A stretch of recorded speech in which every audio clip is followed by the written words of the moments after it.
I feel like Grant kind of flattened her too. Amy put a hand to the side of her own mouth and whispered, "Me too, Mum." "We might get her back," whispered Joy. "We might," whispered Amy.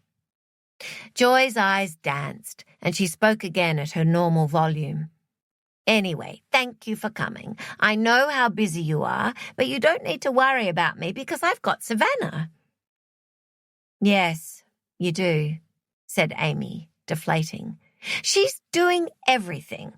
I don't need to lift a finger. I'm treating her to a shopping day tomorrow to thank her." "A shopping day?" Amy shuddered at the thought. "That's nice of you." "It's not nice of me. It's the least I can do for her. Do you know, I can't remember the last time I cooked a meal." She said this as if it was something to be marvelled over. Amy couldn't remember the last time she herself had cooked a meal either, unless heating up leftover Uber Eats in the microwave counted. Brooke had mentioned that their mother was obsessed with the fact that she didn't have to cook anymore. "It's like she's had this secret loathing of cooking all these years," Brooke had said. "Once Savannah moves out, we'll have to do something about getting her help." She'd paused.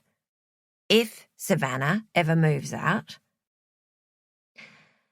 "How much longer do you think Savannah will be staying for?" Amy asked her mother.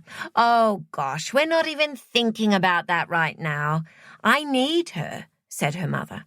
"For example, who would have cooked for your father when I was in hospital?" As if that, her father's dietary requirements, was the most significant thing about her hospital stay. Amy said, "Well, I guess we would have. Or he could have got takeaway. Or he might even have cooked for himself."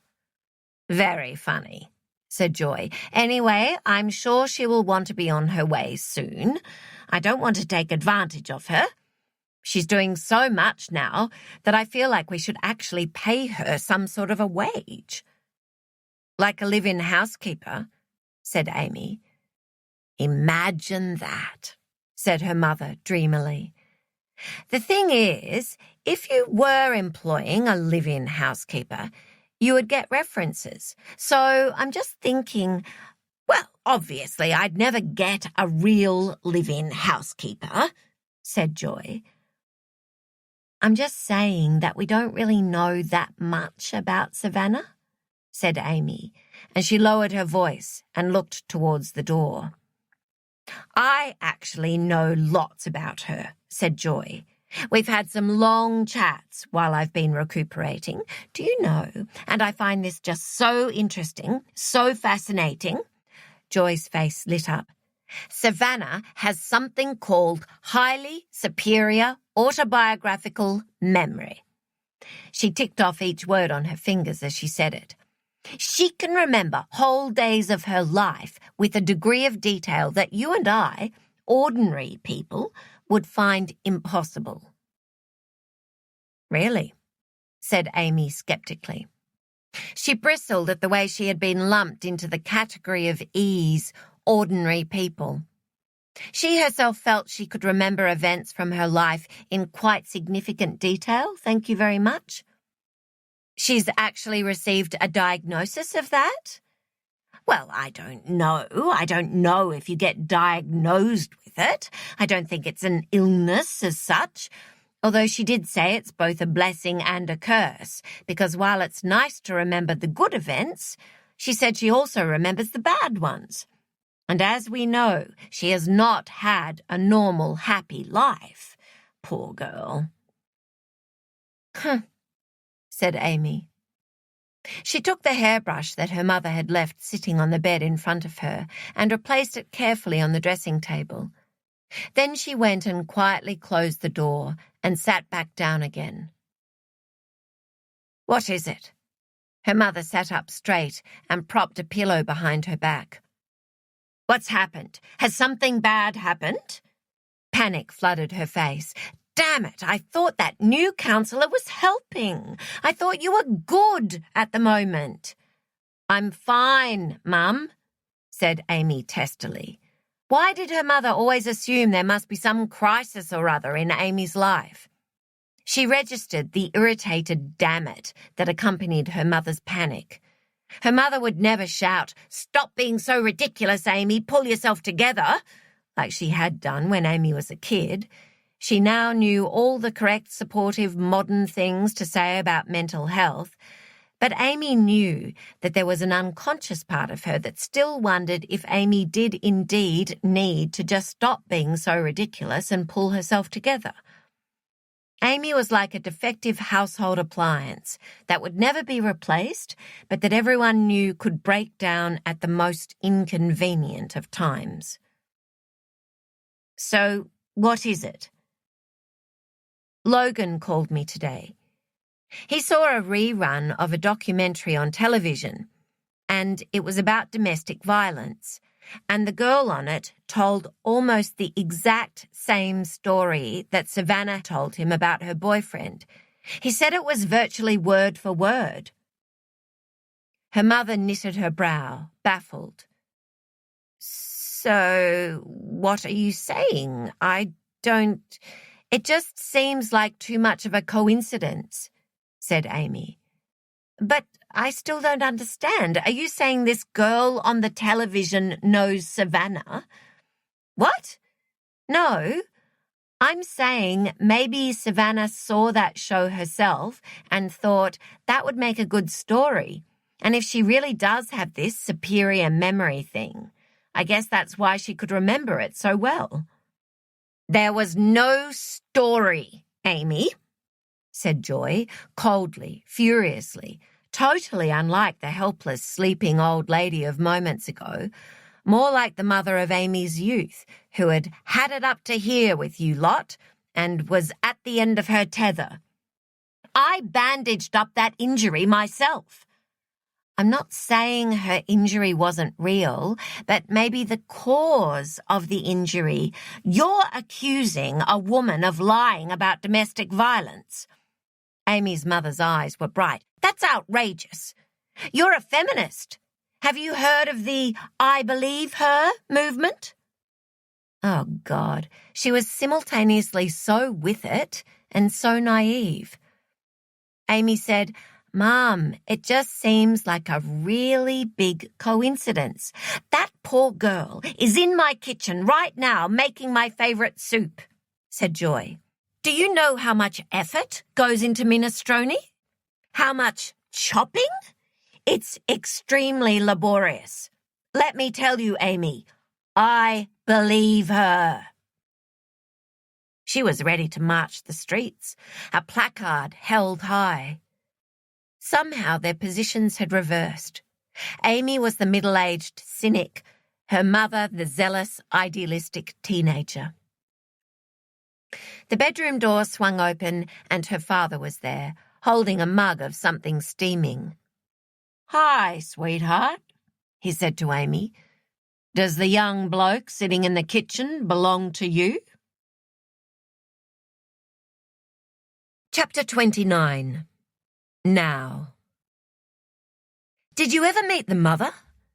Liz Barrington asked her younger brother as he sat at her kitchen table doing her tax return for her. Simon didn't look up from the pile of receipts. The missing mother, clarified Liz. He frowned at a faded receipt. I can't read this. Your flatmate's missing mother? Said Liz. Amy's missing mother. It was all thanks to Liz that Amy had moved into Simon's share house in the first place. Liz had been Amy's Uber driver. Now she had given up Uber driving because she had her own, much more fulfilling mobile spray tan business, Tan at Home with Liz. The night Liz picked up Amy, they got chatting, and Amy convinced her to park the car and join her for a drink with her friends, which had been okay, but Amy's friends were so random. One of them was like 60 years old, literally 60 years old. And if Liz wanted to talk with 60-year-olds, she'd go visit her mother. Thanks very much. That night, Amy mentioned that she needed somewhere new to live, and Liz told her that her brother's flatmate had just moved out. So that was how her brother and her Uber passenger ended up living together. Her name is Joy. I have met her, said Simon. I met the father, too. Liz was thrilled. So what do you think? Do you think he's guilty? Everyone seems to think the father did it. I don't know, said Simon. Have you got to know Amy very well? Asked Liz. She must be upset. Imagine if our mother went missing and everyone was accusing Dad. I mean, I can't even imagine it. She reflected on this for a moment. I could totally imagine the reverse. Mum would do a really good job cleaning up the evidence, wouldn't she? She's always deleting her search history, which is actually quite suspicious. Simon said nothing. How well do you know her, Amy? I know her pretty well, said Simon. He squinted at the next receipt. Did you really think eyelash extensions were tax deductible? Liz shrugged. I need eyelashes for my work. No, you don't. Well, we'll have to agree to disagree on that. He picked up the next receipt. So you've, hung out with her? Asked Liz. He bent his head to her receipts again. Oh, my God, Simon, she said. She felt a rush of love for her clueless little brother. First, his cow of a fiancé breaks his heart. Then his weird older flatmate gets her claws into him. You had to watch those cougar types who dressed like 20-somethings. Boys couldn't see the Botox. Although Liz was pretty sure Amy wouldn't have had Botox. She was too hippie and new age. But she definitely dressed and acted younger than her wrinkles. Amy must be, 15 years older than you? 12 years older, he said. 12 years, 3 months, and 24 days. Chapter 30. Last October. I'll try the apple crumble, said Joy to the waitress at the David Jones cafeteria, where she sat opposite Savannah, surrounded by a triumphant array of stiff, shiny, string-handled shopping bags at their feet. With ice cream or cream? Asked the waitress. With both, said Joy firmly. It was a family tradition to always try the apple crumble whenever it was on the menu, in the forlorn hope that they might one day find an apple crumble as good as the one Stan's mother used to bake. It was her signature dish, like Amy's brownies. Everyone apart from Joy got misty-eyed when they ate apple crumble and said, "Not as good as Grandma's," while Joy thought to herself, "Trust the old bag to never share her secret recipe." One day, someone would work out the missing single ingredient, and then she'd be properly dead. "Please, may I have the apple crumble too?" said Savannah, in that funny, almost childlike, well-mannered way she had. "Also with cream and ice cream." "Same as your mum, then." The waitress flicked her notepad closed. It was the second time that day they'd been mistaken for mother and daughter as they'd shopped, trying on clothes in adjacent change rooms. "Do you want to see what your daughter thinks?" a shop assistant had said to Joy as she tried on a long-sleeved, floaty floral dress in a colour she would never normally wear. Savannah had convinced Joy to buy the dress. "You look really beautiful," she'd said, eyes narrowed. "And it's 20% off. It looks well made." She dropped to her knees on the floor beside Joy and folded back the hem of the dress to show her. "Look at the stitching on the lining. That's real good quality." That's real good quality. The phrase had snagged in Joy's consciousness. It sounded incongruous from a girl of Savannah's age, like something Ma from Little House on the Prairie would say. And yet it was one of those moments where Joy felt she was seeing the real Savannah, as if her interest in the dress made her forget herself for a moment, and a veil was lifted. Savannah was so ready to serve, like a hotel concierge, unfailingly courteous and warmly interested in your plans, that Joy sometimes had to remind herself not to bask in that interest, just like a self-absorbed hotel guest. It was an effort to make Savannah talk about herself, but she was chipping away at it. She'd noticed it helped if it was a bit later at night and just the two of them, especially if Joy suggested a nice little glass of brandy. That was when Savannah had told her about her highly superior autobiographical memory. They'd been talking about Joy's memoir writing class and how there were some periods of Joy's life that were just a blur. "I wish my memories would blur a bit," Savannah had said, looking into her glass. "I remember everything. The details never fade." Now Joy pushed aside the cutlery on the cafe table to lean forward, chin resting on her hands, to properly examine Savannah. She definitely looked better than when she'd arrived on her doorstep. Joy wished she could say it was because she'd done such a good job of looking after her, when in fact the opposite was true. Savannah had done such a good job looking after her. "Are you feeling tired?" Savannah asked her. "Not at all," said Joy, although she was a little. "Thank you for convincing me to get that dress." Savannah smiled. "I bet Stan will love it." "He'll love the discount," said Joy. "It's a good dress," said Savannah.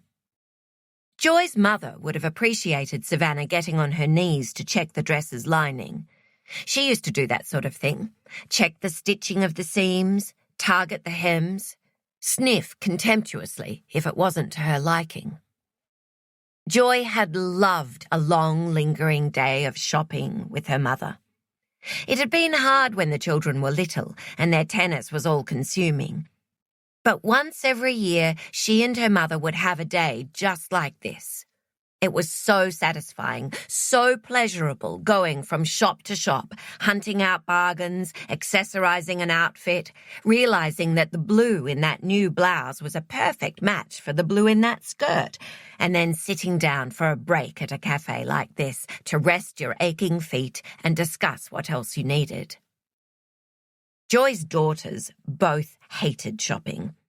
Amy began to mutter about commercialism and bright lights and feeling like a rat trapped in a maze or some such nonsense, while Brooke was so task-focused, tapping her feet, her hand on the small of Joy's back, hurrying her along. "Chop, chop, Mum. A fast shop is a good shop." Brooke only ever shopped online these days. "You should try it, Mum. Click, click, and you're done." And Amy apparently got her clothes by scrounging through charity bins, so Joy had given up suggesting shopping excursions.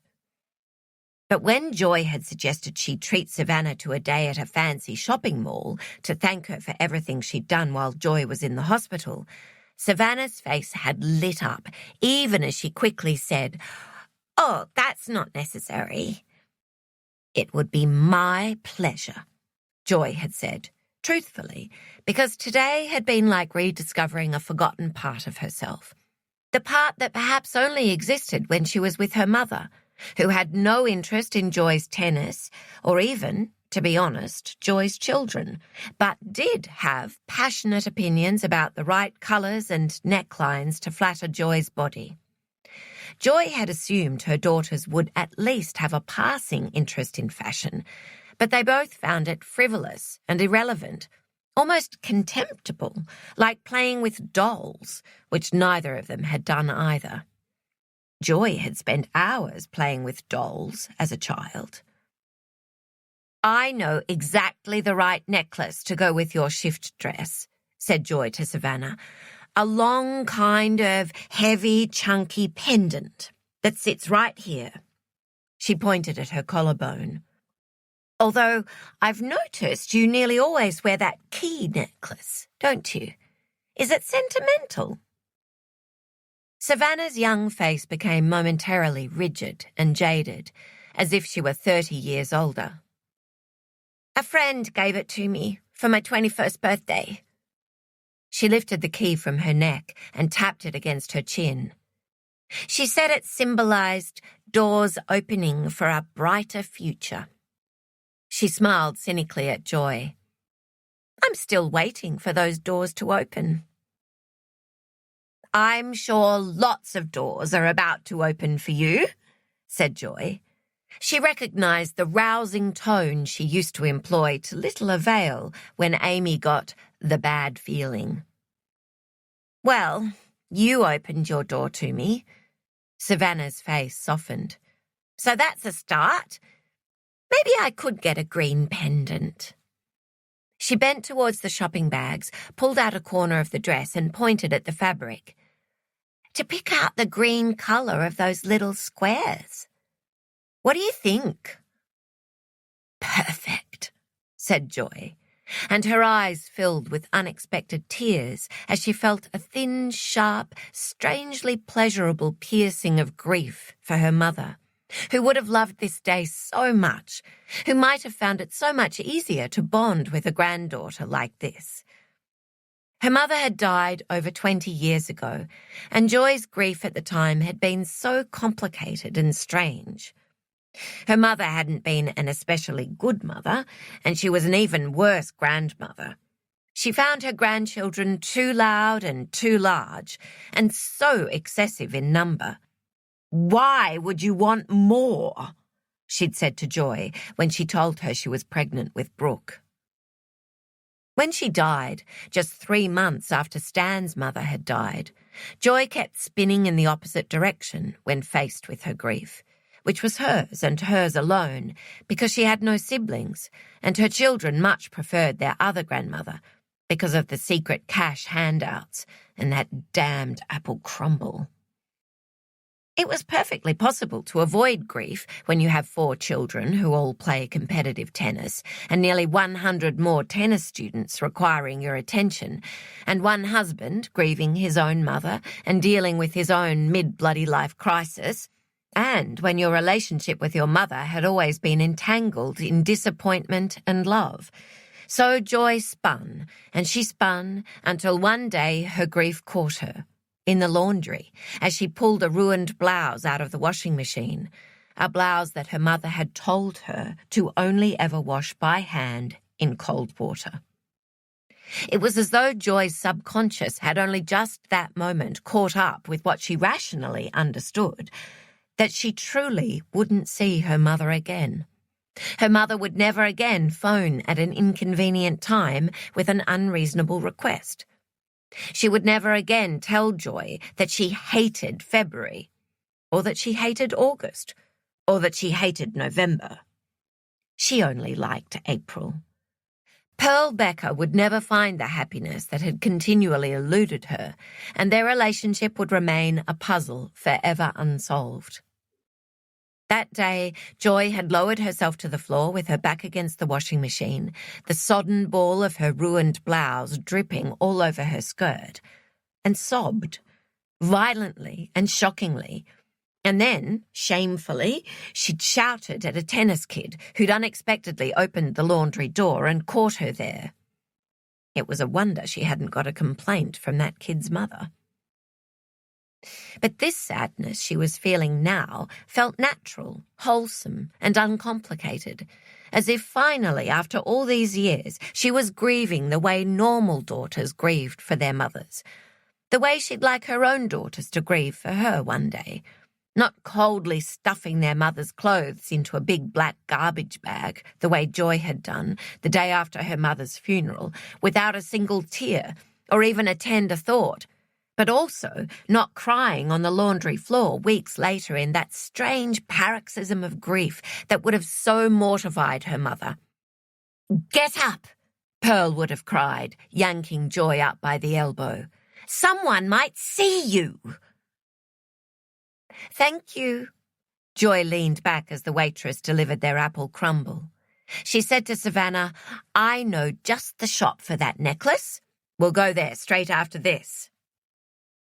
"Well, only if that's okay," said Savannah, suddenly looking uncomfortable. You've already spent quite a lot on me. Your children might not approve." "Darling, I should be paying you a salary," said Joy. "You are like a full-time chef and housekeeper. This is the least I can do." "Well, but don't forget I'm getting free rent," said Savannah. "I'm the one getting the bargain here," said Joy stoutly. She thought of Brooke on the phone this morning. "Mum, if you actually want to employ this girl as a housekeeper, or whatever you want to call it, you need to do it properly." Of course Joy couldn't employ Savannah as a full-time chef or housekeeper. She didn't know anyone with a housekeeper. That was for movie stars and Americans, possibly people from the eastern suburbs, not for ordinary people like her and Stan. However, it had occurred to her last night that perhaps they could let Savannah stay as a kind of lodger. Why not?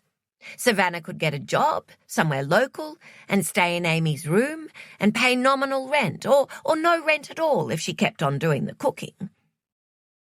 But Stan wasn't at all keen. He said when they were in bed last night, the door shut, that it had been over 6 weeks now, and it was probably time for Savannah to think about finding her own place. "But why the rush?" Joy had said, taken aback. She thought he enjoyed Savannah's company as much as she did, but since she'd come back from the hospital, he'd become more reserved around Savannah. All that chattiness had stopped. He found excuses not to join them at mealtimes. He and Savannah didn't seem to be watching that television series together anymore. It was such a pity. "Did something happen while I was in hospital?"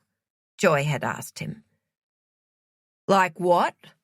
said Stan, his jaw clenched. "I don't know," she said. "You just don't seem as happy about Savannah as you were in the beginning." "She's been here long enough," said Stan. "That's all I'm saying."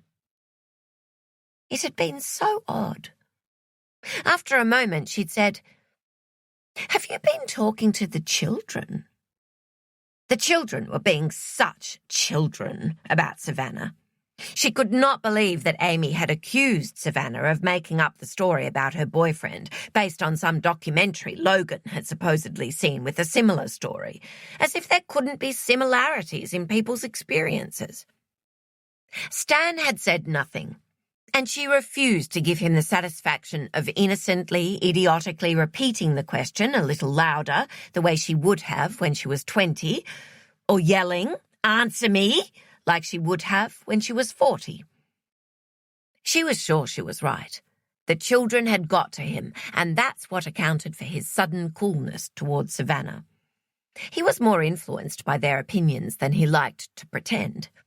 He would argue vehemently with one of them about a particular issue, and then, just a month or so later, spout the very same argument presented by one of the children as if it were his own, and categorically deny that he had ever said or thought otherwise.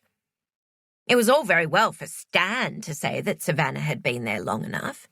He wasn't the one who would be back in the kitchen at 5 p.m. every day, staring with despair and boredom at the refrigerator's contents, sliding the vegetable crisper open and closed, hoping for inspiration. This hatred of cooking must represent something else, because why get so worked up about it now, after all these years? Once upon a time, Joy was up at 5 a.m. every day. She'd coach class after class, deal with the laundry, the dog, the accountant, the homework, her mother-in-law, and then she'd cook dinner for a family of 6. At a minimum, there were always extra people at the table, and she'd done it without conscious resentment or complaint. Now that it was only ever her and Stan at home, cooking should feel like a breeze. She had whole days at her disposal to plan and prepare, to pore over recipe books if she chose, the way Savannah pored over her beloved recipe books. So many for a girl so young, with such focus and pleasure, her mouth hanging slightly open, as if she were reading a romance novel. Joy had time to wander about specialty supermarkets looking for unusual ingredients, except she wanted to cry with boredom at the thought. What was wrong with her? She thought of Brooke's brisk, surprised suggestion that they try some sort of meal delivery service, or, if she wanted a housekeeper, hire one. According to her children, anything could be fixed online. They were always reaching for answers on their phones. They couldn't go more than 5 minutes without looking something up. "I'll look it up, Mum. I've got it. I've booked it. I've ordered it." They tapped with their thumbs, and it was done. There was no need for her elderly fuss. "I've been meaning to thank you for taking care of Stan while I was in hospital," said Joy now to Savannah. "I hope he wasn't too grumpy." "He can be grumpy." "It was no trouble," said Savannah. Joy couldn't read her face. Had he been grumpy with her? Or just odd? He could be strange, and young people weren't patient with strangeness. They wanted clear-cut explanations for everything, including exactly why people behaved the way they did. They hadn't yet learned that sometimes there were no answers. "My daughters would say that he shouldn't need anyone to take care of him," said Joy. "But he's from a different generation. No help in the kitchen at all." She paused, reflected. "He's good at opening jars." She wondered how Debbie Christos was going without Dennis there to open jars. Debbie had dainty wrists. Joy should tell her to call Stan any time she wanted a jar opened. Any time. "How is the apple crumble?" asked Savannah, because she knew about the family's quest to replicate Grandma's apple crumble. "It's a good one," said Joy, "but still missing something." She licked her spoon. "Actually, it's not even close, to be honest. I don't know why she could make such a good crumble. She couldn't bake anything else. She was a nasty old drunk." Yet for some reason, her apple crumble tasted of love. It was a mystery. "Maybe the secret ingredient is some kind of alcohol," said Savannah. "Whiskey?" Joy pointed her spoon at her. "Now that would make sense. Clever."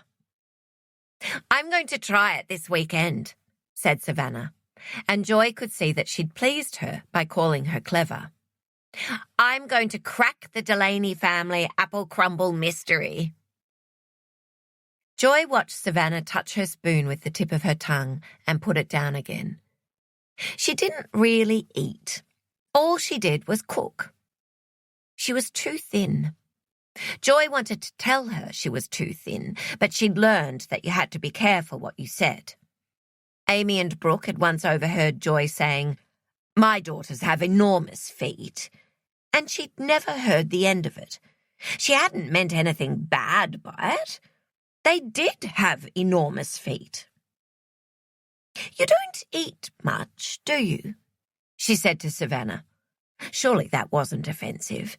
For someone who loves to cook so much, I mean. "I used to have a big appetite when I was a kid." Savannah dug her spoon into her apple crumble and swirled it around.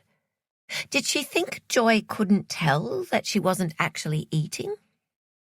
"I was always hungry." She looked at Joy with a fixed, almost belligerent expression, and Joy backed down. Perhaps she'd accidentally body-shamed.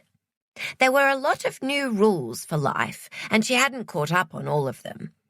Her children, who had come into the world completely uncivilized and learned all their good manners from her, sometimes cried, "Mum, you can't say that!" She always laughed as if she didn't give two hoots, but in truth, these inadvertent transgressions upset and embarrassed her. "How long had you been going out with that boy?" she asked Savannah. The one who... She touched her own eyebrow where Savannah's injury had been. "About a year?" Savannah's face was impassive. She scraped a spoonful of froth from her cappuccino. Had he ever hurt you before?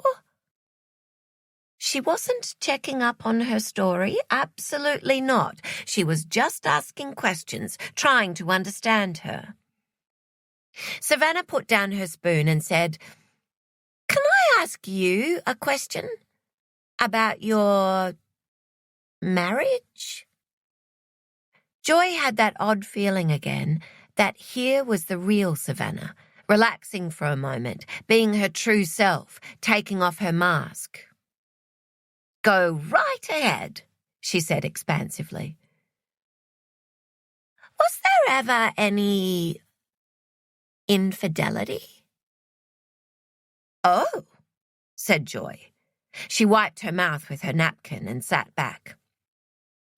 "It's a very personal question, I know," said Savannah. It was a personal question, but Joy had just been asking Savannah personal questions about her relationship, so why shouldn't she ask them back? "No," she said, and it was no problem at all to bat away that blurry, shameful image of another man's lips bending towards hers. "As far as you know," said Savannah. Joy blinked. "I didn't mean to imply anything by that," said Savannah. "Of course you didn't," said Joy. "You're right. As far as I know." "You were lucky," said Savannah thoughtfully, "to meet your soulmate when you were so young." "Soulmate," repeated Joy. "I don't know about that. He was just a boy. He's not perfect. I'm not perfect. When you're young, you get so worked up about things you think you could never forgive, like, I don't know, birthdays?" Savannah lifted a crumb of the apple crumble topping and rubbed it between her fingertips. "Like forgetting a birthday?" "That sort of thing, yes," said Joy, although she'd never cared that much about birthdays or anniversaries. She wanted to say, "Oh, darling, you've no idea." She remembered that day they were all driving to the Northumberland Open on the Central Coast, and the boys wouldn't stop fighting in the back seat, and she could feel Stan becoming unnaturally still in the driver's seat, and her stomach was churning in anticipation, and she turned and hissed at the children violently, silently contorting her face to try to make them stop. It was during the height of the battles between Logan and Troy, when it seemed like each argument between them was a matter of life and death. And then Stan put on his indicator. His flicker. That's what they used to call the indicator back then. Funny how words disappeared, became quaint and ridiculous, like fashions and opinions you once held dear. He put on his flicker, stopped the car, undid his seatbelt, got out, closed the door, and Joy thought, "You must be joking, Stan, we're on a highway." But he wasn't joking. He missed that day's matches. The kids all lost their matches. Bizarre behaviour. Husbands could do worse. That's what she'd always told herself. She knew of husbands who hit or shoved or shouted terrible abuse. If Janet Higby lost a game on a double fault, her husband tweaked her nose and said, "Stupid goose." Janet always laughed merrily, but it wasn't funny. Anyone could see that it hurt and humiliated her. And poor Janet was annoying, but she didn't deserve her nose tweaked just because her ball toss was too low. Joy remembered another club member from years ago, a pretty girl called Polly Perkins, who was an absolute demon on the court, not scared of coming to the net, as aggressive as any man, but had to record every cent she spent in a little notebook for her husband, a hotshot university professor. Once, Polly told Joy about a terrible argument she and her husband had the previous night because he wouldn't give her permission to buy a new iron. Polly said the old iron kept spitting rust stains onto her clothes. She showed Joy the brown dots on her white tennis skirt. 6 months later, Polly walked out on her husband and moved back home to New Zealand, and Joy often thought of her when she did the ironing and hoped that she'd found happiness and a new iron that didn't spit rust. A husband could leave, like Stan, but a husband could also never return, like Joy's father. Stan always came back. The truth was that most of the time, Stan was more patient and less prone to anger than Joy. When the kids were little, her mood remained set at a permanent low level of simmering irritability. Did he not think that she too dreamed of walking straight out of her life when she got angry? She regularly fantasized about doing what her father had done all those years ago: walk out the door to see a friend and never come back. Sometimes she abrogated responsibility by fantasizing about kidnappers bursting into the house, bundling her into the back of their van and taking her away for a long rest in a nice, cool, quiet dungeon. But walking out the door was never a real option. She was too necessary. Only she knew the children's schedules, where everything was, the vet's name, the doctor's name, the teacher's name. But Stan could walk out without a moment's thought. Sometimes he simply left the room, and that was fine. Normal people did that. Sometimes he walked around the block, and perhaps normal people did that too. Sometimes he went for a drive and came back an hour later, 2 hours later, 3, 4. The longer he went, the less normal it became. The longest time was 5 days. "Here's what you do," Joy's mother said when Joy finally confided in her about her husband's strange, shameful habit. "Make sure you're wearing lipstick and your nicest dress when he walks back in the door. Don't cry, don't shout, don't ask a single question about where he's been. Hold your head up high and act as if you didn't even notice he was gone." She'd followed her mother's instructions to the letter. If she gave those same instructions to her daughters, they would have howled. She only broke her mother's rule once. It was late at night, and she and Stan were in bed, the door shut, both still breathing heavily from sex. "Why do you do that?" she'd whispered into his chest. "Disappear. Walk out." At first, she'd thought he wasn't going to answer, and then he finally spoke. "I can't talk about it," he said. "I'm sorry." "It's okay," she'd said. And it was okay, but it also wasn't okay. There were tiny seeds of bitter resentment at the center of her heart, like the tiny bitter seeds at the center of even the sweetest apple. They never talked of it again. When she said, "It's okay," she accepted the deal. He always came back, and it only happened maybe once, twice a year, and as his hair greyed and receded and eventually vanished, and his cartilage crumbled, he did it less and less, until one day she realized it was something from their past, like his long curly black hair, like her PMT.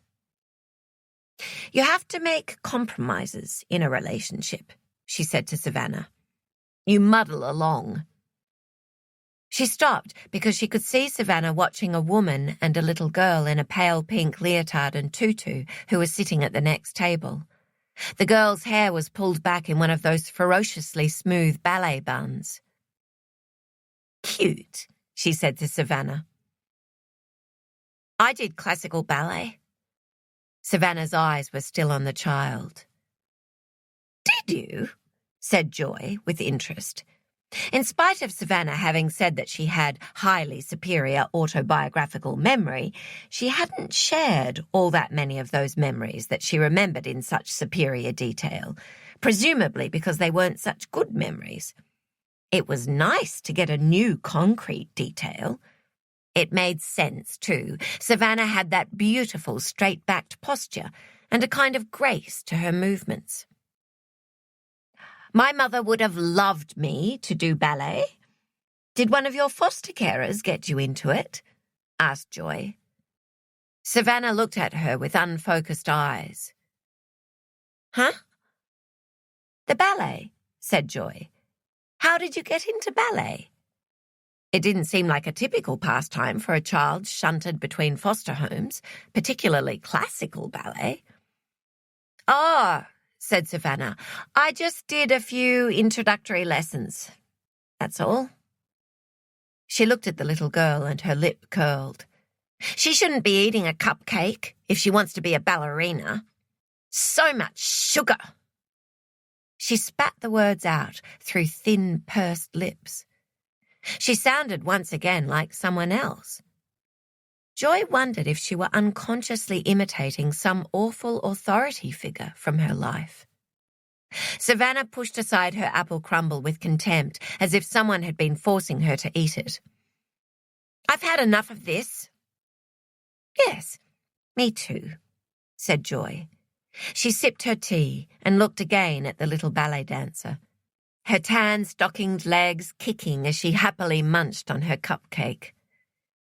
Joy felt all at once desolate because she knew that Savannah had just lied to her about ballet, and Joy didn't understand the lie. But if she was lying about that, then perhaps Joy's children were right about Savannah, and she so didn't want her children to be right about Savannah. Joy? Said a familiar voice, and Joy quickly rearranged her face into one of warm sympathy for her widowed friend, Debbie Christos, who had walked into the cafe, which was disconcerting because Joy had moments earlier been thinking about her dainty wrists and also about kissing her dead husband. Chapter 31. Now. I actually met that girl the police want to talk to, said Debbie Christos to her friend Sue Lin Ho. I bumped into Joy at the David Jones cafeteria last year. They'd been out shopping. I remember thinking they looked like mother and daughter. I heard about her, of course, said Sue Lin, but I never met her. Sue Lin was driving Debbie to Monday night tennis, as she had done for the last month.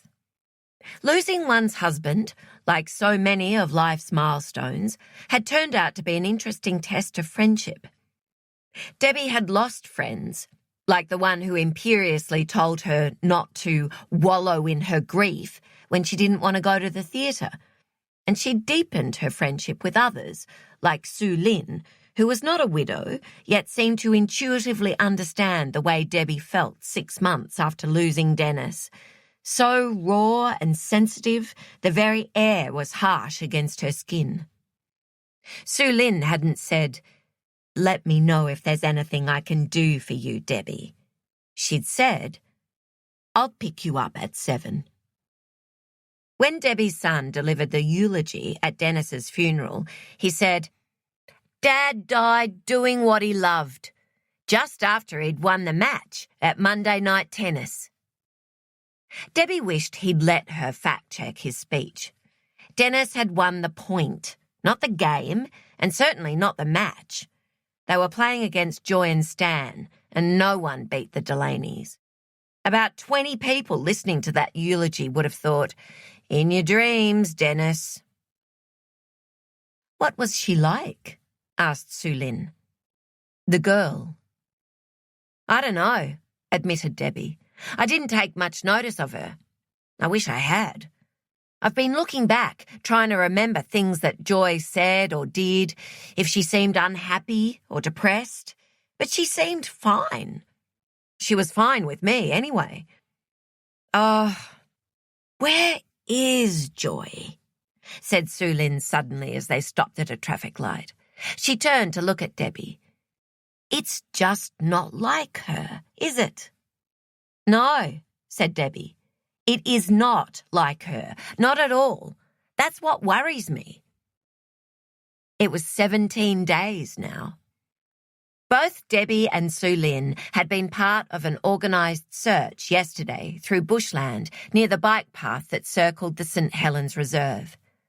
The bike path was the closest biking area to the Delaneys, and Joy had received a new bike from her son Troy at Christmas, which she supposedly loved, although not a single person had ever seen her riding it.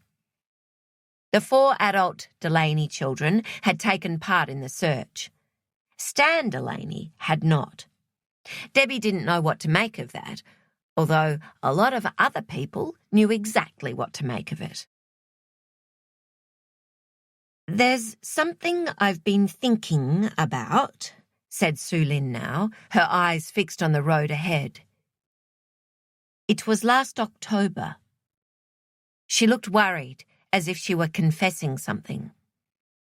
"I was driving home from book club, about 9 o'clock at night, when I saw a man sitting in the gutter on Beaumont Road. I thought it was some drunk teenager, but then the headlights caught his face, and I thought, that's Stan Delaney." "Sitting in the gutter?" Debbie was scandalised. Stan Delaney was not the sort of man to sit in a gutter. He was far too tall. "I know. So I pulled over, and he told me he'd been out walking and tripped and hurt his knee again. It just seemed odd because he was wearing jeans. He certainly wasn't dressed for exercise. It was more like he'd wandered out of the house." "Gosh," said Debbie. "Yes, and something else," said Sue Lynn carefully. "I think I might be wrong, but I'm pretty sure he'd been crying." "Crying?" said Debbie. She tried to work it out. "Because of his knee?" Men did get tearier as they got older. "There was something going on," said Sue Lynn. "I know there was, because I helped him into the car and drove him back home, and all 4 children were there at the house. I didn't get the feeling it was a celebration of any sort, that's for sure. It was more like they'd just got terrible news. Something had happened. The atmosphere. You know how you just know? You could cut the air with a knife." "Was the girl still staying with them then? Savannah?" asked Debbie. "I didn't see her," said Sue Lynn. "I think she must have been gone by then. By the way, I haven't told anyone else that." She took her eyes off the road and shot Debbie a brief, anxious look. "I don't know if I should." "I don't know if you should either," said Debbie.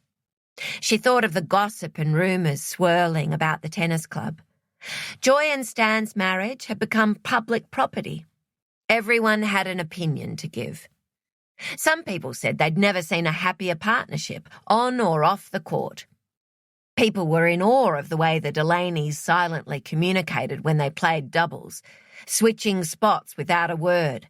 It was like they had a telepathic connection. You never heard the anguished cries of other married couples. "Yours! No, yours! I said I had it!"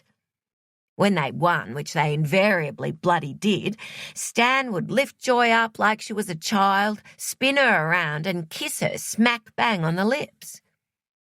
Others were eager to explain that it was all a front. People were sharing the subtle signs they'd witnessed over the years of marriage difficulties, violence, unhappiness, infidelity, and financial trouble. Late last year, Joy had begun coming to Monday night tennis on her own. It was supposedly because of Stan's latest knee injury, but still. And then Joy herself had stopped coming sometime around Christmas. It felt like an awful invasion of privacy to hear people discussing the Delaney marriage.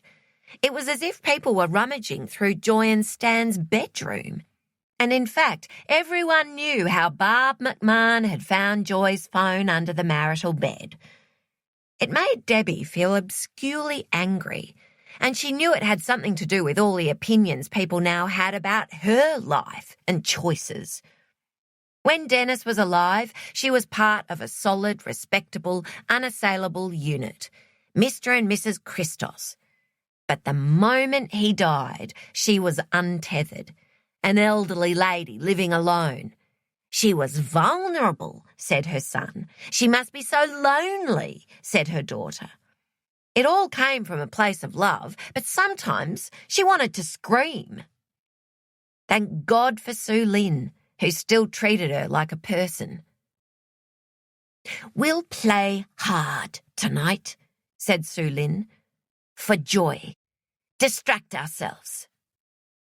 "Yes," said Debbie. She saw the old folksy Delaneys sign with the smiling tennis ball on the skyline. Everyone still called the courts and clubhouse Delaneys, even though Joy and Stan had sold the tennis school over a year ago. It was not as if the Delaneys had ever owned the courts. They leased them from the local council. But it was true that Joy and Stan had been the ones who led the way in lobbying the council to build them in the first place. Debbie and Dennis had been there at that first meeting with the council. Joy did most of the talking. They were all 4 founding members of the tennis club. They'd been so young, with no idea of their youth or beauty. For many years, Stan was president and Dennis was treasurer, and Joy and Debbie made sandwiches. This seemed outrageous now. Joy should have been president and Debbie should have been treasurer. She was a bookkeeper, but they hadn't thought anything of it at the time. Dennis's death had made those years of their early marriage so much fresher in her mind. Was it just the slideshow her daughter had made for the funeral? There had been a photo of the 4 of them at a party at the clubhouse where they all got quite drunk on Joy's homemade Hawaiian punch. It had been so strange sitting in the chilly church, 74 years old, in stockings, seeing herself up on the screen in her orange miniskirt. She could literally taste the sickly sweet punch and feel the fabric of that miniskirt against her thighs. It felt like it was all still there, that time of their lives, somewhere metaphysical, accessible through some magical means other than memory. Joy had been smiling sideways at Dennis over her glass of punch in that photo, while Dennis, with a huge handlebar moustache, looked back at her suggestively, and Debbie and Stan smiled unsuspectingly at the camera. Debbie had forgotten what a bombshell Joy used to be. Wasn't that the word Dennis once used for Joy? The Delaney bombshell? Debbie's daughter hadn't noticed that she'd chosen a photo for her father's memorial slideshow of him flirting with another woman. She'd been more intrigued by the 1970s refreshments, cheese and pickled onions on toothpicks stuck in oranges so they looked like hedgehogs. "Oh, my God, Mum, what are those things?" Had Debbie been the only one at that funeral to see that photo flash by and wonder if anything had ever gone on between Dennis and Joy? It was very possible. Dennis was no angel. Debbie had been a bit wild herself. They'd both had flings in the early years of their marriage, before the children were born. Nothing important. She wouldn't have used the word affairs. Just a bit of fun. No feelings were hurt, or not that badly hurt. They'd even been to a key party once. How did we find the energy? They marvelled once they reached their 50s. They'd never told their children. Young people today were strangely puritanical about sex, even as they pouted their lips and flaunted their bottoms online. "Whatever happened to topless sunbaking?" Dennis had said gloomily at one of their last trips to the beach. Debbie, trying to be helpful, had pointed to a group of girls in G-string bikinis. "Nah, they just look silly," Dennis had said. He was a boob man. Joy had been wearing a low-cut top in that photo. Dennis hadn't been admiring Joy's pretty eyes, that's for sure. Debbie wouldn't be cross with Joy if she had slept with Dennis. She wouldn't send her a thank you card, but she wouldn't hold it against her. It was all such a long time ago. It surely had nothing to do with Joy's disappearance. Unless it indicated that Joy was a serial cheater. Had she run off with a paramour? Who could be bothered at their age? Perhaps Joy could be bothered. She'd always been so energetic. Sue Lynn parked and Debbie's back twanged as she got out of the car, just to remind her that she wasn't actually 30, no matter the freshness of her memories. "Steel yourself," said Sue Lynn as she locked the car. Mark Higby approaches. Mark Higby played the Monday night social comp with immense gravitas, bouncing the ball about 400 times each time he served and stopping to mop his brow with a towel in between games as if it were the Australian Open. He also had that horrible habit of tweaking his poor wife's nose, which made Debbie want to punch his. This man is a stupid egg, said Sue Lynn under her breath. And Debbie shot her a surprised look because Sue Lynn never normally had a bad word to say about anyone.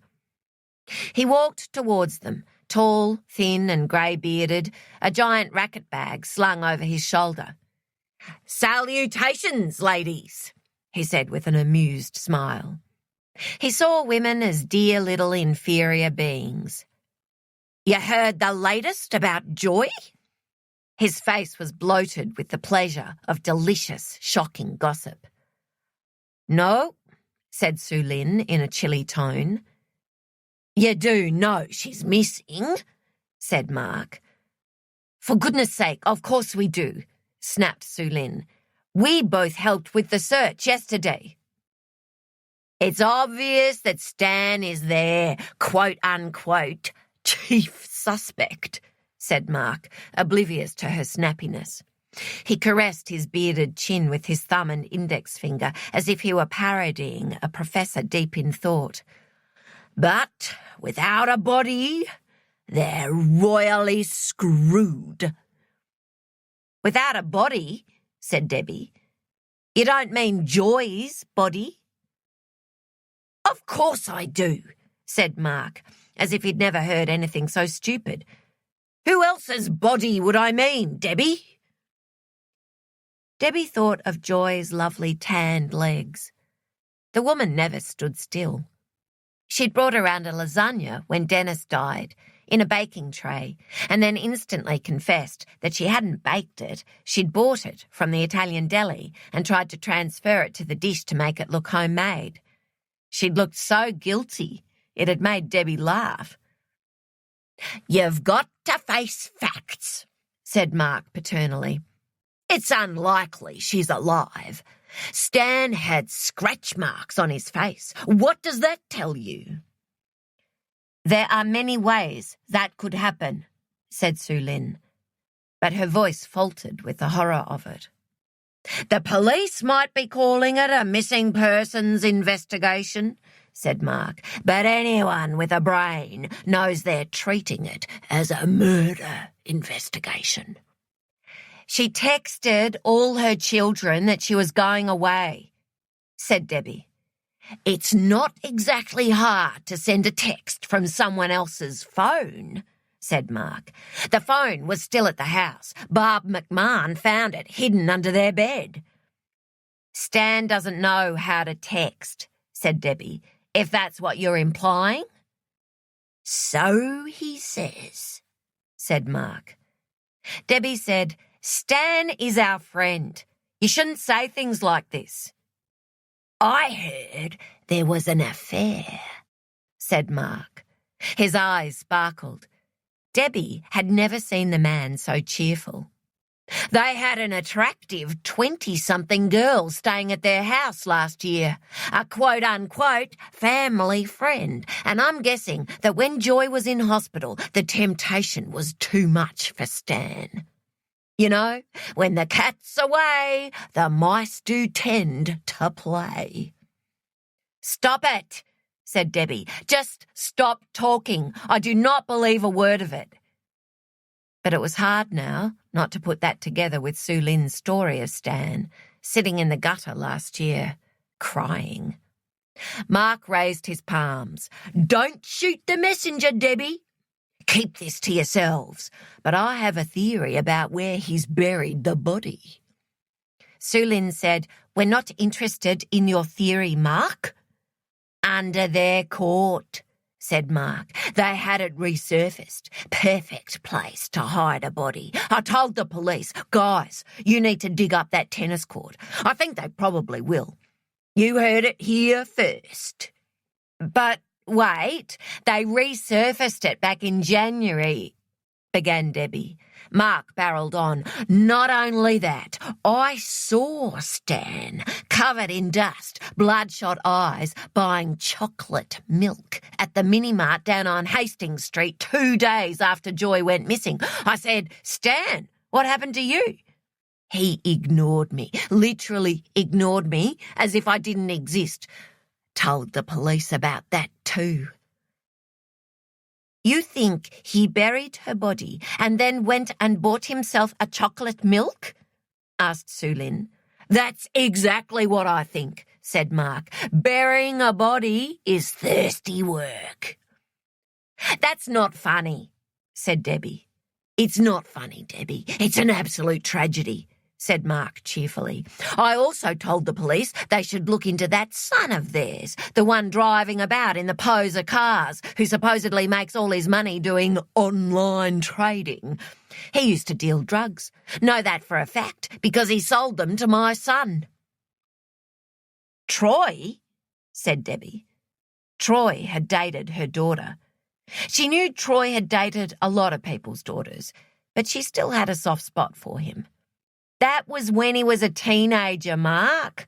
I think we've all moved on." "I told the police they needed to look at possible money laundering, maybe an international white-collar crime syndicate. Who knows how he makes all his money?"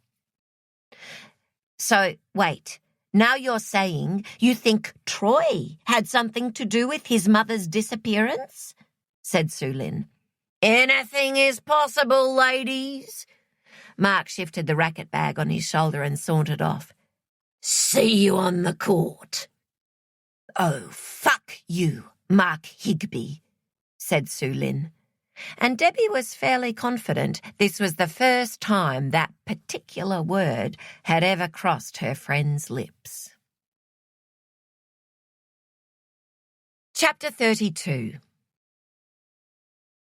"Do you reckon the husband had an affair?"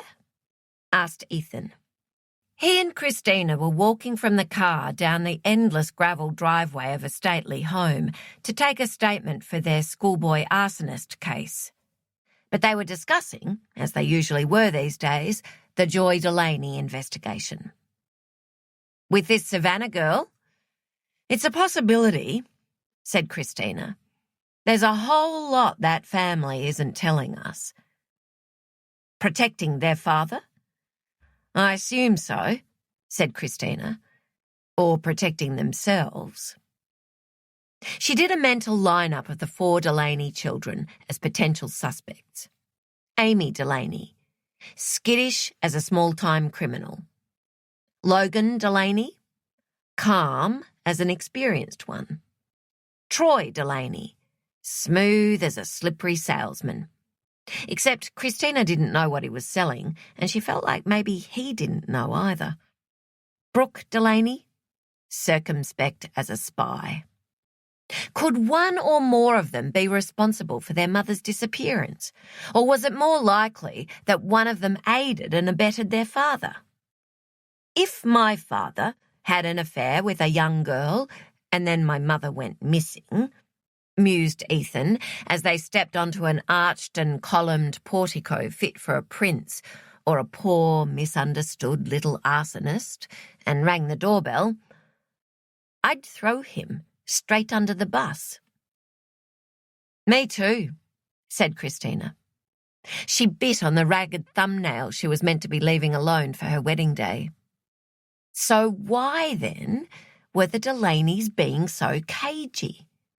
She said, Did their mother let them down in some way?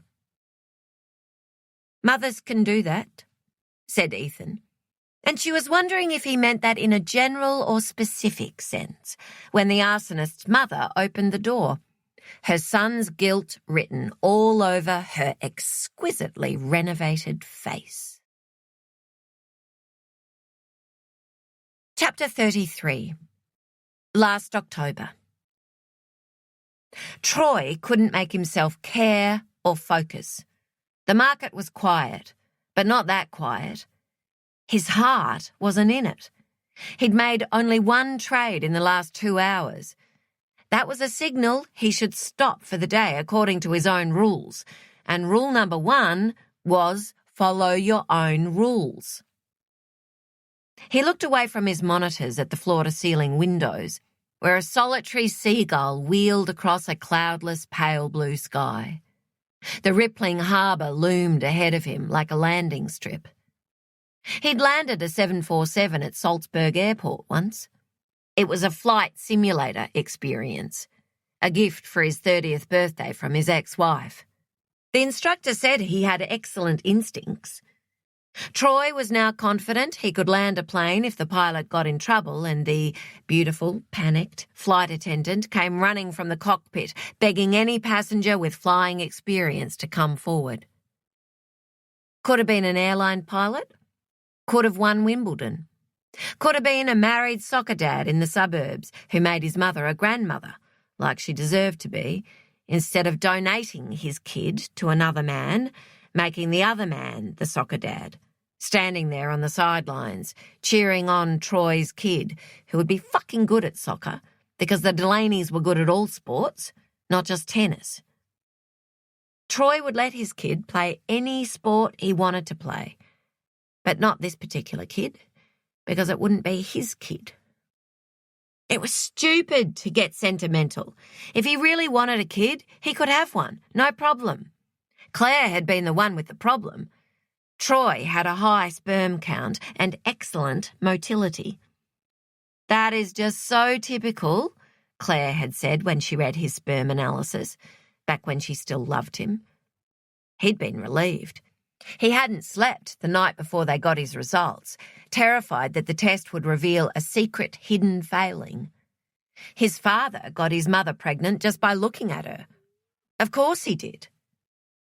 Handing over the embryos was the generous, kind, altruistic thing to do, except he couldn't pretend to be an altruist, because if Claire had cheated on him, he would have been vengeful as hell. He would have said, let those little suckers thaw, give them to science, chuck them in the bin. He was paying an overinflated price for a not especially satisfying sexual episode with a girl whose name he couldn't remember, although he remembered her job and her perfume, pharmaceutical sales executive, and white linen. He'd never liked that scent, but now he detested it. He remembered going home afterwards in a cab, looking out on rain-sodden city streets, opening the cab window in a fruitless attempt to make the stench of her perfume and his regret go away. No regrets. That was another of his trading rules. Never waste time thinking about what could have been. He hadn't given Claire his answer yet. He'd been holding out hope for a last-minute reprieve, a reason to refuse her. Right now, it was dinner time in Texas. He imagined her sitting down to dinner with her husband. Any word yet, honey? They must hate having their future dreams dependent on him. The Texan cardiologist would never break Claire's heart. The guy was a heart specialist, after all.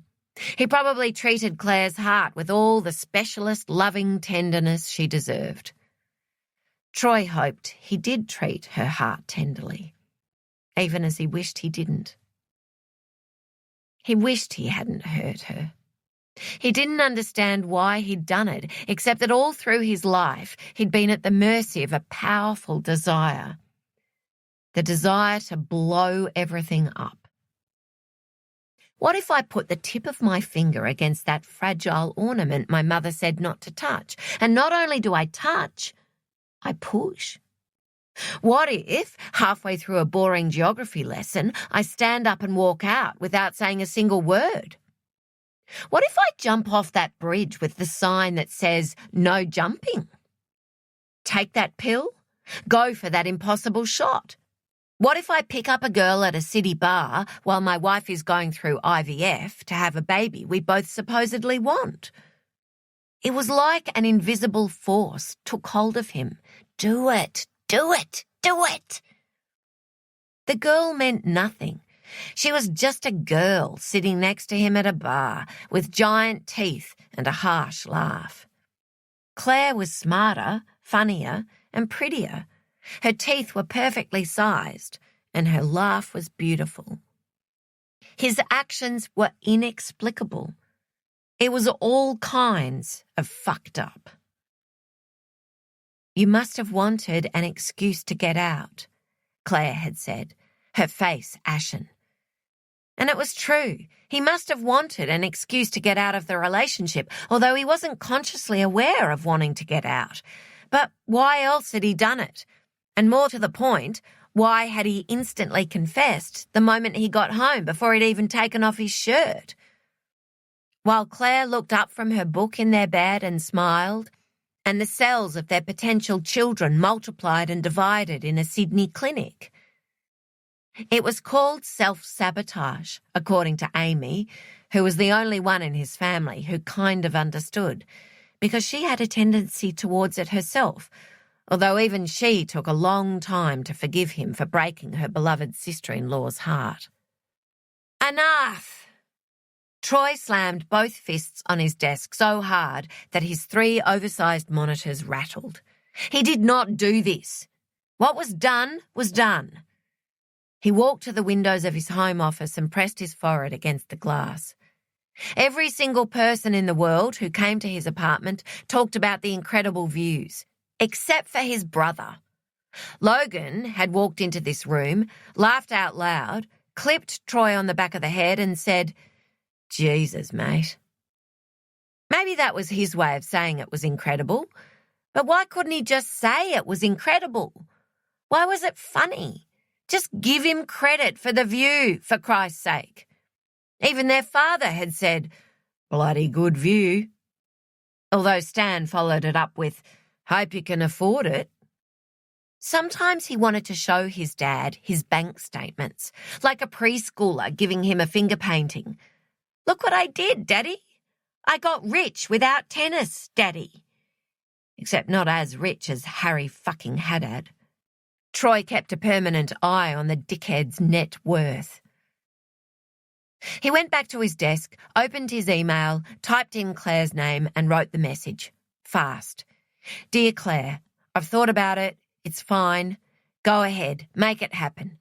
I'll sign all the forms you need. Love, Troy." He pressed send. He looked at his hands still resting on the keyboard. What had he just done? Those words were now on a computer screen in Texas. It felt inappropriately futuristic. A message of that significance should have been sent in a handwritten letter that took months to cross the ocean. But everything about this moral dilemma had once been impossibly, laughably futuristic. Frozen microscopic babies waiting to be brought to life. She could be reading it right now. He tried to imagine his ex-wife's face. What would she think of the word love? He would never have said yes if he didn't still love her. The thought hit him like a punch in the nose. It wasn't just about redemption. It was about love. Was the email he just sent his first ever act of unconditional love? The most unselfish act of his life? To zero out the most selfish one? His apartment buzzer rang. He walked to the security monitor in a daze. "Hello," he said roughly. A face loomed in the screen. He took an instant step back, appalled. It was Savannah. What did she want? Something must have happened to his parents. Was his mother back in the hospital? Had his father hurt his knee again? Hi, Troy. It's, Savannah. Here. She leaned in even closer to the camera. Your mother's friend? Her voice crackled through the speaker.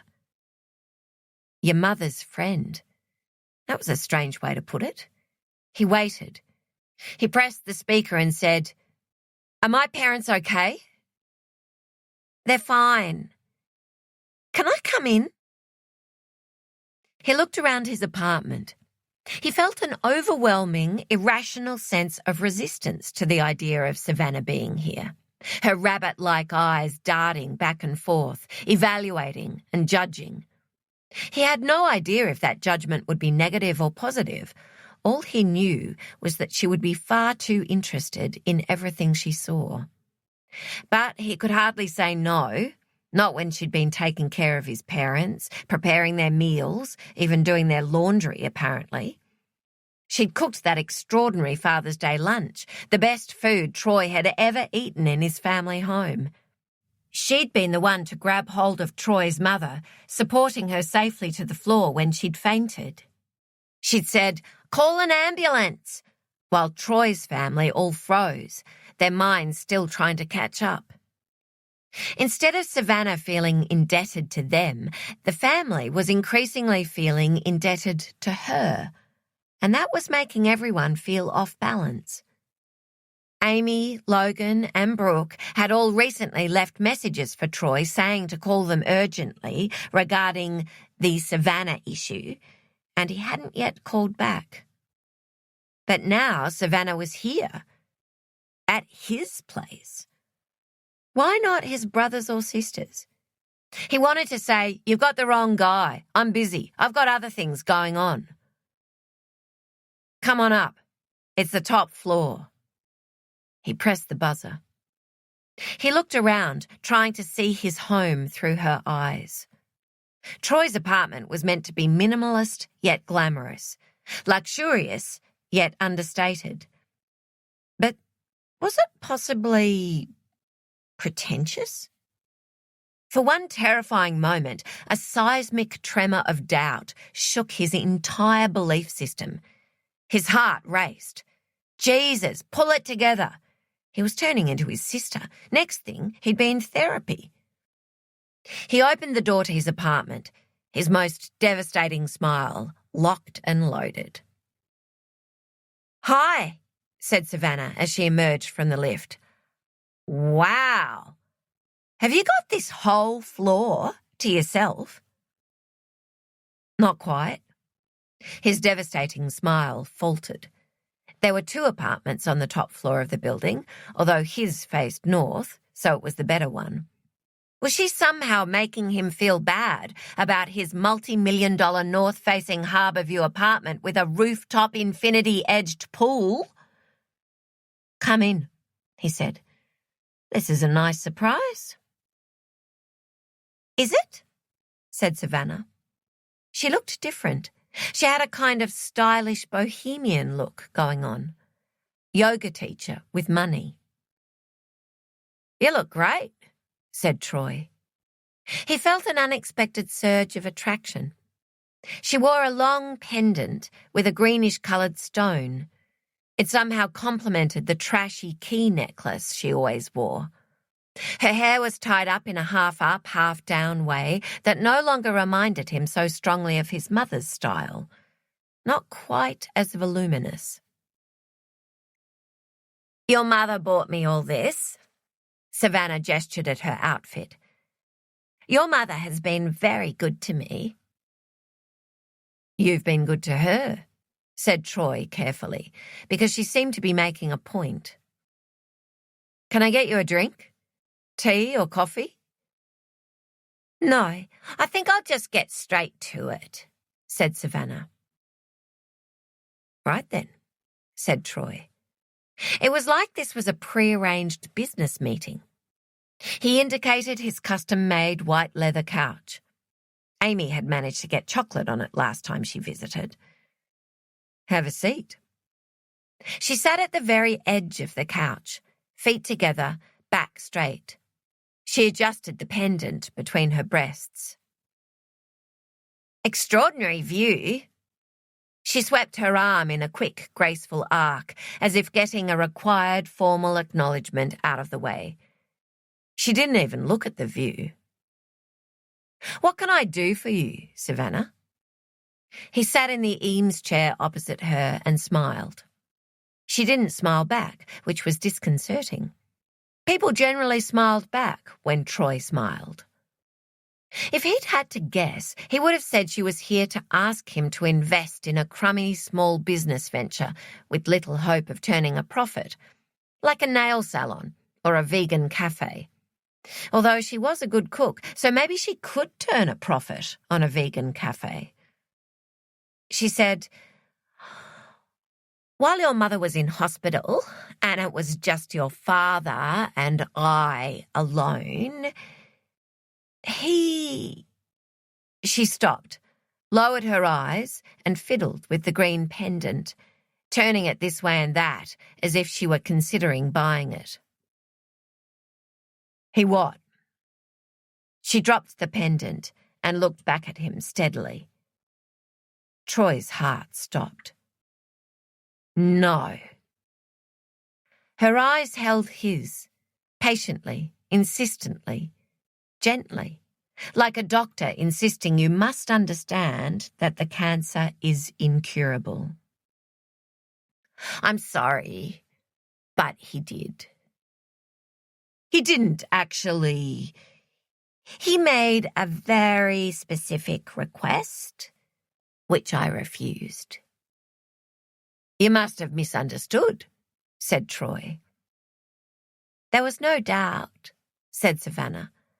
"I can give you his exact words, if you like." Troy recoiled, held up his palm, tried to control his nausea. "I was really upset," said Savannah, "because your parents seem so happily married, and I really love your mother. I think she's great, truly. I thought your dad was great, too." She sighed, grimaced.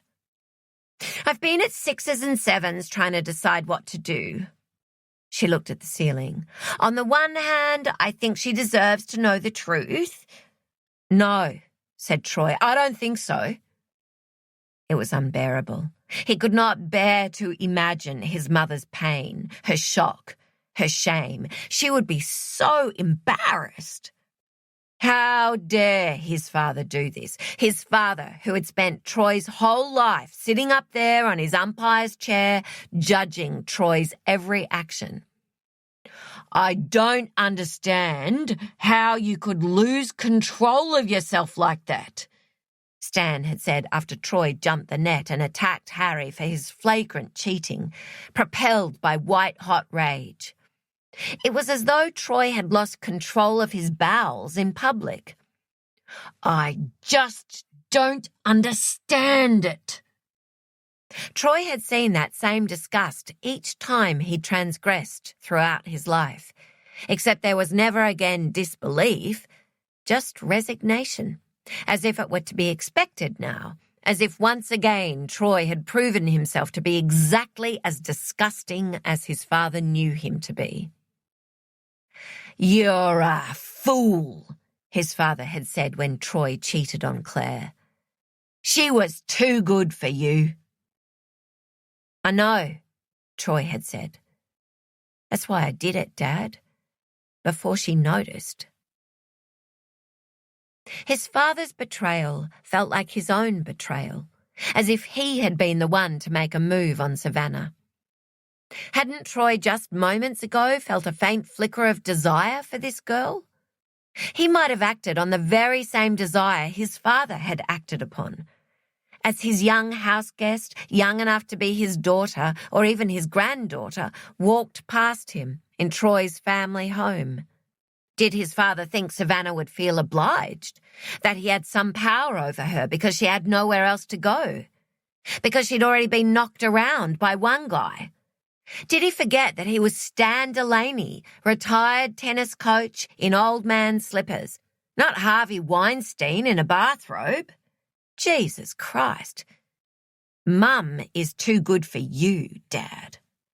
Or did he think, no harm trying, worth a shot, because he didn't get much these days? For fuck's sake, now he was thinking about his parents having sex and his father having sex with Savannah, and it was quite possible that Troy's own sex life would be irretrievably damaged by this single moment. Or was this just part of an ongoing pattern of behaviour? Had his father cheated before?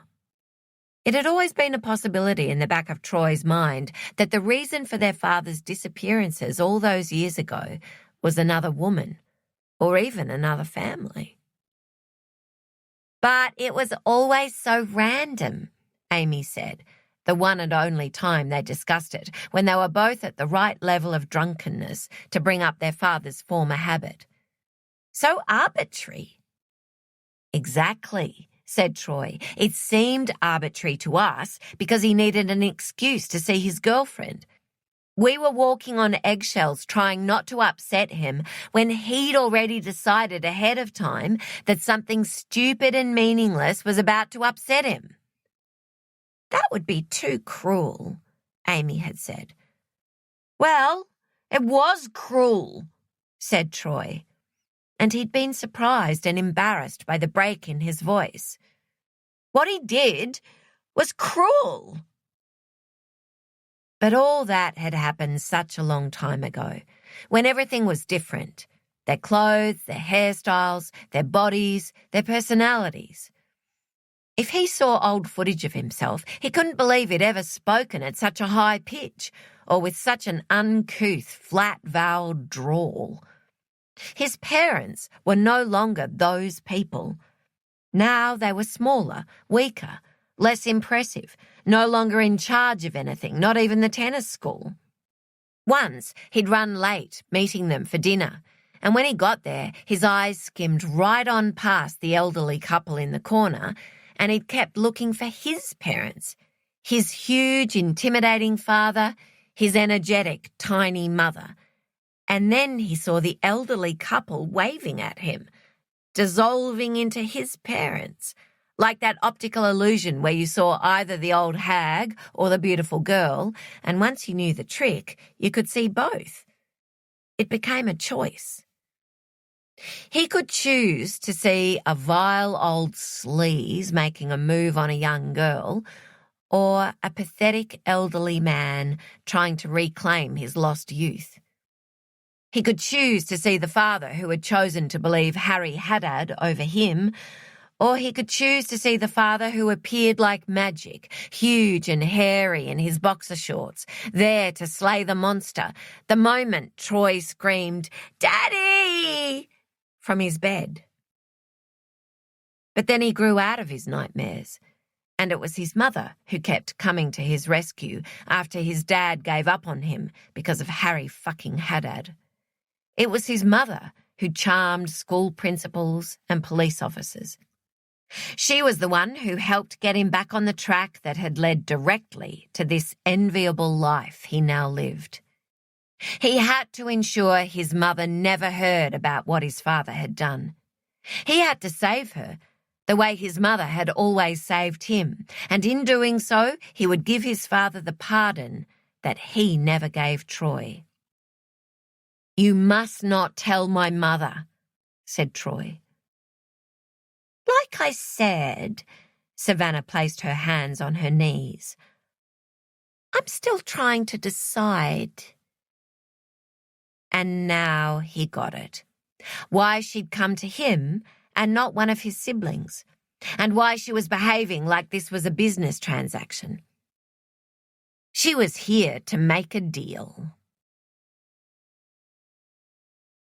Chapter 34. Who can explain the difference between active and passive listening? Logan asked his Wednesday afternoon class. Passive listening, that word again. Was that the way he'd listened to Indira? Passively? A motley mix of students sat at the semicircle of desks surrounding him. Teenagers straight out of school, Women looking to get back into an unrecognisable workforce after years spent raising children. Older men who had worked all their lives in industries that no longer existed. "Active listening is the way I listen to my husband," said star student Rani. "Passive listening is the way he listens to me." A few women chuckled. The teenagers glanced up briefly from their phones and then instantly dropped their heads again, as if there were magnets on their foreheads. Rani was only a few years younger than Logan's mother, and she was retraining to get back into the workforce after she and her husband had lost all their money to a charming, fraudulent financial advisor now doing prison time. "We thought this man was the bee's knees," Rani had said in her About Me presentation at the beginning of the semester. "We mortgaged our home to invest with him. It was like we were under his spell." Rani's sparkly demeanour reminded Logan of his mother, and Logan wondered now if Joy might one day describe Savannah as someone they once thought of as the bee's knees. His mother was spellbound by her, or at least by her cooking, but Joy was astute when it came to money. There was no way she'd mortgage the house for Savannah. Or would she? In return for a roast chicken lunch. As Logan's class brainstormed techniques for active listening, verbal affirmations like, "Yes, I see," and non-verbal affirmations like nodding your head, he thought about how Amy had said their mother was furious when she heard of Logan's doubts about Savannah's story. Logan was kind of furious with Amy. Telling their mother was not the plan. "You were going to ask Savannah out for a drink," Logan reminded her. "I know," said Amy, "but she gives me the heebie-jeebies. She didn't even want to let me in the door. It was like she was their carer." Logan had forgotten that you could never rely on Amy to stick to a plan. "To be fair, she does make excellent minestrone," Amy had said. "Simon and I had 2 bowls each." Simon, it transpired, was Amy's flatmate, and for some unexplained reason, he had been at their parents' house too. Simon was going to help Amy do a deep dive on Savannah. "A full-on background check," Amy told Logan, "like the FBI would do." "Right," said Logan, "because he's an accountant." "How does that help?" said Logan. "He's very thorough," Amy said, and then she chuckled suggestively. And Logan had hung up and called Brooke, who said not to waste any more time with Amy and that she herself had begun preparing a dossier on Savannah weeks ago and she'd come back to Logan with some proper information soon. She said the word dossier with a lot of satisfaction. Troy hadn't returned anyone's calls and for all anyone knew might have been out of the country. So he was no help. In the meantime, their mother had taken Savannah shopping last week and bought her a whole new wardrobe, which was upsetting for Amy and Brooke. Not because they wanted to go shopping with their mother, they couldn't think of anything worse, but what with Savannah's incessant baking and her tiny feet, the girl was clearly intent upon transforming herself into their mother's dream daughter. "Let's role-play some active and passive listening," said Logan to his class. He didn't ask for volunteers. He chose Brian, an Irish automotive worker who had lost his job of 30 years when Holden closed its doors, and June, a bright, bubbly hairdresser who wanted her boss's job because her boss was a real bitch. "Tell June a story, Brian," said Logan, "about anything. And June, I want you to be a passive listener." Brian launched into a story about a grossly unfair parking ticket, which June found impossible to listen to passively because she'd been booked at the exact same intersection near the college. So had Logan. Brian's Irish accent became more pronounced the more excited and upset he became, and Logan was reminded of Savannah's similarly Irish-accented boyfriend, sitting up in bed, reaching for his spectacles, the terror on his face. He stopped dead and banged the whiteboard marker against his palm. The source of truth, or at least another version of the truth. He'd go talk to the little Irish fucker. Later that afternoon, Logan stood at the apartment building where Savannah had lived with her boyfriend. He remembered the apartment number because his birthday was on the 24th, so he'd always had a fondness for the number. "Hello?" said an Irish-accented voice. "Hello?" Logan panicked. He hadn't thought it through. But the man said instantly, impatiently, "Come on up, 2nd floor." The security buzzer went, and in his relief, Logan pushed the glass door so hard it crashed against the wall with a bang. When he got to the apartment, he saw that the door had been propped open with a battered old sneaker. Logan tentatively pushed open the door. "Hello?" Nothing. He could hear music playing from somewhere inside. Norah Jones. It was like the guy was doing everything possible to make himself look benign. Savannah had mentioned his name, but Logan was struggling to remember it. Something bland and one syllable. He looked at the abstract painting leaning against the wall. It was god-awful. Indira would love it. He remembered when he and Troy first came here, Savannah had said the boyfriend was the artist. He studied the signature. Did it possibly say David? Was that the bloke's name? Dave? Dave. "Dave?" he called out. A voice called over the music. "Yeah, thank you. Just leave it anywhere."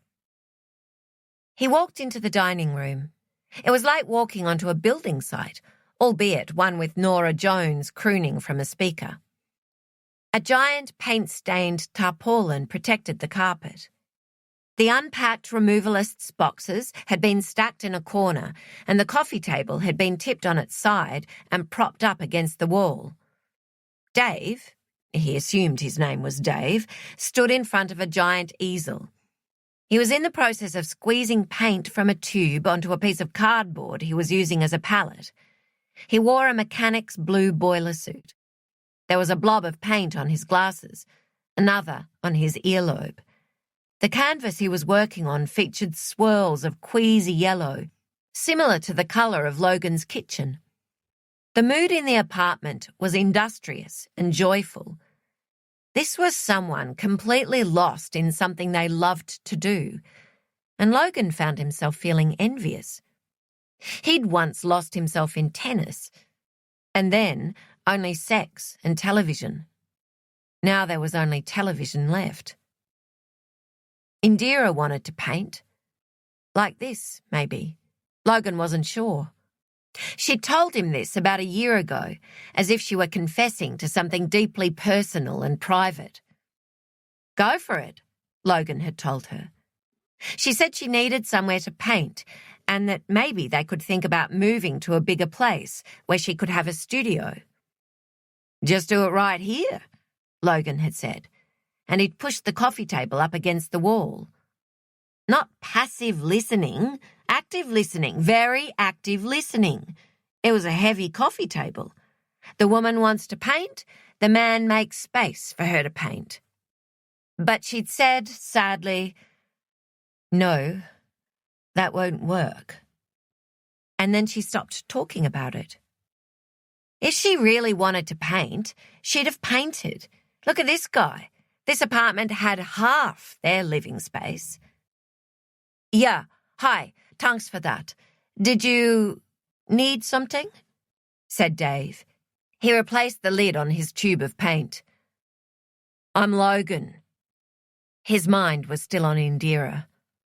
Logan was totally supportive of her desire to paint. He just didn't want to sell the townhouse, just in case it didn't work out. No, absolutely not. That was not the reason. He was committed to the relationship. But sometimes you lost when you were meant to win. The townhouse was in his name. If it didn't work out, nothing needed to change. The girl left. Logan stayed.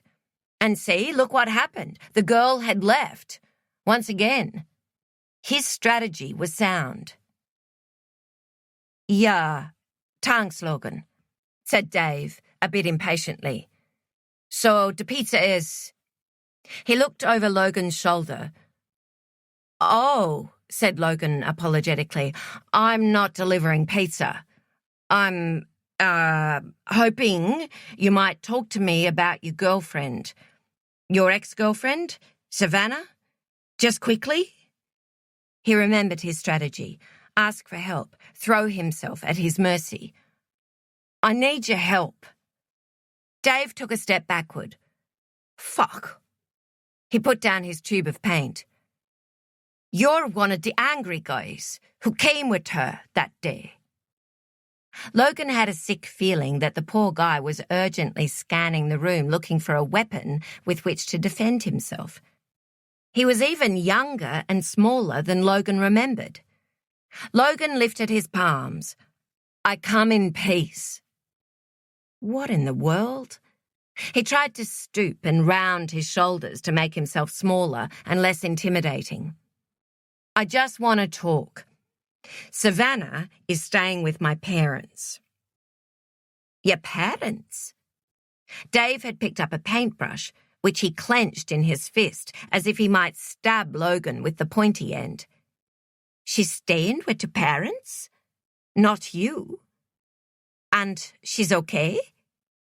She's fine, said Logan.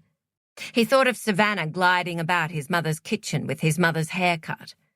She's good. How does she know your family? Asked Dave. She doesn't. I don't get it. She turned up on their doorstep late one night, bleeding. She said that you hit her. Hit her? Dave's mouth dropped. His face became stupid with shock. She really said that? That I hit her? That's why my brother and I came here to help her pick up her stuff. But then the other day, I saw something on TV. It was a girl telling the same story as Savannah told me. About you. Almost word for word. It made me think she might have made it up. And, well, that's fine if she made it up. It wasn't fine if she made it up, but he wanted to be clear that he was an easygoing, accepting kind of guy. All he wanted was information. She's living with my parents, and my mother loves her, and I guess we're just trying to understand. He felt suddenly overcome by the peculiarity of this whole situation. He'd walked into a stranger's apartment, just like Savannah had walked into his parents' life. People weren't meant to behave like this. We just need to know if we should be worried. We don't quite get her. The kid's shoulders dropped. Right, he said. Right then. He took off his glasses and cleaned off the paint from the lenses with an old rag from his pocket. Well, firstly, I did not hit her. I've never hit anyone. He looked up at Logan. Man or woman. Okay, said Logan. I believe you. Is that why you two looked like you wanted to kill me that day? Dave put his glasses back on and peered at Logan. Because you believed I'd... We didn't want to kill you, said Logan uncomfortably. Your brother did. It was a nightmare, like a home invasion. You were apologising to her. You kept saying sorry to Savannah, remembered Logan. He kind of wanted to find mitigating circumstances. You were apologising for something you'd done, something pretty bad. Not for hitting her, said Dave. I was apologising for forgetting her birthday. I was meant to meet her at a restaurant for her birthday, and I never showed. She was all dressed up in this fancy restaurant, waiting, and my phone battery was dead. Wow, said Logan. I know, said Dave. He shook his head remorsefully. I still can't believe I did that. So, this story, she told me, she probably did repeat it from something she saw on TV. She does that, like monologues from movies, stories that people told her, or that I told her. She's like a parrot. It's her party trick. Okay, said Logan. Some party trick, pretending you're a victim of domestic violence. Supposedly, she has this thing called superior memory syndrome, or something like that. She says she can remember every day of her whole life. I never knew if that was true, or even that was something she'd seen on TV. He looked uneasy. She could be kind of loose with the truth. She's a liar, said Logan. That's what you're saying. The apartment buzzer rang and they both jumped. That's my pizza, said Dave. I thought you were my pizza. Yeah, I got that, said Logan. You mind if I let him come up? Asked Dave carefully, as if he were being held hostage. Logan took a step back, held his palms up again, idiotically. I won't take up much more of your time. Dave buzzed in the pizza guy, and then they both looked at each other awkwardly, waiting. What sort of pizza? Asked Logan.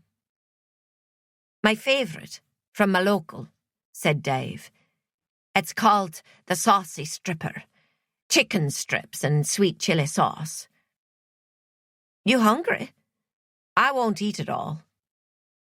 Starving, said Logan honestly, but that's okay. I won't. Family-sized saucy stripper for Dave? Called out a deep voice at the door, and Logan and Dave grinned in mutual involuntary appreciation, which somehow lifted the mood. And that was how Logan found himself sitting on the floor of Savannah's ex-boyfriend's apartment, drinking beer and eating excellent pizza, and strangely enjoying himself. My girlfriend wants to paint this sort of stuff. Art. Logan gestured at the easel. My ex-girlfriend. He looked about the room. I said she could just paint in our living area like you're doing. She said she needed a studio. He wanted Dave to say, high maintenance.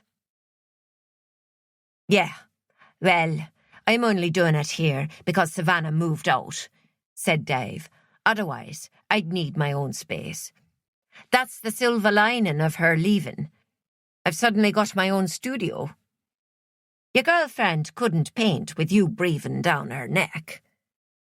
I wouldn't have done that, said Logan. She would have felt embarrassed to paint in front of you. Dave peeled off a piece of chicken from his pizza and spoke with his mouth full. Especially if she's only just getting started. That's the thing about art. It's so visible. Oh, said Logan. She never said. I could have gone out. Left her to it. Sure, said Dave, but she probably got it in her head that a studio was the answer to overcoming her fear. She wants to paint, but she's afraid to paint. Why would she be afraid to paint? In case she's no good, said Dave. In case she can't get what's in her head and her heart onto the canvas. Maybe she's afraid of being afraid. That she'll be so paralysed by fear she won't do a thing. She'll just stand there with her paintbrush, feeling like a fraud. Logan put down his slice of pizza, suddenly bereft. He'd thought it was just a passing whim, And the truth was, Indira became weirdly reticent each time she brought it up, as if she didn't really care all that much. She'd raise it, and then she'd instantly back down. She never pushed that hard. Was it possible the reticence was because of fear? He should have understood that she could have passionate, complicated feelings about art, just like he had passionate, complicated feelings about tennis. Art wasn't a hobby for Indira, like tennis could never be a hobby for him. When she walked through art galleries, she felt what Logan felt when he watched the Grand Slams. Pain and pleasure, like unrequited love. He was a fool. They could have afforded a bigger place. Why did he insist they stay? Because he never felt like changing anything. His job, his address, his bank, his gym. Jesus, it would have been so simple to move to a 2-bedroom place with a second room she could have used as a studio. She could have closed the door, faced her fear. She was probably good, probably better than this guy. She was probably great. Did she break your heart, then? Asked Dave. No, said Logan. It just ran its course. He changed the subject back to the point of his visit. How long had you been with Savannah? It was only early days, said Dave. About 3 months. You moved in together pretty fast, commented Logan. Probably too fast, agreed Dave. I told her on one of our very first dates that I'd been thinking of moving to Sydney, and she said she'd been planning to do the same, but it was so much more expensive than Adelaide. Wait, she told us you both moved down from the Gold Coast together. Adelaide, said Dave. Why would she say the Gold Coast? Did coming from the Gold Coast sound more tragic and dramatic than coming from Adelaide? Maybe it did. Dave shrugged. She did that. It's a habit of hers. She lies about things for no reason, things that don't matter, that are easy to catch her out on, like, I don't know, what she'd had for lunch. I'd say, but Savannah, I know that's not true. And she'd say, what does it matter? It's so trivial. Who cares what I had for lunch? And I'd think, yeah, it is trivial. I don't care. But it made me feel kind of befuddled. I bet, said Logan. Dave helped himself to another slice of pizza and said, You know, I did some research. Savannah actually fits the definition of a pathological liar, which is someone who lies when there's no benefit to lying. That's exactly what she'd do. Lie for the sake of it. Logan tried to channel his mother and show compassion. I guess it might have something to do with her growing up in foster care. He warmed to the subject. She maybe got used to saying whatever she thought people wanted to hear and... Yeah, no, mate, said Dave. She didn't grow up in foster care. Logan slumped back. She didn't? His compassion vanished. No, said Dave. Her father died when she was a baby. I don't think they ever had much money, but she definitely was never in foster care. She lived in the same house from when she was 7. She used to do ballet. She says her mother still has all her trophies displayed, like a shrine to her ballet career. I know that part is true. I've seen photos of her performing. Logan felt queasy. All these unnecessary lies. Had she stolen the details of her childhood in foster care from some poor contestant describing their journey on a talent show? None of it was necessary to arouse Logan's mother's sympathy. She could have just admitted she was an ordinary girl from Adelaide who had been stood up by her boyfriend on her birthday, and Logan's mother still would have let her stay the night. although perhaps Logan's father would not have let her stay the second night. So that night when you forgot her birthday, is that when she left? Another thought struck Logan. How did she hurt herself then? She was bleeding when she got to my parents. So I worked late. I'm the new guy, trying to impress. He lifted his bottle to his mouth, took a long swig. He was loosening up now that he'd nearly finished his beer, becoming voluble. We'd both got new jobs straight away when we moved in, so we were busy. I was working full-time as a graphic designer, and Savannah was working odd hours at 2 jobs. We were both exhausted. Savannah had 2 jobs? What happened to those 2 jobs? The last Logan had heard was that Savannah had said there wasn't much out there right now. I had in my head that the birthday dinner was another week away, so I got home and my phone was flat and I couldn't find the damn charger. We'd only just moved in. We still had boxes to unpack. I was getting hungry because she does all the cooking. Dave dolefully considered his slice of pizza. She's a great cook. I know, said Logan, although it felt wrong to admit he'd enjoyed Savannah's cooking while he was here investigating her. And then, finally, she came home. I thought, yes, dinner. But then I saw she was all dressed up, and I said, oh, fuck, it's not today, is it? Like, it was obviously the first time we'd celebrated her birthday together. So it was a real balls-up. He clearly still felt bad about it. It's strange, because she didn't seem that angry at first. She was upset, but not crazy angry. She said it didn't matter. We'd go there again another time. She made pasta. We were watching TV, having a glass of wine. It was all good. And then, suddenly, out of nowhere, it was like she lost her mind. She stood up from the couch and said, I can't take this anymore. She was walking back and forth, holding her wine, and it was like she was having some kind of episode. And we still had boxes and shit everywhere.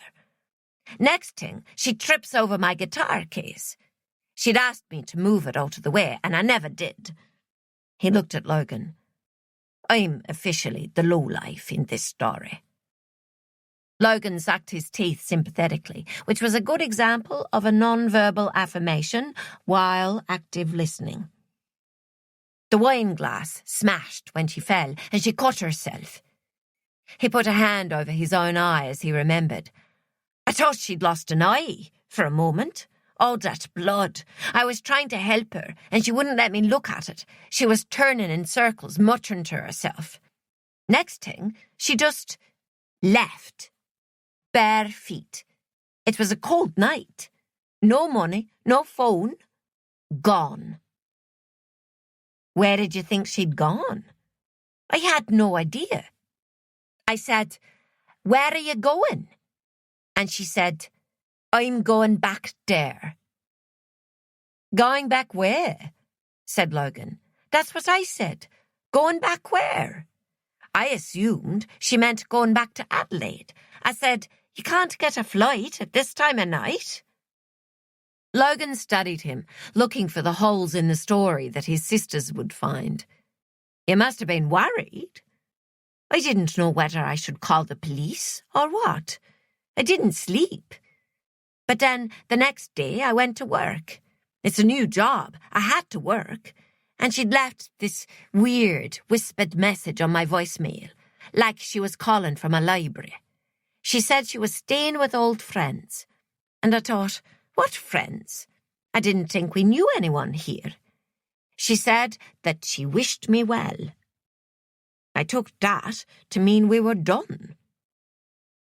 Logan winced. She wished you well. I know, said Dave. That was the way she talked sometimes, like an old lady, or like she was playing a part. I feel like I never even knew her. And you know, Since then, I've talked to people about it, and I just think, man, that's one of those short relationships where you look back and think, what was that all about? Because she was fun and sweet, but she was weird. I think maybe I dodged a bullet. Maybe you did, said Logan. Was that dodged bullet now headed straight for his parents? I don't think she's dangerous, reflected Dave. She's just a really strange person. That night, her behaviour was weird, so out of the blue.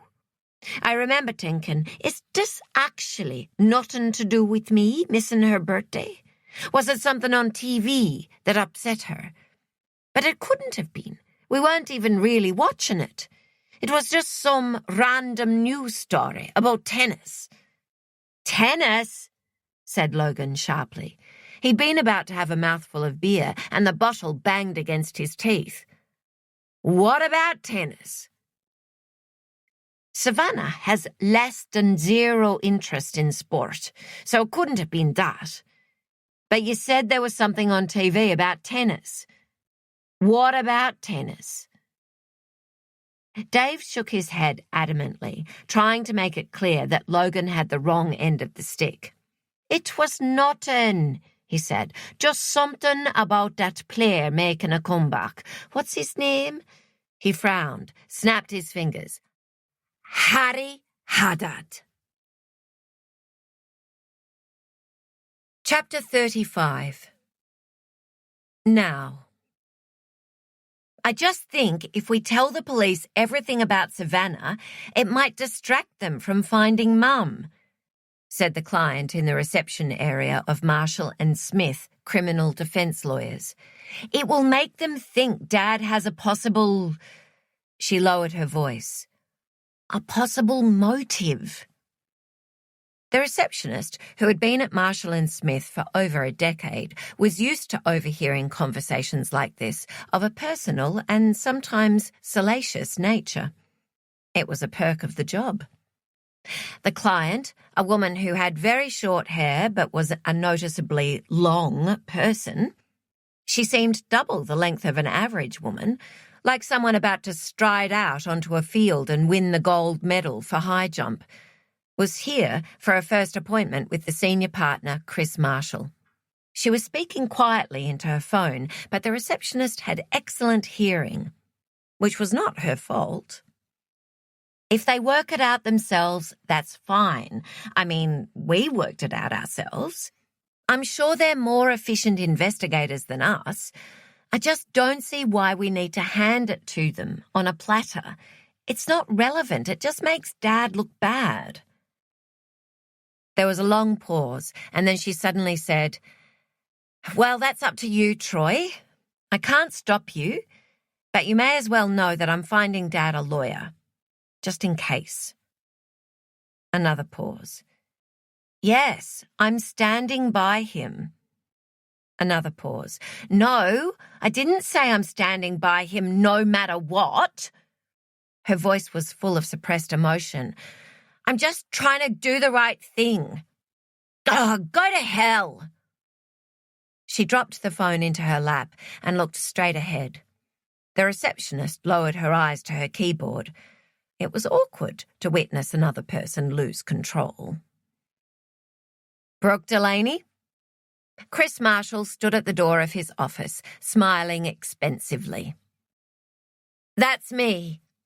The woman leaped to her feet, breathed through her nostrils, and lifted her chin, as if she were about to set that high jump record, and went striding into his office. Chapter 36. Last October. Do a reverse image search, suggested the internet, when Brooke asked how one would go about doing a background search on a suspicious person staying with one's parents. It's easy. Not if I don't have a photo of her, Brooke told the internet. She locked her hands together and raised them high above her head. She was sitting at her desktop computer in her study at home. except it felt like she was sitting in Grant's study, at Grant's computer, in Grant's home. It had technically been a shared study, but Brooke had been the one who always worked on her laptop at the dining room table, as if Grant's career was the one that mattered.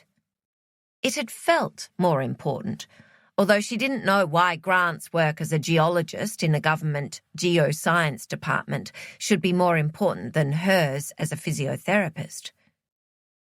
Why was she thinking this?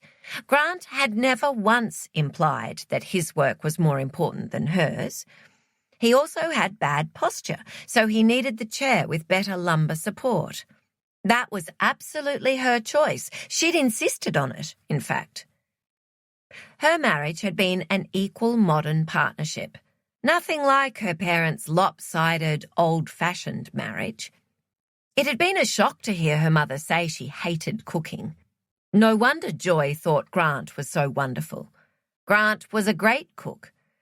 They had never had a single argument over who did what around the house. It just wasn't an issue for them. Everything was split so fairly. Brooke was nothing like her mother. Nothing. She readjusted the chair to suit herself. It was a good chair. Grant's lower back probably missed it. She turned up the volume on Taylor Swift to inspire her. She loved Taylor Swift. Grant said she couldn't possibly love Taylor because she wasn't 13, but she did so love her.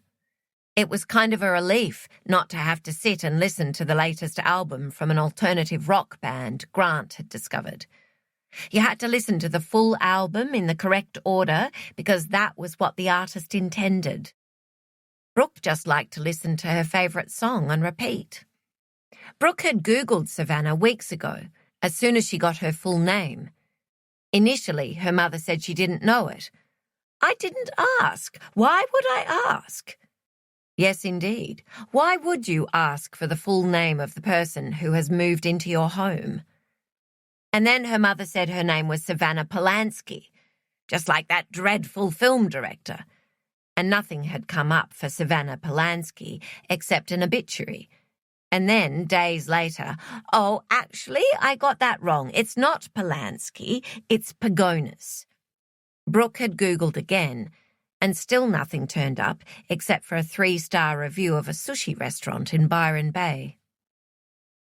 Now she stared with blank frustration at the computer screen.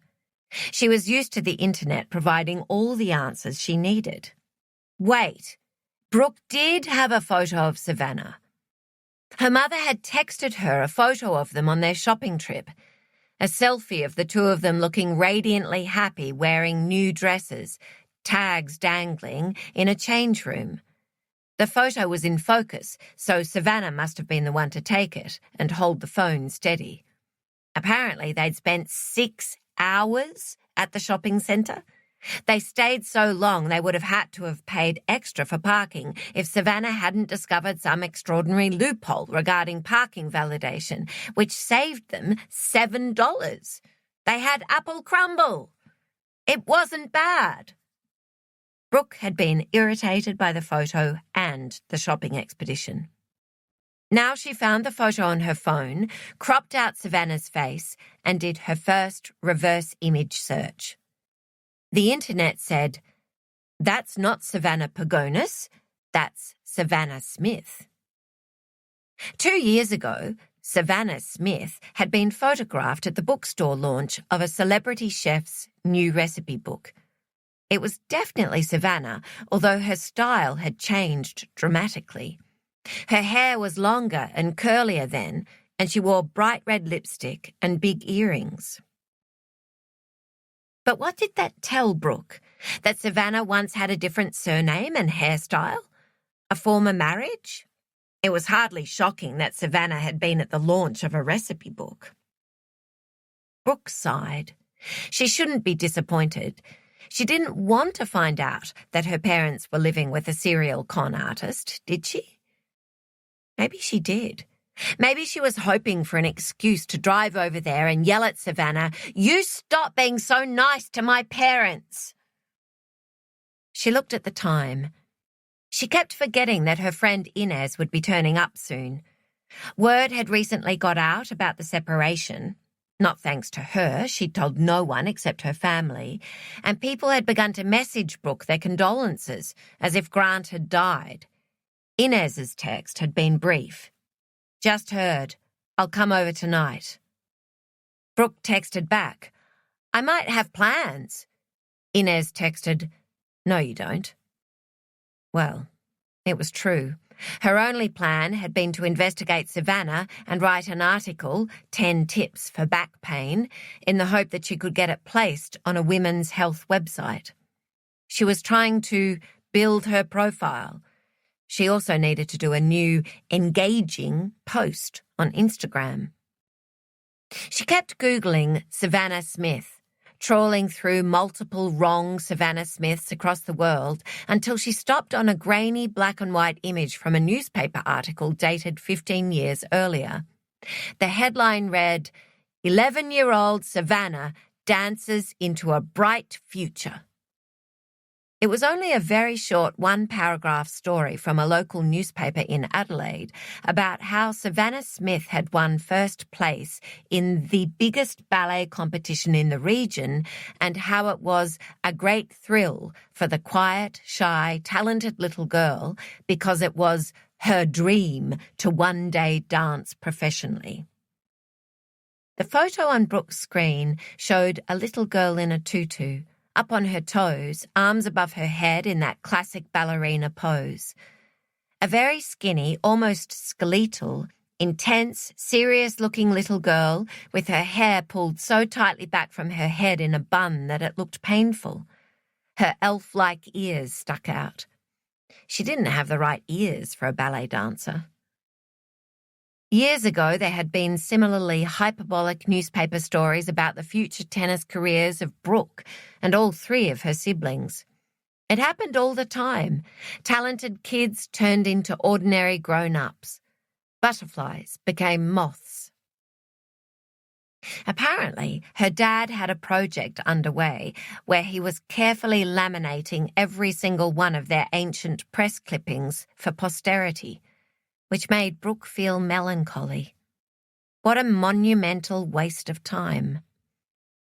Something about the photo tugged irritably at Brooke's memory. The little girl reminded her of someone or something in the past, something to do with a migraine, her vision blurring, the smell of fresh-cut grass, someone shouting. The doorbell rang and she jumped, startled out of her reverie. Inez arrived with a bottle of champagne and an overloaded recycled shopping bag looped over one shoulder. "Too heavy," said Brooke as she swiftly removed it and led Inez to the kitchen, suddenly filled with affection for her old friend. She hadn't forgotten her friends, but it did strangely feel as though she was just now remembering them. "Love the overalls?" said Inez, indicating Brooke's blue denim overalls, which she'd pulled out from the back of a drawer on a whim. "Very retro." "They're comfortable," said Brooke. "Grant said they made me look like a zookeeper." They opened the champagne, and Brooke filled her in on everything Savannah. "She's been doing all the cooking for them." "What a lowlife." Inez handed her a fizzing glass of champagne. Brooke giggled and then stopped abruptly because she realised how the sound and feel of that voluptuous giggle was both familiar and unfamiliar, like something she'd thought she'd packed away forever along with her old schoolbooks and uniform. This had been happening more and more as the weeks went by and Grant's presence became fainter. Brooke was discovering old habits, old clothes, old music, and now, her old laugh. It was absurd to think she hadn't laughed in 10 years. She certainly had laughed because Grant was funny. So funny. He was proud of his wit. It was important to him that he be recognised as the funny one in their relationship. Inez said suddenly, "It's really nice to see you." I know, I've been so busy with the clinic. Inez interrupted. I meant, it's nice to see you without Grant. What do you mean? You liked Grant, didn't you? Everyone liked Grant. Brooke looked at the bottle of champagne. Wait, is this champagne celebratory? I didn't dislike him, said Inez. He's one of those people you feel like you should like. She paused. It just always felt like you were concentrating. Concentrating? Like you were very aware of him. Isn't that just being a good partner? Being aware of the other person? Sure, but it seemed like it only went one way. I never felt like he was concentrating on you. It was like he was the CEO and you were his devoted assistant. No, said Brooke. She was a strong, smart, educated woman who had no problem with flat tires, spiders, light globes, overcharging mechanics, or tough-talking real estate agents. She was deeply offended. That's not true. That is absolutely not true. I'm sure it's not, said Inez steadily. What would I know? They silently drank their champagne. I'm sorry, said Inez. That was a stupid thing to say. Look, I'll show you what I bought. She heaved up the grocery bag onto the counter. I got mood-boosting foods. Salmon, bananas. I seem to remember you were always eating bananas at school. I did love bananas, said Brooke.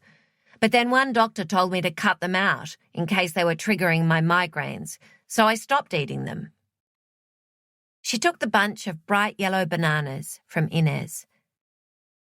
Sugar bananas, she said vaguely, as a memory from childhood materialised, the image becoming slowly clearer like a developing photo.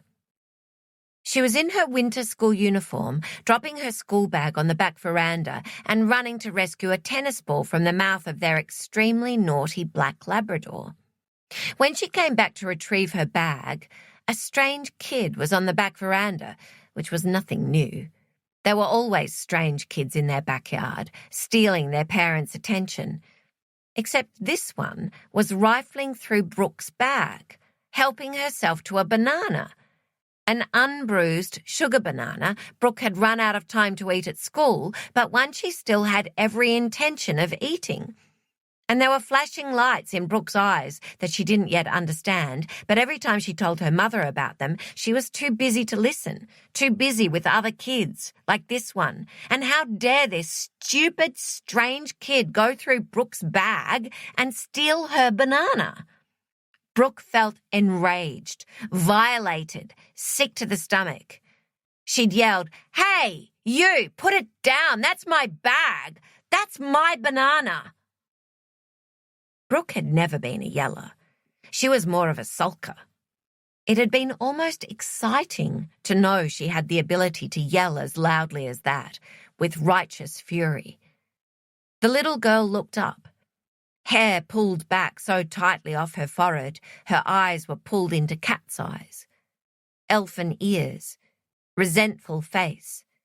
She dropped the banana, run away. That's why Brooke had recognised that little girl's face in the article. She'd met Savannah as a child. It was no coincidence that she'd turned up at her family home. She'd been there before. Chapter 37. Now. So, the bananas sparked this memory, said Inez Lang to her mother as they waited at the menswear counter to buy her dad a new tie for his birthday. It was just after she and Grant, sweet Jesus, speak of the actual devil. Inez couldn't believe it. Don't turn around. She dropped her gaze, but it was too late. He was heading towards them, threading his way past the racks of clothes. Inez, I thought it was you. Brooke's ex-husband, Grant Willis, was an ordinary-looking guy with a receding hairline and large ears, yet he carried himself as if he were a sex symbol, and he almost became as good-looking as he believed himself to be. Women awarded extra points for self-confidence. Men weren't as generous with their marking. "Hi, Grant," said Inez. Not rude, but frosty. "Mum, this is Brooke's ex-husband." "Hold your horses, we're not divorced yet," said Grant. "But you will be," said Inez. She said to her mother, "They will be." "We're not focusing on that right now," said Grant, with Brooke's mother missing. He looked momentarily uncertain. "I'm really fond of Joy. We were close." "Aren't you living in Melbourne now, Grant?" asked Inez. Brooke had told her that he'd accepted an interstate secondment earlier in the year. Inez and Brooke had agreed this was good news. It was preferable ex-husbands left the state, if not the country or the planet. So why was he lurking around Sydney? "Here for work," said Grant. He took a step closer towards her. "Brooke hasn't been returning my calls." "She's got a lot on her mind." "I know that. It's just, I thought the police might have contacted me by now." "Why would they contact you?" asked Inez. "I was part of that family for a long time." "Sure, but that was a while ago now." "Not that long," said Grant. "I have information." "Oh, please." Inez dropped all politeness in a fit of irritability. "If you've really got information, Grant, that might help the police find Joy, call them with it." "I should probably do that," said Grant. "I just feel like I have a responsibility to make sure someone has told the police that Joy once," he licked his lips, "had an indiscretion." Inez met her mother's widened eyes. "An indiscretion?" "That's right. It was many years ago, but obviously if Stan somehow discovered it, well, that might go to motive." Go to motive. The man was a geologist, not a lawyer.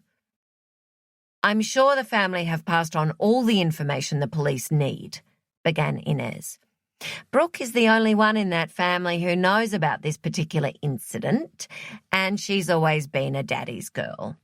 I'm guessing she won't be telling the police." "Right," said Inez. She felt sick. How dare he? "I mean, Brooke has her dad's back, and I get that," said Grant. "But I'm Team Joy, and if Stan hurt her, then I'm going to help put him behind bars." Chapter 38. Last October. "Turns out your potential scammer is an actual scammer," said Simon Barrington to Amy as she sat at the dining room table rating the cheesiness of a new savoury cheese cracker. Simon took a cracker as he sat down opposite her. "Cheesy," he said. "Overly so?" asked Amy. "I'd say perfectly cheesy." His words penetrated. "Savannah is a scammer? Seriously?" She noted that although her heart was definitely going over the speed limit, it was doing so in a controlled manner, staying in its lane. Her therapist, Roger, used a lot of car metaphors. Simon opened a manila folder. "I did an ASIC search." "Clever." Amy tried to remember what ASIC stood for. Australian Securities and Investments Commission. She's on the disqualified director list. 3 years ago, she was the director of a business that was selling fraudulent tennis memorabilia. "Wait, fraudulent tennis memorabilia?" said Amy. That seems like a big coincidence, agreed Simon solemnly. Their eyes met. Amy thought of her father's precious signed tennis ball collection. She'd always wondered if those players really had sat there and signed them themselves. You think she deliberately targeted my parents? Asked Amy. I do, said Simon. I think we should go over there. He held up the file, waved it. Confront Savannah with this. See what she says. Well, said Amy, I'm really grateful for this, but... She wavered. This would be the second time he'd been to her family home. He was acting like a boyfriend, a sweet young boyfriend who deserved an equally sweet young girlfriend. She would break his already broken heart. Okay, she said, because simply looking into his clear brown eyes was as cleansing to her soul and calming to her heart rate as half an Ativan washed down with half a glass of wine. Chapter 39. Now. 3 years ago, this Savannah Pagonis, who at one point went by the name Savannah Smith and may have other aliases, was selling fraudulent tennis memorabilia on the internet, said Ethan to Christina. Okay then, said Christina. She sat back in her chair, tapping her pen against her teeth. Tennis memorabilia. She clearly didn't pick the house at random the way she said she did. She was trying to scam them, guessed Ethan. Something to do with the tennis school? Maybe, said Christina, and maybe she was successful. Because whenever I hear the name Savannah from anyone in that family, I get the sense she had some kind of emotional impact. Like they're angry with her? Asked Ethan. Christina considered his question. No, she said finally. More like they're sad and possibly guilty? Chapter 40. Last October. Joy stood outside Savannah's bedroom and pushed tentatively on the half-open door. When Amy was a child, and this was her bedroom, Joy hadn't hesitated to do some sleuthing when Amy was safely at school, searching for clues that would solve the mystery of her daughter. She never found much. A packet of ordinary cigarettes, one funny cigarette, a bottle of crème de menthe that Amy had stolen from her grandmother's house. None of these items came close to what she found under Troy's bed. Joy had been far more distressed by the confusing, rambling diary entries that were so difficult to decipher because Amy had a habit of scribbling over the most important words. I am really worried about scribble, scribble, and scribble. I wish I never scribble with scribble. But Savannah was her guest, and Joy had no parental rights to justify her actions.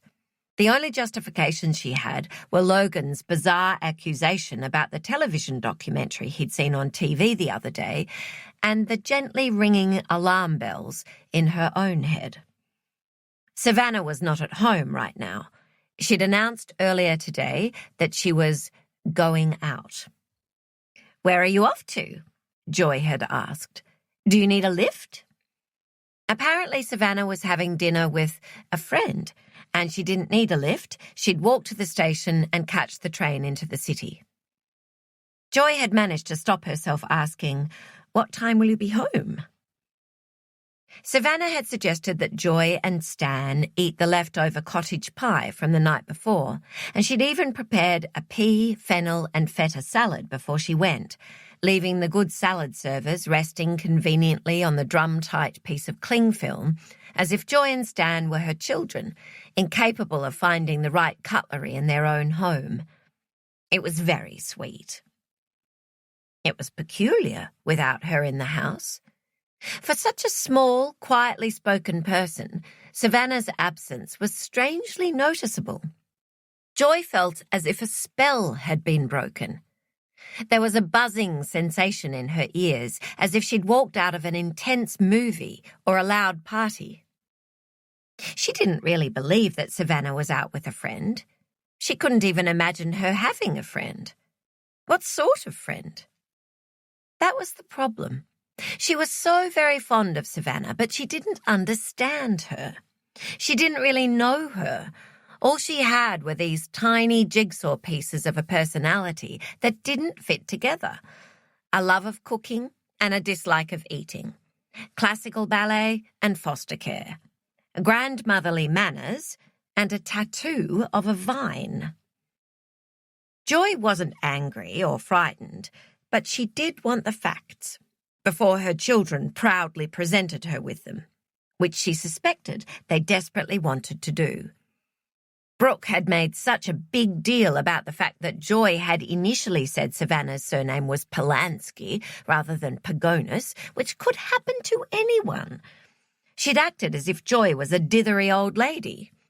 Joy had reminded her that Brooke had believed that carpenters laid carpet until she was 16. And Brooke said, "That was actually a completely logical assumption, Mum." And Joy said, "So, Jesus laid carpet then, did he, Brooke?" Remarkably, they'd both got the giggles at that point. It was nice to hear Brooke laugh. She had a lovely laugh. Grant was very witty, very clever, but he never seemed to make Brooke laugh like that. She had a lightweight doona folded up under her arm as an excuse should Savannah suddenly, impossibly, materialise and catch her snooping. "The nights are getting warmer," she'd say. It was also in case Stan caught her. She didn't want him to know that she had any concerns about Savannah. He already seemed to have turned against the girl. As she stepped into the room, the house phone rang, and she gasped as if there had been an explosion. For goodness sake. "Can you get that?" she called as the phone stopped mid-ring, and she heard the deep rumble of Stan's voice. Good. That was him out of the way. It would either be for him or a telemarketer, not Joy. Everyone called her on her mobile, because she was progressive. Savannah's room was spick and span, in stark contrast to the cyclonic aftermath that appeared when Amy lived here, both as a child and when she intermittently moved back in as an adult. Savannah's bed was made with hospital corners, the covers pulled army straight, and the windowsills and skirting boards gleamed in a way that neither Joy nor good old Barb ever achieved. Amy's old school desk was clear, except for a foolscap-sized, hard-bound journal, sitting right there in the middle of the desk, with a pen next to it. Well, if it was a diary, Joy certainly would not read it. Absolutely not. That sort of gross invasion of privacy was only appropriate for one's own children. Anyway, hadn't Savannah implied that the problem was that she remembered too much about her past? She wouldn't need to record her days if they were permanently recorded in her memory. Joy looked over her shoulder, walked towards the desk. She would not look. There was no point in looking. It was not a diary. If Savannah had something to hide, she wouldn't leave it there in plain sight. Who was she kidding? Of course she was going to look. She flipped open the book. The pages were covered in tiny, rigid handwriting. She put her fingertips to the page. The surface was bumpy. Joy's mother used to write like that, pressing so hard with her pen it left an imprint on the page, as if she were trying to engrave her words forever. She squinted. She needed her reading glasses. Heavens to bloody Betsy! Leaving the room to retrieve her glasses made the whole process feel too calculated. Perhaps if she got them fast. She darted from the room, ran down the hallway. She could hear Stan on the phone. His voice was raised. She hoped he wasn't telling off some poor telemarketer who was only trying to earn a living. She retrieved the glasses from the kitchen table, ran back down the hallway. He was properly shouting now. She dithered. Should she go and try to help sort it out? But the volume of his voice dropped, became conciliatory. That was Stan. The telemarketer might even be making a sale now. She went back into Savannah's room, put on her glasses, and picked up the book. Right then. She read, Sunday, 1/4 apple, 5 sultanas, 1 times toast, no crusts, no butter. Bolognese pasta, 11 spoonfuls, half orange. Day after day it went, detailed listings of tiny portions of food. She flipped to the last page and saw the beginning of that day's entry. All it said was, 8 spoonfuls of chia yogurt pudding. Savannah had made the chia yogurt pudding last night. It was delicious. Joy must have had at least 100 spoonfuls. She closed the book and carefully placed it back in exactly the position she'd found it. All that time Savannah spent creating beautiful food, and then she came back to her room and recorded every mouthful in bleak, rigid detail. The pleasure she'd given Joy and Stan with her cooking.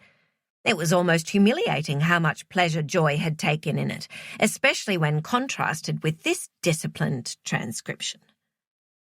She sat on Savannah's perfectly made bed and pressed her palms to the tightly pulled sheets.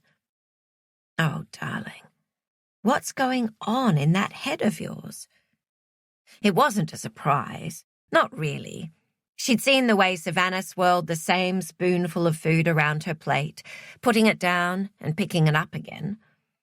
Was she suffering from a full-blown eating disorder? Or was it just a strange, compulsive habit to record everything she ate that made her feel in control of her life? Joy's first instinct was to fix it, to get Savannah in to see a professional. As if that would be the silver bullet. It was exactly the way she'd felt when Amy was growing up. They would wait and wait, sometimes months, to get the next available appointment to see the next person. All those different diagnoses they were offered with varying degrees of confidence. She remembered that nice, tired-looking psychologist who, when Joy said, "You lot keep changing your mind," replied, "Ours is not an exact science, Joy. It's not like she has a headache." Joy had thought resentfully, well, no one can bloody well fix headaches either. "Where are you?" shouted Stan. She could hear his heavy footsteps pounding through the house. "In Savannah's room," she called back. "You mean Amy's room," he said furiously in the doorway. "Amy doesn't live here," said Joy. She looked up at him. His face was white, his eyes red. He radiated fury. "What is it?" she asked. "Who was on the phone?" "It was Troy, helpfully letting me know that he has just paid Savannah some exorbitant amount of money not to tell you that I harassed her." "You harassed her?" Joy looked at him blankly, trying to understand. Her first confused, irrational thought was that he'd harassed her to do tennis drills, like he'd once harassed the children. "Sexually harassed her," said Stan. "Your idiotic son actually believed it. He genuinely believed it." Joy stood. She crossed her arms.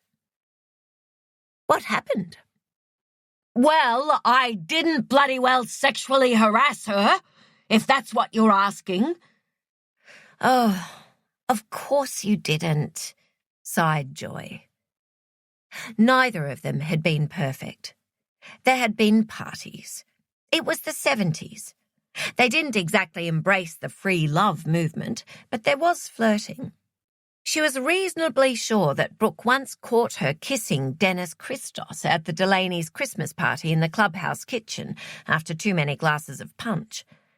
Dennis couldn't serve to save his life, but the man could kiss. Joy confessed it to Stan years later, and he certainly wasn't thrilled, but he didn't make a big deal of it, although poor old Dennis did start to look alarmed at the speed of Stan's serves. Stan might have strayed. It was reasonable to think that he might have considered it in the bad year when they truly thought they were going to separate. Women found him attractive. Joy had never asked the question because she didn't care to hear the answer.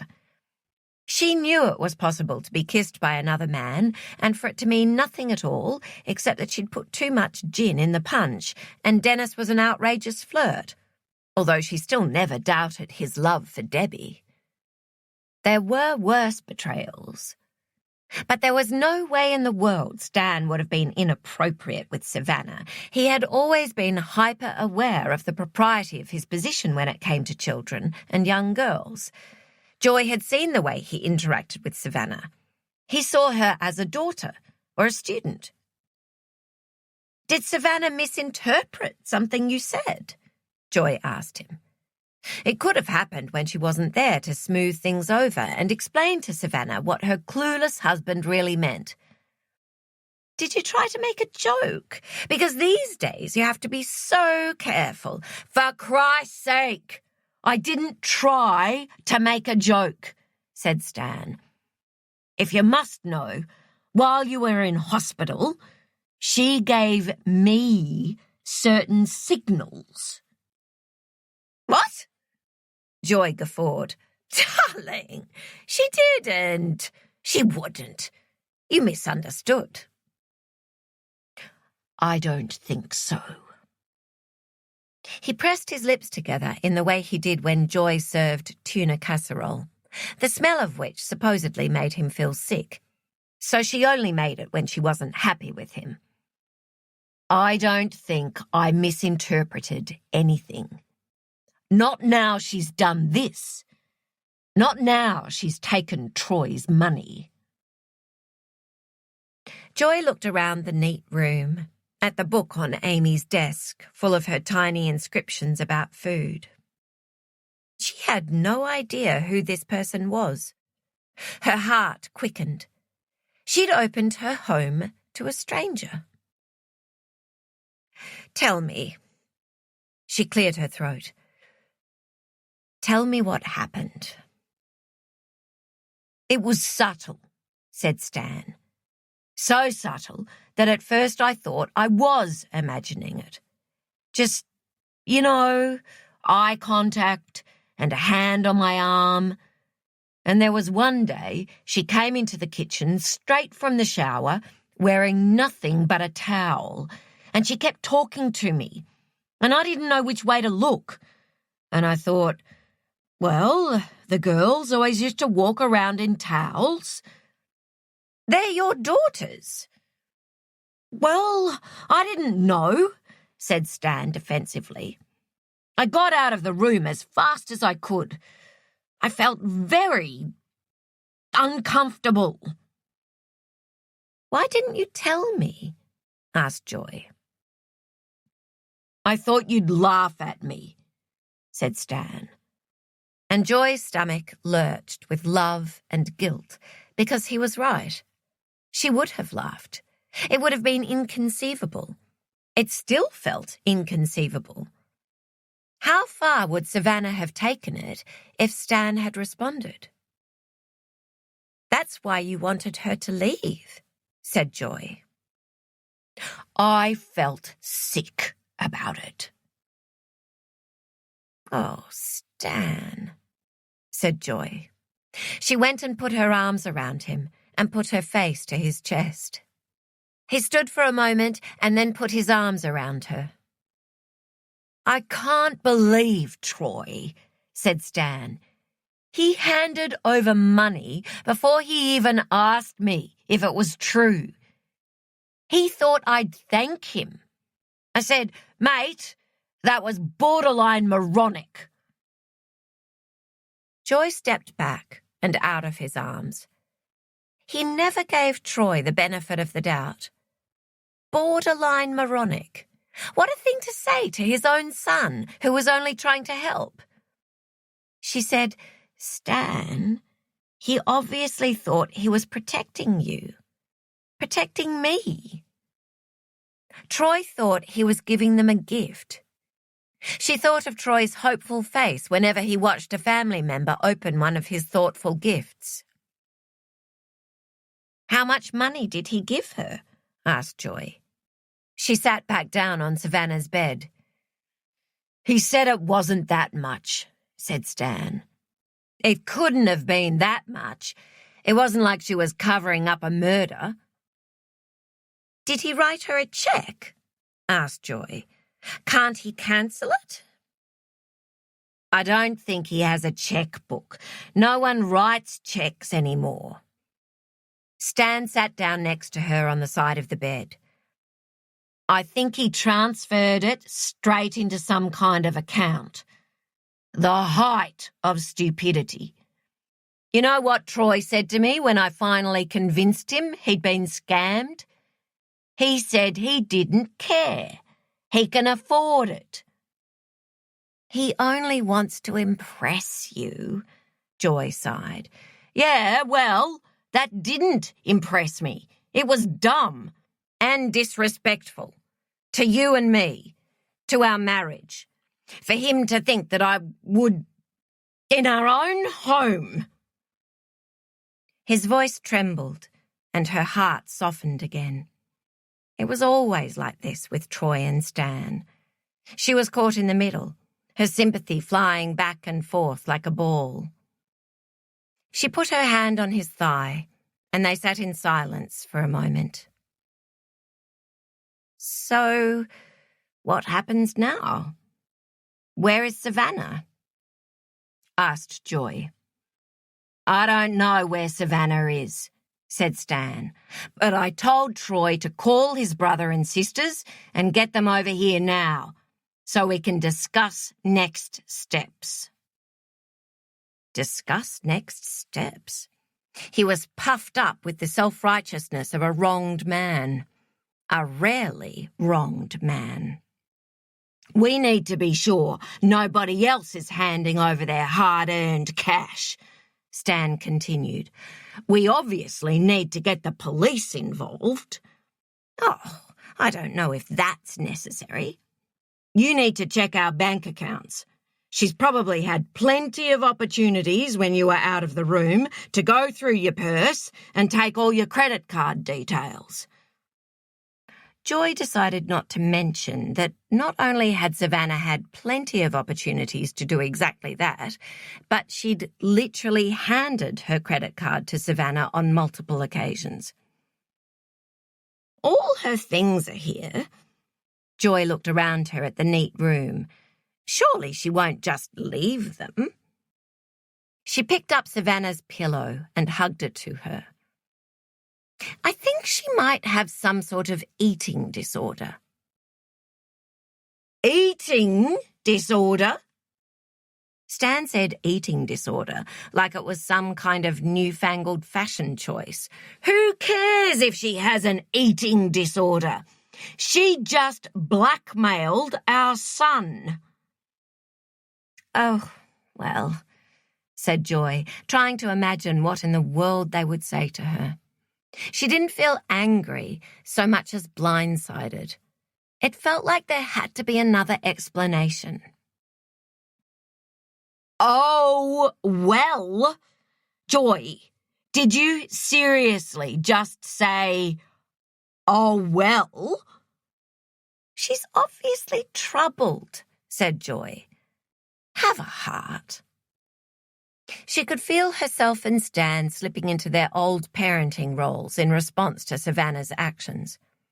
The angrier Stan got with a child, the more likely Joy was to defend them, and the worse the transgression, the calmer Joy's response.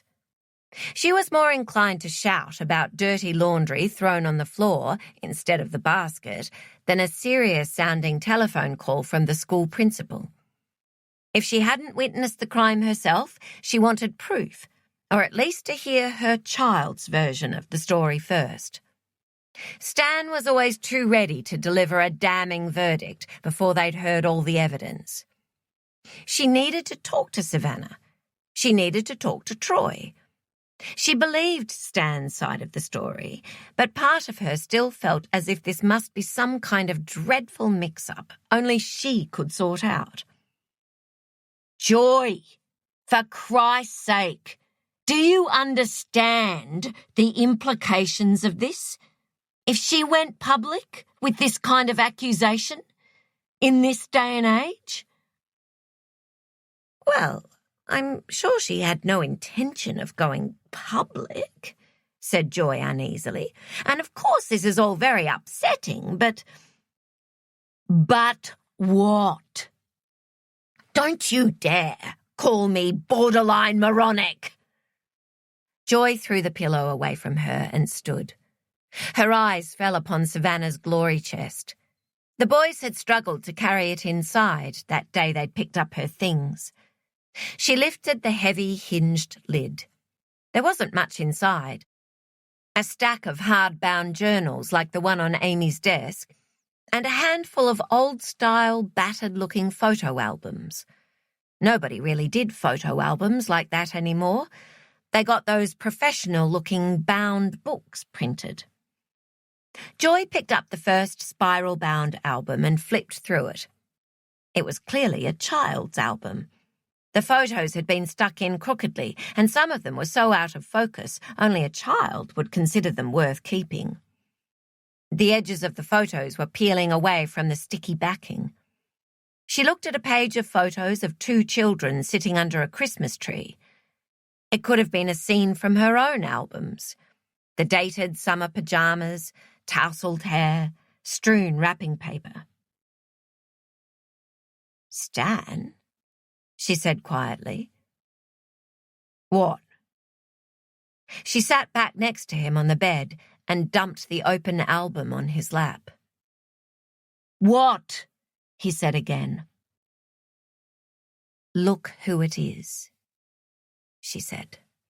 It's her, said Stan. Savannah, obviously. When she was a kid. Yes, but look who the boy is. Joy slid her finger over to the child sitting next to Savannah. The big eyes, pudgy cheeks, and shock of hair. Stan stiffened. That's not... It couldn't be.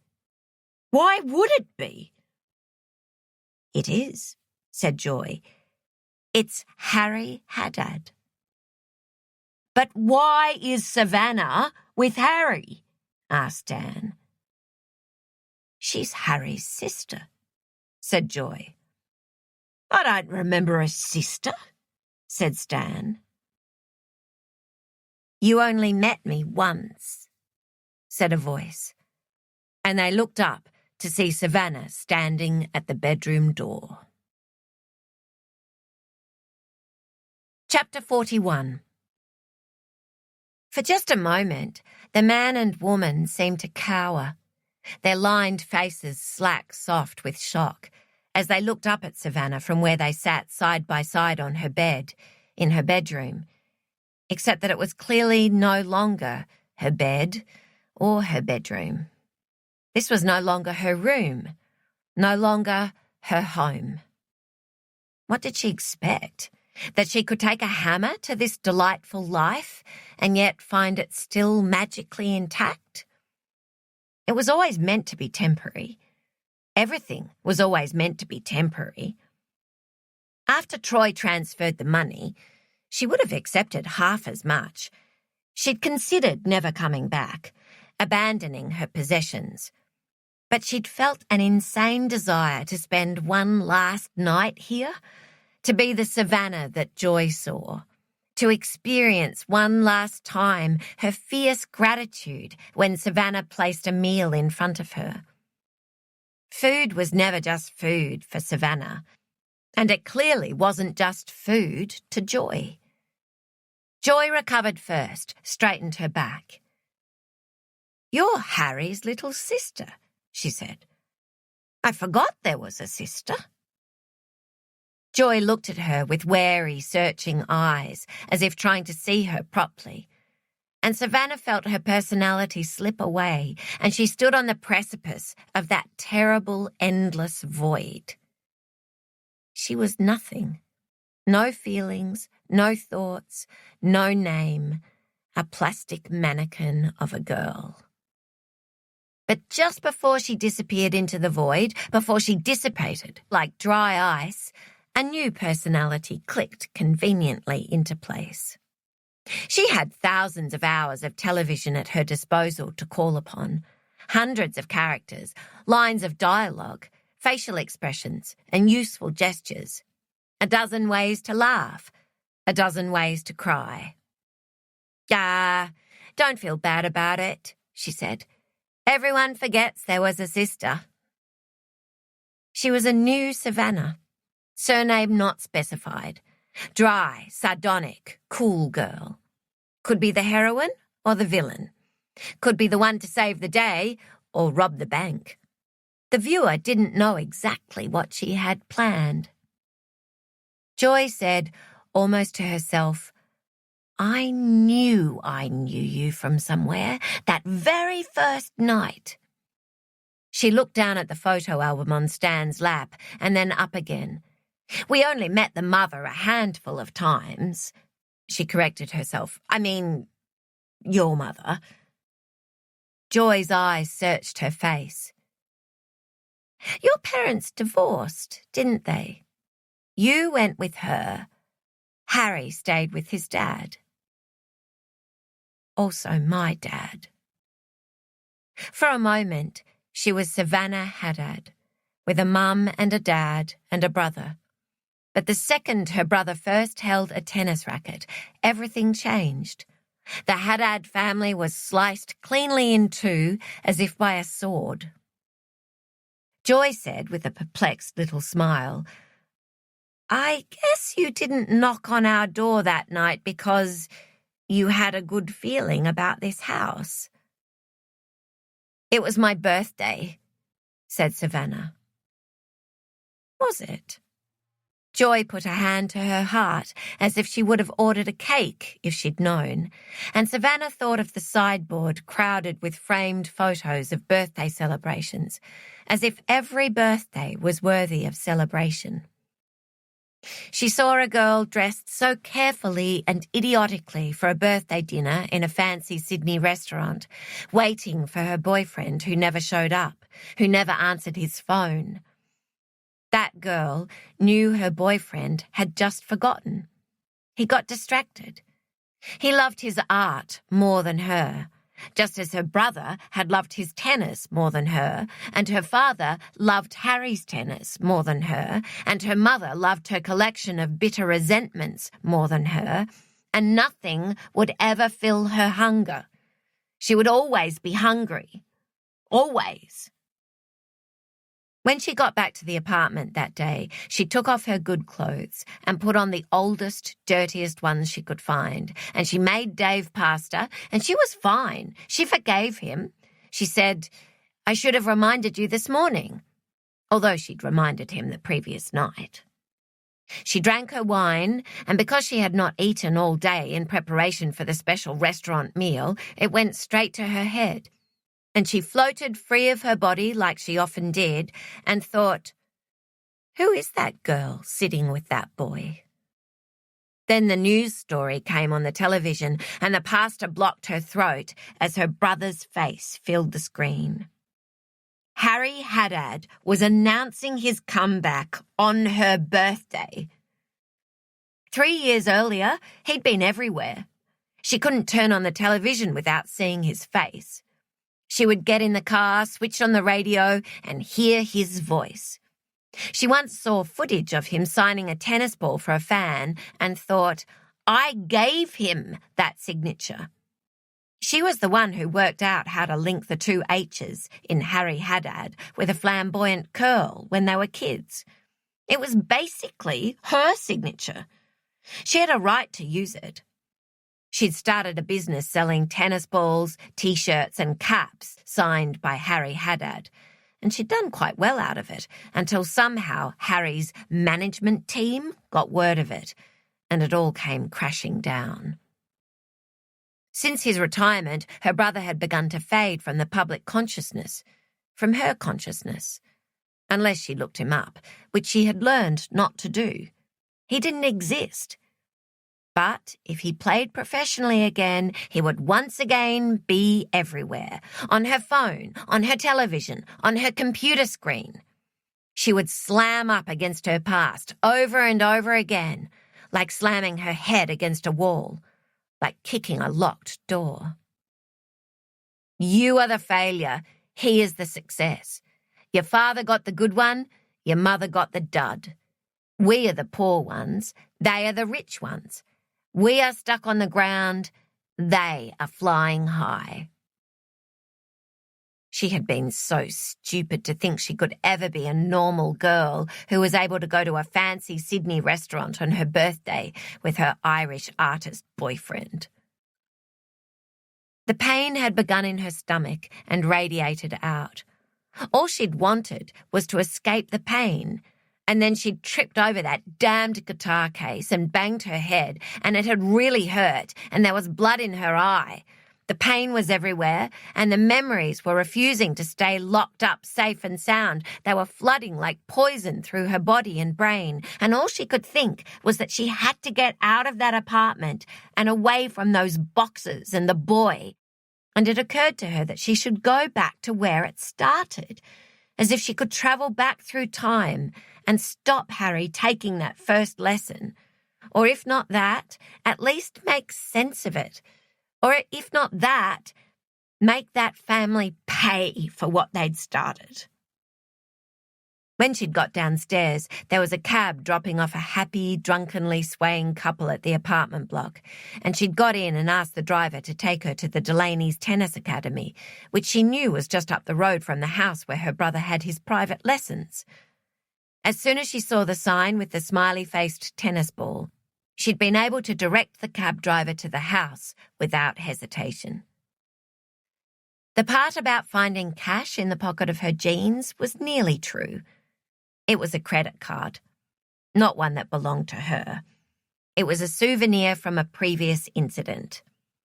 She wasn't sure it would work, but she tapped it against the cab driver's machine, and the word approved appeared like magic. I was thinking I might throw a brick through your window, she told Joy. She'd thought some low-level vandalism might be helpful, cathartic. It had worked in the past. But I couldn't find a brick. I couldn't even find a stone. What? Said Joy. Well, it was a loose plan, said Savannah. Joy looked like she might burst into tears. You need to leave, said Stan. He stood. He was still a big, intimidating man. You need to leave our home. I never did it, said Savannah. I just thought about it. But it was so cold out there on the street, and I was bleeding, and I felt really dizzy. So then I thought, to hell with it. And I knocked on your door, and I felt quite faint. And then, well, then you were both so nice to me. So very, very nice. It was strange. They were so kind and loving and welcoming. They treated her as if she were a daughter returning home. She was fed and bathed and put to bed, and because they treated her like a girl in need of help, she became a girl in need of help. And another girl's story from a documentary about domestic violence slid into her memory and became the truth. But why? Said Joy. Why would you want to throw a brick through our window? What did we ever do to you? I don't understand. She'd put on a little weight since Savannah had begun feeding her. So had Stan. There had been pleasure in watching their faces smooth out as Savannah increased their calorie intake. She was like the wicked witch in Hansel and Gretel, fattening them up before she ate them. I just hated this house so much, said Savannah. I hated all of you so much. Joy gasped in surprised pain at that, as if she'd burned herself. "We don't need to hear this," said Stan. "Be quiet, Stan. We do so need to hear it," said Joy fiercely. She was so tiny, but she could instantly quell that giant man with her quick, snippy remarks. Savannah found her inspirational. She already knew that she would keep some of her speech patterns for future use. "What the heck? Oh, my word. Heavens to Betsy." "Explain it to me," Joy said to her. "Start from the beginning." Savannah took a breath. Was it even possible to untangle the multitude of memories that had led to this particular moment in this bedroom? "I was the one who bought the raffle ticket," she said. That was the very beginning, if she threaded her way back to the start. "Raffle ticket?" Joy frowned. "You mean the ticket for the free private lesson? The one Harry's father, your father, won?" "I gave it to him for Father's Day," said Savannah. "I bought it at a shopping centre with my own money. My brother said, 'That's a stupid present.' You would think when the ticket won, my father might have given me the private tennis lesson, not my brother. Imagine that. Harry might never have picked up a racket if I hadn't bought that ticket." "Do you blame your parents' divorce on us?" asked Joy. "Is that what you're trying to say?" "We've heard enough. You need to leave," said Stan. "You lied to Troy about me." People made accusations of lying with such triumph, as if pointing out a lie won the game, as if you just shatter with the shame of it, as if they'd never lied themselves, as if people didn't lie all the time, to themselves, to everyone. "Did I?" said Savannah archly. It was always possible to plant doubt. Most men carried the guilt of their gender. You just had to apply a tiny flame to the kindling. She'd seen the terror fly across his face when she walked around the house in nothing but her towel. He felt compromised the moment he looked at her. "Stop this!" shouted Stan. A woman's lie could terrify, but so could a man's shout. It made her want to hunker down and put her hands over her ears. She pressed on. "You remember what you said to me?" He'd never said a single inappropriate word. He'd been unfailingly kind. He'd been nearly as fatherly as Joy had been motherly. But Stan's fatherliness was a flimsy facade Savannah could smash with ease. Not with a brick, but with a lie. Which was why she had to do exactly that, to prove it wasn't real. Look how easily she'd flipped him from affection to hatred. Love was never real, no matter how authentic it seemed. She said, "You remember what you asked me to do?" Not him, but another man. Not her, but another girl. There was another girl's awful truth at the heart of her awful lie. He loomed over her, savage with rage. "Stop this! Stop this! Stop this!" Chapter 42. Now. "Stop this! Stop this! Stop this!" Stop what? Karo Azinovich was 100% positive those were the words a man, it had sounded like Stan Delaney, shouted over and over on a coolish night last spring. Karo had been dragging her yellow glass and plastics bin to the curb, and she'd heard the shouting over the rattle and scrape of her bin and stopped in her tracks, a little shocked. She didn't know what had suddenly made her think of that night now, all these months later, as she carried a vase of dead tulips from her dining room into her kitchen. Should she tell the police about that night? When the police interviewed her, she told them that her neighbours were a nice, ordinary, happily married couple. This was absolutely true, and absolutely not true. There was no such thing as a nice, ordinary, happily married couple. But obviously the fresh-faced police detectives were far too young to get their heads around that. It was unusual to hear any noise at all from the Delaneys' house. Of course, years ago, when all those giant children still lived at home, the Delaneys had been the noisiest house on the street.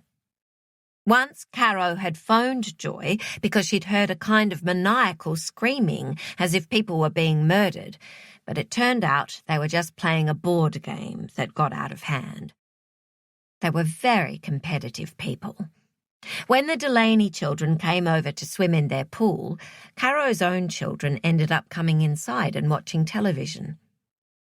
"They're scary," her daughter had said to her. Caro studied the once bright yellow heads of her tulips, slumped over the side of the vase, as if overcome with despair. When she'd looked over at the Delaneys' house that night, she had been reassured to see the familiar figures of Logan and Brooke under the porch light at their parents' front door. She'd hurried back inside before they caught sight of her and felt embarrassed about their parents arguing loudly enough for the whole street to hear. She'd assumed it was just an argument.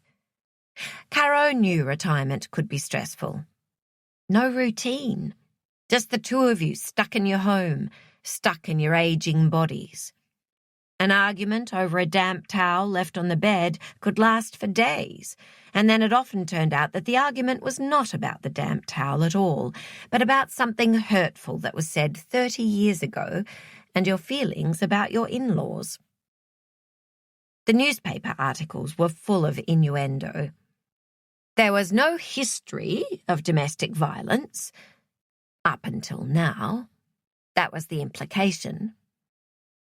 Had Joy been in need of a friend, and Caro hadn't been there for her, the way Joy had always been there for Caro?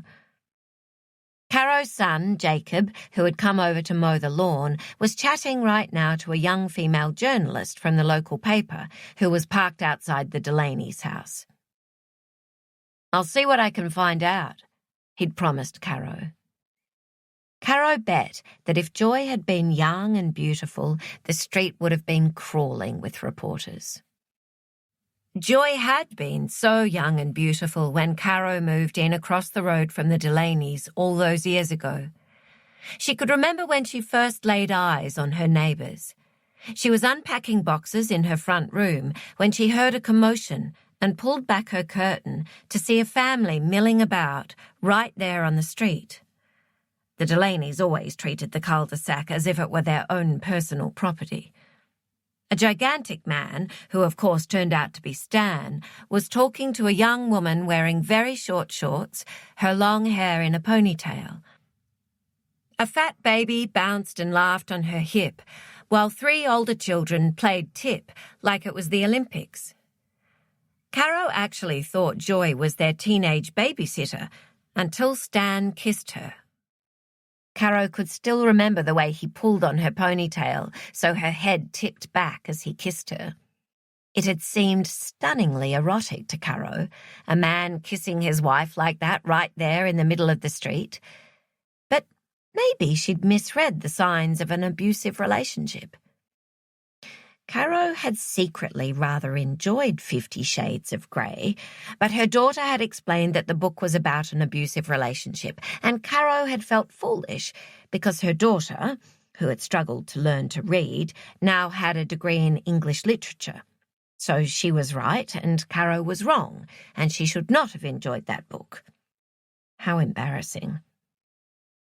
The past could look very different depending on where you stood to look at it. The fat baby bouncing on Joy's hip turned out to be Brooke, who was now treating Caro's sciatica. "Stop that!" snapped Caro as the cat clawed at her pants leg. Otis stalked off, deeply offended. No doubt he would reappear in a while with a random piece of clothing in his mouth. Apparently, cats stole laundry for attention. Caro remembered how she and Joy had laughed when Caro returned the lacy underwire bra Otis had stolen from her clothesline. "That's a very sexy bra, Joy," Caro had said, and Joy retorted, "Well, you know, I'm a very sexy woman, Caro." How could Caro live here without Joy across the road? How could she finish their memoir writing course? How could she cope with the annual neighbourhood street party? "They've found a body," said Jacob from behind her. The vase of tulips slipped straight from Caro's hands and shattered on the kitchen floor. Chapter 43. "We have reports that a body has been found in bushland in Sydney's north," said the radio newsreader. Su Lin Ho slammed on the brakes of her car. A car behind her tooted furiously. "Police are treating the death as suspicious after a bushwalker made the gruesome discovery late yesterday." Su Lin raised her hand in apology to the person behind her, pulled over and put on her hazard lights. "A crime scene has been established and forensic officers are collecting evidence. There is no further information available at this stage." "That's very sad news just breaking there," said the shock jock in the overly ponderous tone he used to indicate he was being serious now, folks, so listen up. "Obviously, we're all wondering and worrying if it's that poor missing grandma, and no one knows if that's the case, but either way, that's very sad news for some poor family." "She's not a grandma, you stupid egg," Su Lin shouted at the radio, and then she burst into tears, because if it was Joy's body, she would never get to be one. Chapter 44. Last October. Logan was the first to arrive for the family meeting called by their father to discuss Savannah. He could see Brooke's car pulling up behind him in his rear vision mirror.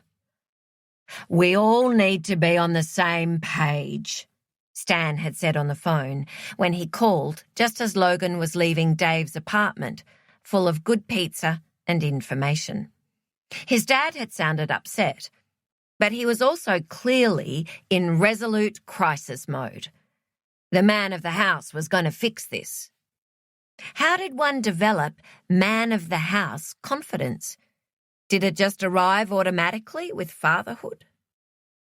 Logan waited for Brooke to get out of the car, which she did with uncharacteristic haste. "Savannah didn't just come here randomly," she said, slamming her door behind her. "I know," said Logan. "I was just at her ex-boyfriend's apartment. She's got some tennis connection."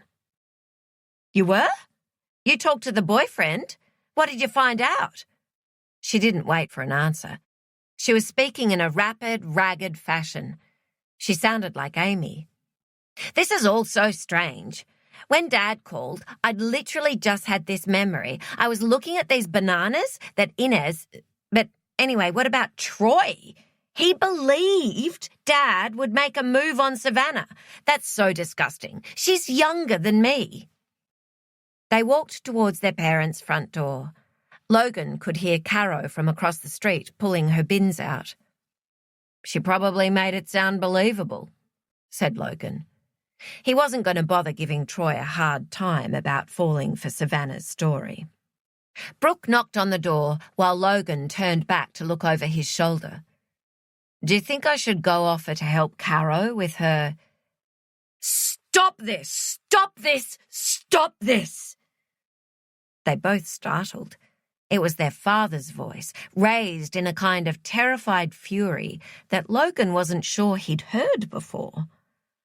Brooke had her key out of her bag first. She opened the front door with swift efficiency, shouting to their parents, "Mum! Dad!" In here, called Joy from Amy's old bedroom. By the time Logan and Brooke crowded into the bedroom, the yelling had stopped, and no one was saying a word. Logan's father and Savannah stood opposite each other, his mother in the middle of them, her classic position of stopping an argument between two siblings. She had one hand on Stan's chest, the other on Savannah's shoulder. Logan's dad was breathing rapidly and furiously, as if he'd just lost a long rally, while their mother had that look of controlled impatience she used to get when her children fought and she didn't have time to properly lose her temper because she had things to do. Only Savannah looked serene. A mildly amused smile twitched her lips. She stepped away from Joy and ran her hands down her arms, pulling her sleeves smooth. "Look who's here," she said. "Are you all expecting dinner? I think we can stretch it." "What's going on?" said Brooke. "Yes, what is going on?" It was Troy, who had sauntered in through the front door they'd left open. He looked like a cocktail party guest, not a scam victim. Maybe Logan would give him a hard time after all. "She's Harry Haddad's sister," said Stan. There was a pause as they all took that in. "I didn't know there was a sister," said Logan blankly. "Wait, was there a sister?" asked Brooke. "It's a lie," scoffed Troy. "It's just another lie." "We're pretty sure it's true, but you're right. It's hard to see for the lies." Logan's dad plonked himself down on Amy's old bed. "Maybe we should all go into the living room and sit down," said Joy. "Talk this out." Savannah said, "I could heat up some—" "Enough!" shouted Joy. Logan's mother was a stick of dynamite with a very long fuse, but then all of a sudden, kaboom! "You can't make these terrible accusations and then suddenly cook for us. What's wrong with you? You're lying. You know you're lying. And if you hate us so much, why do you keep feeding us? I don't understand why you're doing it." Her arms windmilled. She stamped her foot. Her children all took automatic steps backward. "Why? We don't even remember you." "I remember all of you," said Savannah. She dropped her chin and fiddled with the heavy green pendant at her neck. "I only came to this house once. My mother and I were picking up Harry from his lesson. Normally my dad did that. Tennis was his domain." Logan got the feeling she was unconsciously parroting someone from her past. Tennis was his domain. "But my dad couldn't get his car to start, so Mum and I picked Harry up. Mum stayed in the car. She wanted nothing to do with Harry's tennis. She thought tennis was boring."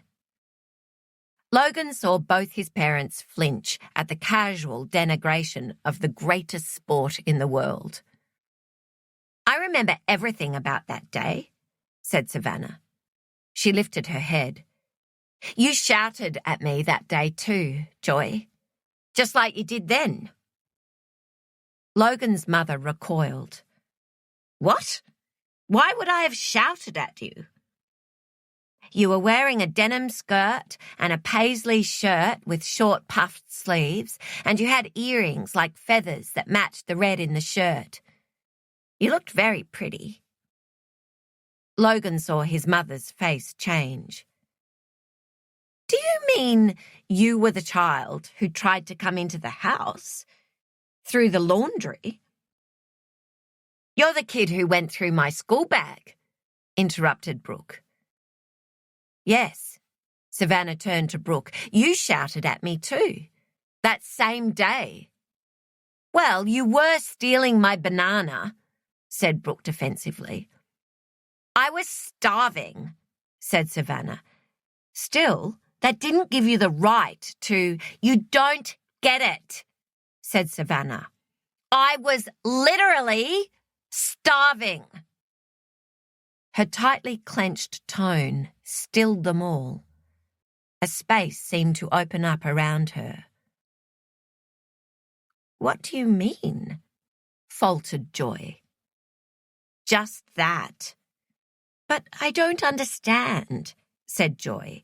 You couldn't have been starving. I know for a fact your brother ate well. He had to play at that level.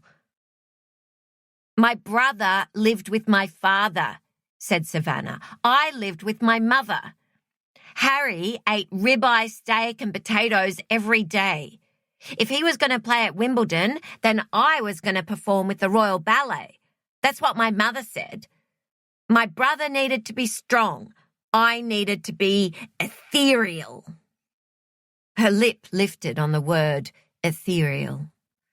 But what about your father?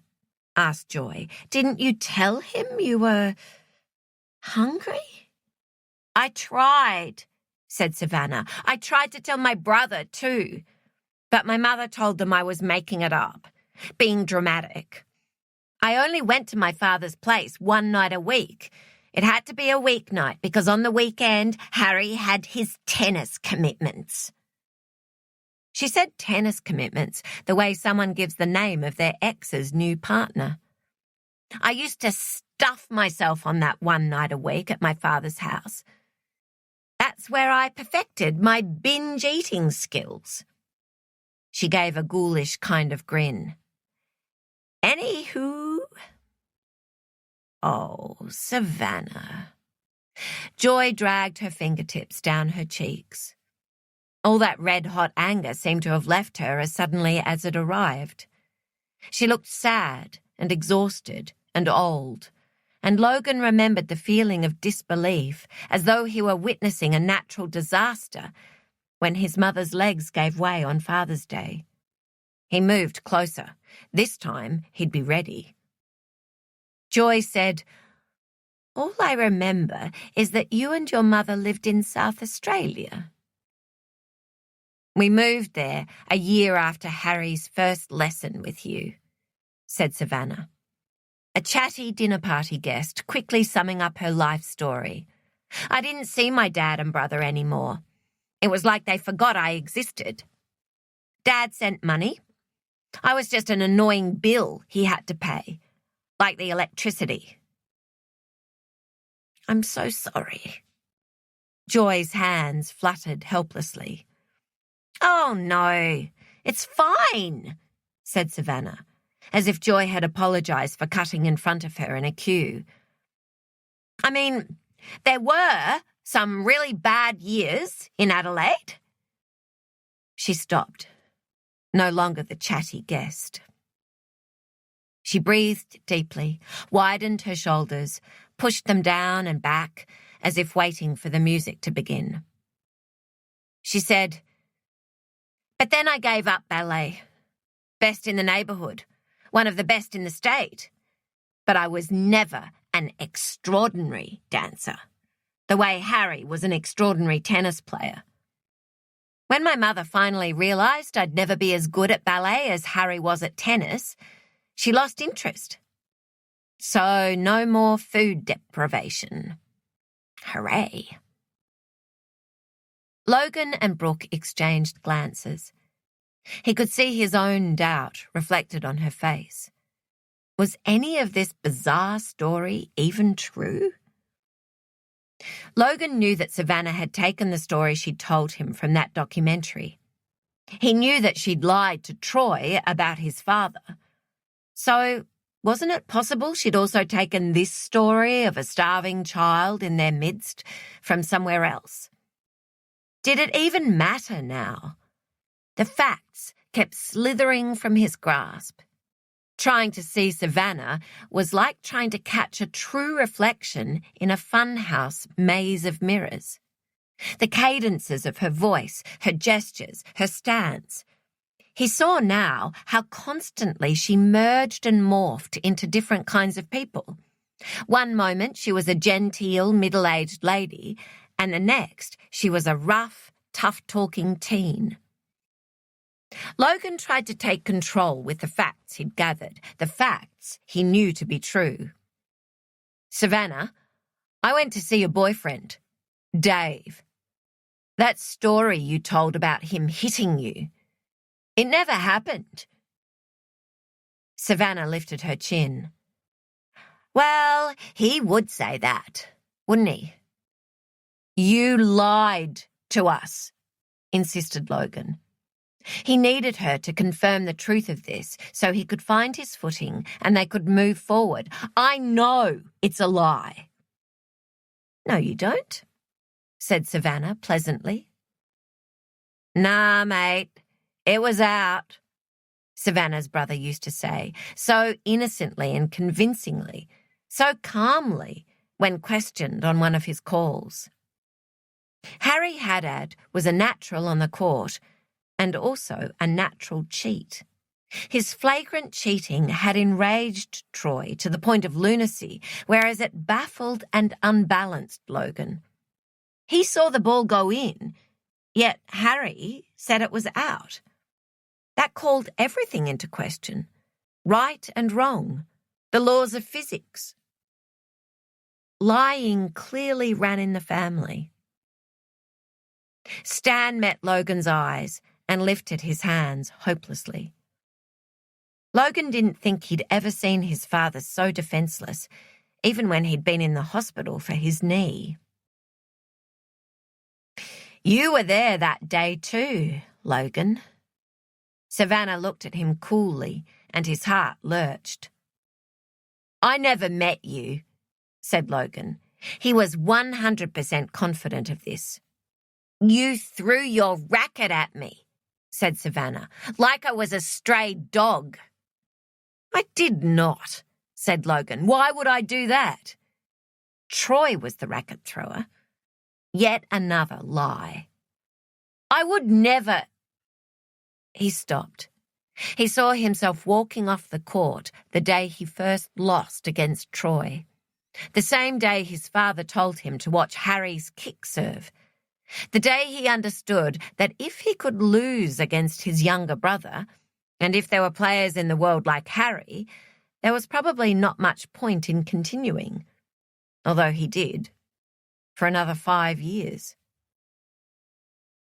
"Wait a minute, I wasn't throwing it at you," he told her weakly. He'd lost the advantage. He'd always felt bad about that little girl jumping clear of his racket. "So you do remember me," said Savannah sweetly. She had her brother's ability to play offensively, pushing his opponent further and further back. She turned her attention to Troy. "What about you, Troy? Do you remember me?" "I don't care if I did meet you," said Troy flatly. "Someone left the back sliding door open," said Savannah dreamily. It would have been Logan. He was forever in trouble for not closing that sliding door properly because it jammed.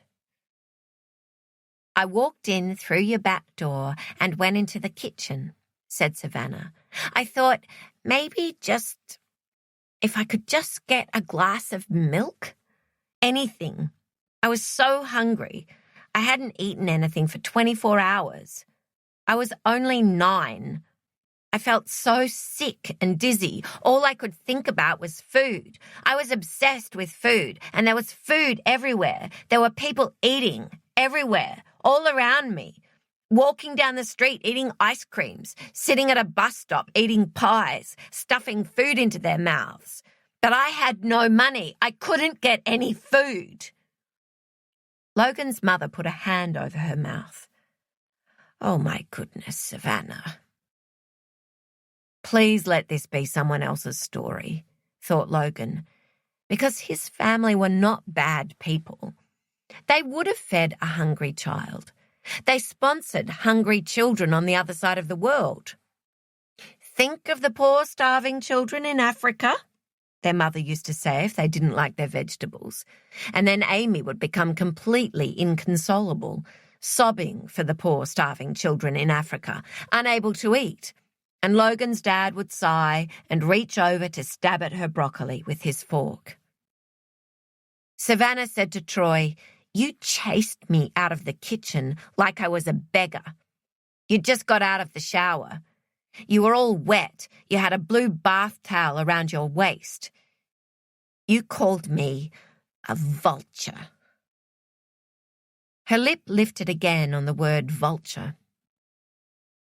"If I said that, I was right, because that's exactly what you are, a vulture," said Troy. He'd never been a defensive player. When attacked, he attacked back, twice as hard. "You just stole a lot of money from me." "I didn't steal anything," said Savannah. "You gave me that money of your own free will." "Under false pretenses." "What did I do, Savannah?" said Logan's father. "What's my role?" "Nothing," said Savannah. "You looked right through me. All you saw was Harry. I didn't even exist to you because I didn't play tennis." "So this is about revenge, then?" said Troy. "Because our father made your brother a tennis star? Because none of us would give you food? But why didn't you just, I don't know, ask?" "She did ask," said Amy from the doorway. "She came into the dining room and asked me to make her a sandwich." Then she did the strangest thing, the thing that only Amy would do, would even think to do. She walked directly to Savannah and threw her arms around her. "I'm sorry," she said. "I'm so sorry we were all so awful to you that day. I'm sorry we didn't help that hungry little girl. We should have helped you." Savannah stood stiffly for a moment, her arms by her side, and then she rested her forehead against Amy's chest, like a child being comforted by her mother. "It was a pretty bad day," she said, her voice muffled. "Oh my goodness, that is awful. That is really awful." Joy pressed her fingertips together in a steeple over her nose. Brooke turned away, her hand to her forehead. Troy looked at the ceiling, and their father looked at the floor. A strange young man in a very white T-shirt cleared his throat by the door. He met Logan's eye and held out his hand. He said quietly, "Simon Barrington, Amy's new boyfriend." "He is not," said Amy over Savannah's head. But Logan saw the ghost of a smile. Their father stood, his arms hanging heavily by his sides. "I want her out of my home." He gestured with his chin at Savannah. "Now." "Dad," said Amy, "we were awful to her." Savannah took a step away from Amy. "It's fine. I really don't care if we didn't make you a friggin' sandwich one very bad day in your very bad childhood," said Stan. He jabbed his finger in her face. "Lots of people have bad childhoods. They get on with it." "Dad," said Amy, "don't talk like that. Stop it." Stan ignored her. "If you're so jealous of your brother's success, go scam him. Go tell lies about him. Go throw rocks through his window. We didn't make any money out of him. Your family did nothing for us. Your father dumped us the moment Harry—" "But it wasn't my father's decision for Harry to leave Delaneys," interrupted Savannah. Logan caught sight of his mother's face, haggard with fear. His stomach lurched. Savannah stood as if beneath a spotlight, her heels together, her toes splayed. All this time she'd had a grenade in her pocket. Finally, she threw it. That was your wife's decision. Chapter 45. Now. Guess what I finally got us, said Christina. She slapped her phone triumphantly back down on her thigh. She and Ethan were driving towards the bushland trail where the body had been found. A 10-minute drive at most from where Joy and Stan Delaney lived. All the pieces were falling and slotting into place. What? Asked Ethan. The motive. Chapter 46. Last October. Stan didn't gasp or swear at Savannah's revelation. He didn't ask for clarification or proof or call her a liar. He seemed to know instantly that this time Savannah was telling the truth. Perhaps he'd always suspected, although he had never once asked or accused Joy. He said, "Excuse me," to Amy's besotted young man who had been hovering in the doorway of her old bedroom, watching these dramas unfold, and who obediently stepped aside to allow Stan to make his silent, stately departure. They heard the front door shut. It was strange how very familiar it felt to Joy after all these decades. The wheel of time spun smoothly back, and her children were still her children, still looking to her to explain their father's actions, to make them normal and acceptable. She could feel all those old phrases springing automatically to her lips. "Don't worry, he'll be back. You know how he is. When your dad gets angry and upset, he needs to get away and clear his head. It's nothing to get upset about. Let's go have ice cream." "Is it true, Mum?" Logan spoke first. "Did you tell them to leave?" "Oh," said Joy distractedly. She was thinking about Stan. It was all very well when he was 30 and 40 and even 50. But he was too old to walk dramatically off into the night now. He was 70. He had medication to take. "Yes, well, that part actually is true. Don't worry, he'll get over it. But did any of you park in the driveway?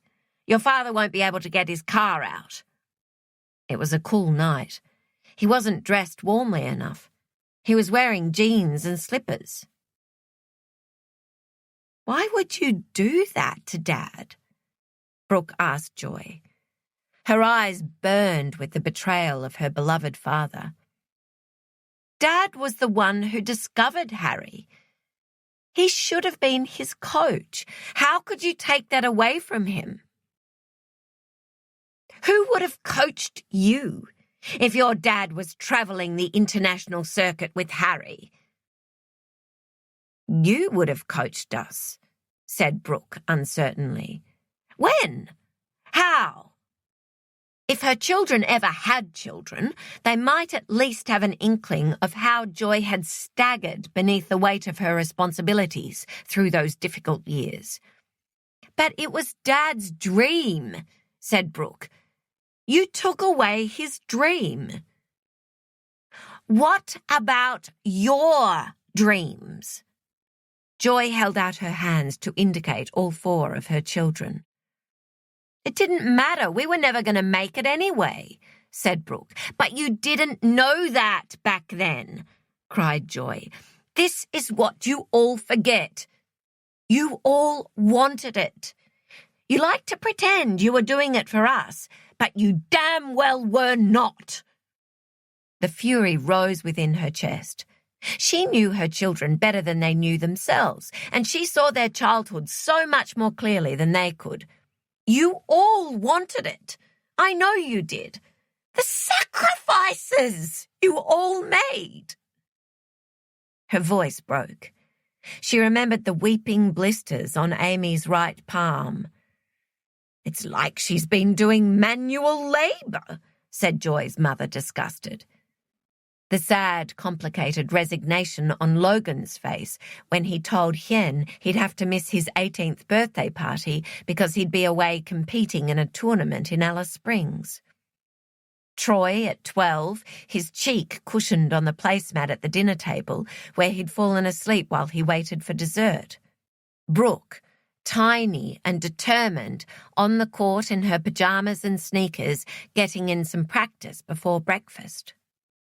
The pain, the exhaustion, the relentless travel, the parties and dances and school events they all missed. What if her children had endured all that and then seen their father by another player's side as he won the Grand Slam titles they'd all dreamed of winning? It would have been unendurable. Back then, it was a choice between her children's happiness and her husband's dream. And she was a mother, so there was no choice, not really. She chose her children. Remembering the day she'd done it was like remembering the day she'd committed a crime. A tiny crime without a weapon. As fast and simple as extinguishing the flame of a candle between her thumb and her finger. A fierce tingle of pain, instantly gone. She'd picked up the phone when no one was at home and called Harry's dad, Elias Haddad. Elias was betting everything on his son's tennis. He'd given up his job so he could be his manager. He was living on his savings. Harry's mother and sister did not figure in Joy's thinking back then. They'd never existed for her. "Elias, I need to tell you something in strictest confidence. Something my husband would never tell you," she'd said. And she spoke fast, without letting him speak, her eyes on a funny photo that sat on her desk of her sons, nose to nose. Funny because they were glowering at each other like two boxers. She'd always got on well with Elias. He was chatty and charming in that European way. She'd been able to convince him not to call the police when Troy attacked Harry. She said it would serve no purpose and take up Harry's training time. She apologised profusely on Troy's behalf. She pretended it was about jealousy, and he seemed to accept that. Now, she said, "If you and Harry are serious about his tennis career, and I know you are, you need to leave Delaneys." "Leave you guys?" he said. And the surprise and alarm in his voice pulled her up short, but she barreled on. "Yes, leave. Move to Melbourne. I'm going to give you the name of someone at Tennis Australia. Call her as soon as you put down the phone.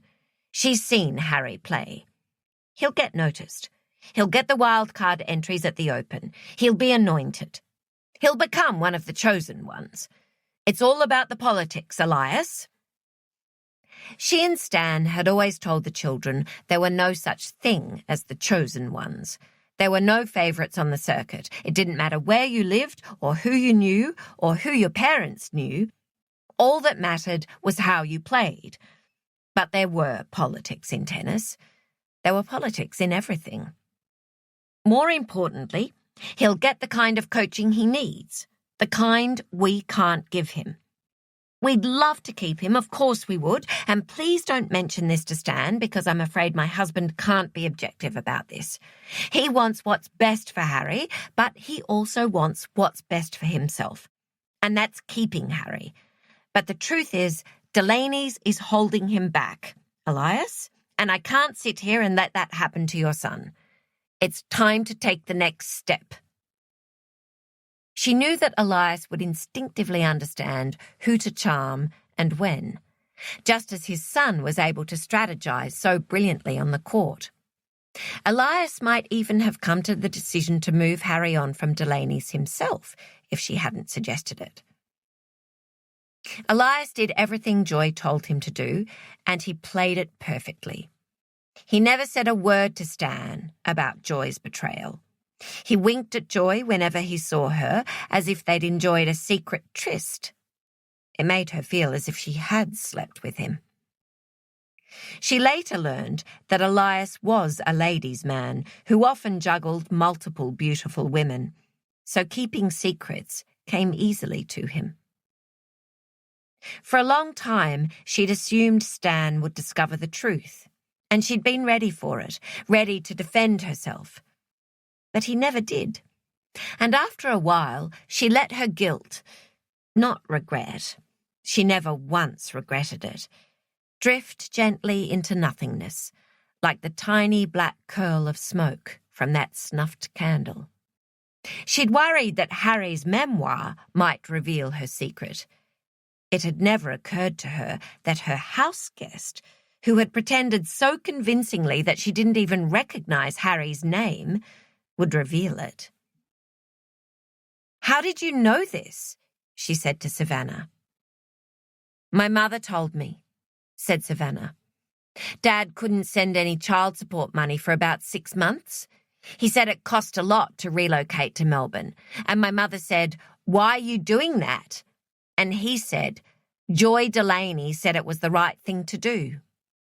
I remember it, word for word. Mum had to get a second job to help pay for my ballet lessons." "Joy Delaney said it was the right thing to do," repeated Amy. "Wow, Mum. That's..." She shook her head. "Wow." After all these years, it was not Stan, but their daughter looking at her with accusing eyes. She wanted to shout, "But I did it for you!" She tried to speak reasonably, but she couldn't keep the emotion out of her voice. "I was not going to let you watch your father take some other kid to the top." "Better some other kid than no one at all," said Logan. "Harry would have won more Grand Slam titles by now if he'd stayed with Dad. He's never won a French Open title." "Harry never had the patience for clay," said Joy querulously. "Dad would have given him the patience. He's never been as consistent as he should have been," said Logan. "He needed Dad." "You needed him," said Joy. "You all needed him." "No," said Logan. "I didn't."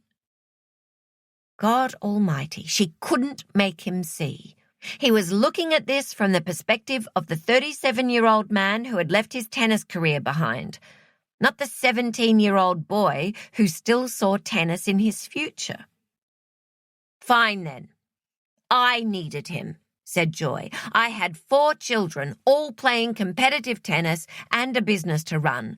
I couldn't do it on my own. You must remember what it was like." But she could see by their faces that they were blissfully oblivious to what it had been like.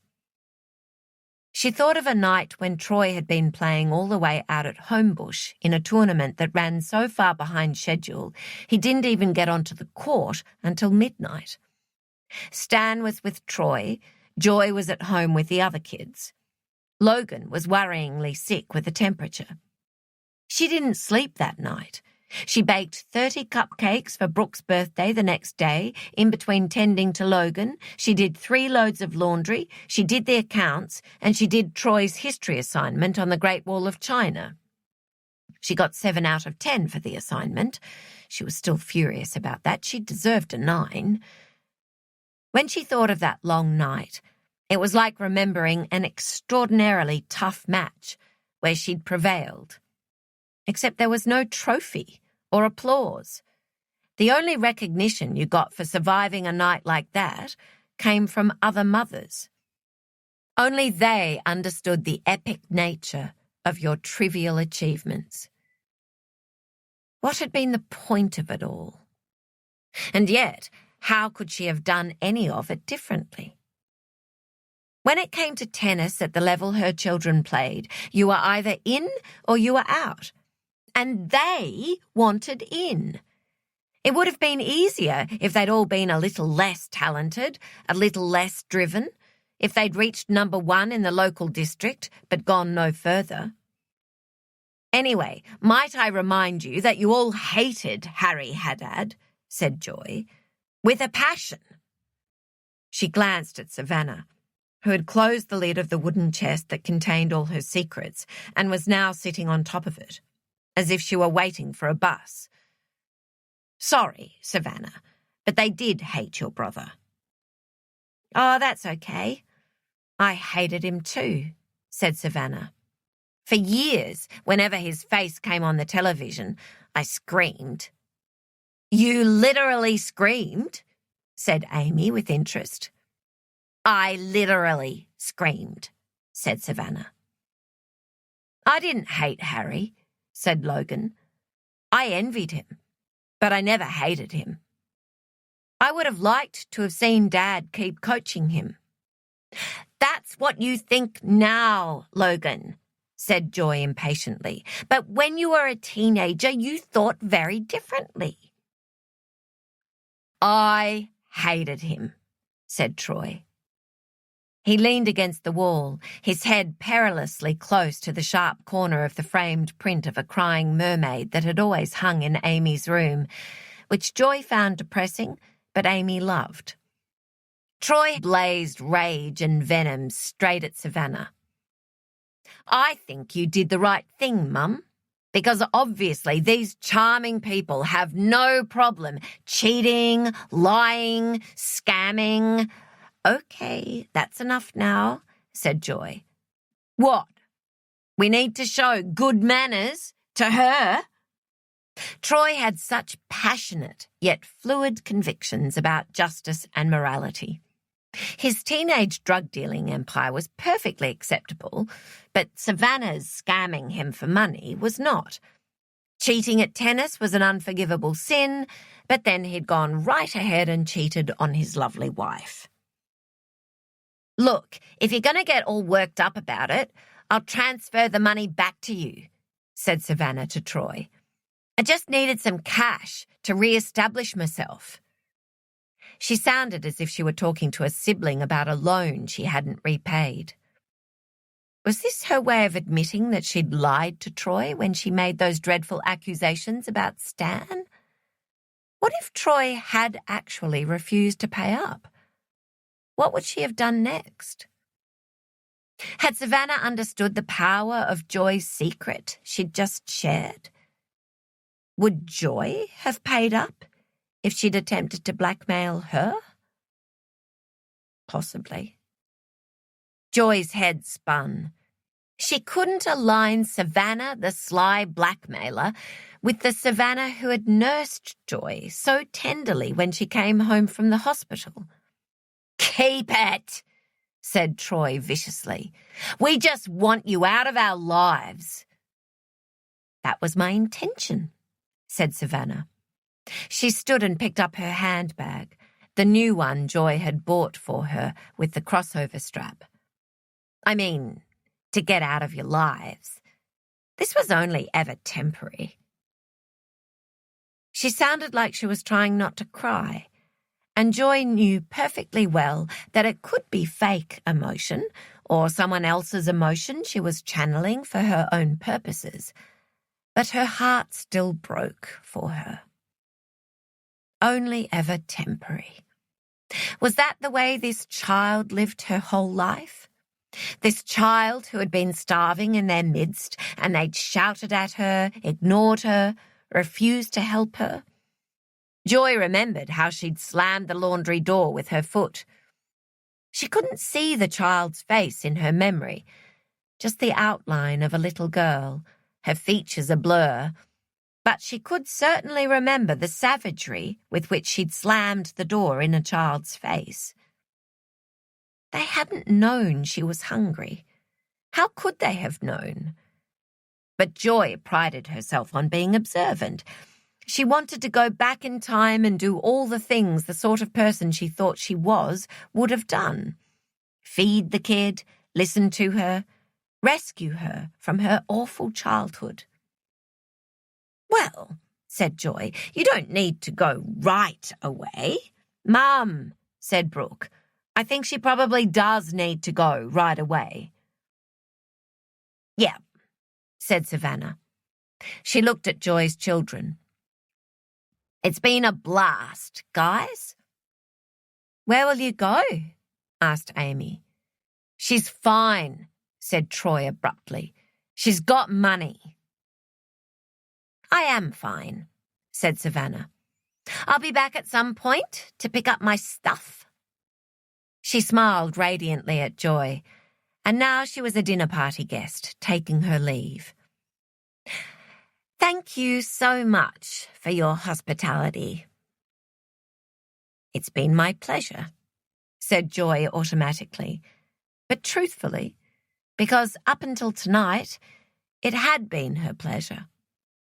Her absolute pleasure.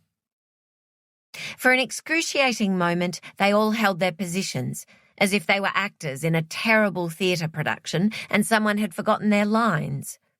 Joy wouldn't have been surprised to hear an audience member cough. "I'm very sorry," said Savannah suddenly, her eyes bright with unshed tears.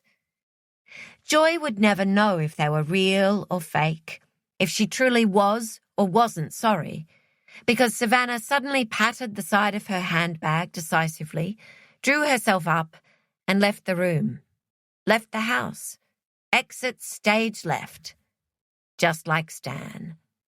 She disappeared into the dark night from where she'd first come. Chapter 47. Now. "That was the last time I saw Savannah," said Joy Delaney.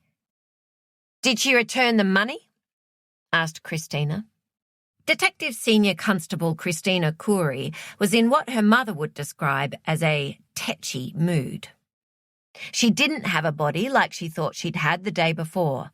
The call had come through almost immediately. "Not yours. Skeletal remains."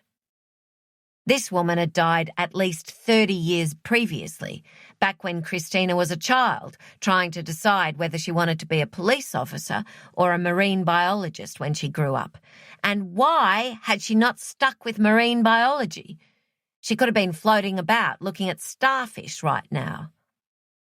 Furthermore, a member of Joy Delaney's tennis club, a Fiona Reed, had just called in with the wonderful news that she'd seen Joy yesterday afternoon, getting off the train at Central, looking as hale and healthy as could be.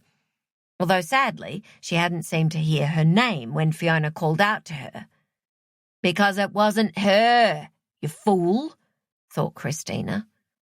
Meanwhile, a psychic had just gone public with the news that her feeling was that Joy was alive, but being held captive, somewhere near water, or possibly in the desert. Christina did still have her motive. Joy Delaney's hairdresser, Narelle Longford, had contacted police the moment she heard about yesterday's discovery of the body, and she had shared all the information that her client had ever shared with her, including the story of a decades-old secret revealed last year by their young house guest, who was not, in fact, a random stranger at all. Stan's children had shared precisely none of this with Christina. They knew it made their father look bad and had chosen to say nothing up until now. Christina studied Joy Delaney's second son, a good-looking man buffed by money and success, no doubt adored by his mother, but a man who had fallen with absurd ease for a young woman's blackmail. She and Ethan were talking to him in his luxury apartment. The blindingly beautiful views from the huge windows were an irritation, like distractingly loud music. She found herself wanting to say, "Can't you turn that down a notch?" "She actually did return the money," said Troy. "She sent me a cheque in the post. I tore it up. Never banked it." He shifted slightly in his chair, which looked spindly and cheap to Christina. like an office chair from the 1950s, but which was apparently something to be impressed by, according to Ethan, who had asked Troy if it was a genuine something or other, and it was a genuine something or other. Why even bother asking? Troy was the sort of guy who took pride in overpaying for everything, even blackmail. I suspect it would have bounced, but I don't know that for sure. "Why didn't you bank it?" asked Christina. "After she left, I started to feel sorry for her," said Troy. He tapped a beautifully manicured thumbnail against his teeth. "She'd obviously had a troubled childhood, and we were all cruel to her when she came to our house as a child. Unwittingly cruel to her, but still, we were. And the more I thought about her, the more I realised how much we had in common." "What did you have in common?" "Both our fathers chose Harry Haddad over us," said Troy.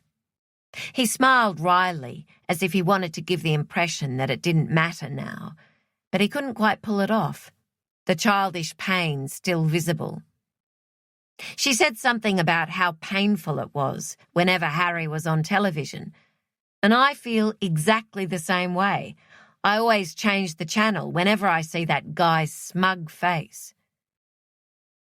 "Just to clarify, is anyone in your family in contact with Harry Haddad?" asked Christina. "Not that I know of," said Troy, the distaste clear on his face. "And this Savannah is estranged from her brother, as far as you know?" "As far as I know. I would think if she had anything to do with her brother, she'd go to him for money." That didn't necessarily follow. Christina wrote down, "Interview Harry Haddad." It would probably tell them nothing, and celebrities took their time returning phone calls, but it was another box that needed ticking. "So Savannah left, and your parents never heard from her again?" "About a month after she left, this young couple showed up with a van and said Savannah had sent them to collect her stuff. Mum said they were hippie types. She said they barely said a word, and they seemed terrified of Mum, so God knows what weird stories Savannah fed them." "And that was it? No other contact from her?" "As far as I know," said Troy. His knees jiggled. He pressed his hands to his thighs to still them, as if they belonged to someone else. "I assume there must have been some fallout after this revelation about what your mother had done. Presumably your father felt—" She paused in the hope that he might fill in the word. He said nothing, so she gave him some options. "Angry? Hurt?" Troy didn't pick a word. He said carefully, "Possibly." "That moment he first heard," said Christina. "What did he do? Did he lose his temper? Shout? Swear?" "My father never shouts when he is truly angry," said Troy. "He left. He just walked off. That is his, coping mechanism, I guess." "Where did he go?" "Well, this time he didn't get very far. He was walking, about 10 minutes from the house. He fell, a pothole. He dislocated his kneecap, tore his meniscus. Fortunately, someone we knew was driving by and drove him home. He already had problem knees, so that was pretty bad." "No more tennis?" asked Ethan. "He was told no tennis for at least 6 months. Troy unconsciously put one hand to his own knee, although he always defies expectations.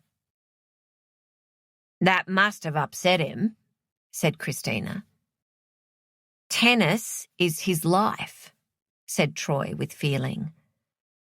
So no more tennis for your mother either then, said Christina, thinking of how often people had gone on about the wondrousness of the Delaneys' marriage because they played doubles. Well, actually, my mother started playing in a singles comp, said Troy. Without your father, said Christina. My mother was a top-ranked singles player when she was a teenager, said Troy obliviously. He seemed to be missing the symbolism. She competed in her first Australian Nationals when she was only 14. She beat Margaret. Got it, said Christina before she heard the woman's full CV. So your mother is out playing tennis while your father is stuck at home doing nothing, unable to play the sport he loves, feeling betrayed by his wife. I would assume it wasn't exactly a happy household. I guess not, said Troy. I don't know. I was busy with my own life. He looked up at the ceiling for a moment and then back at Christina. I thought everything had gone back to normal, although I will admit. He stopped and she saw him swallow, an involuntary, convulsive swallow.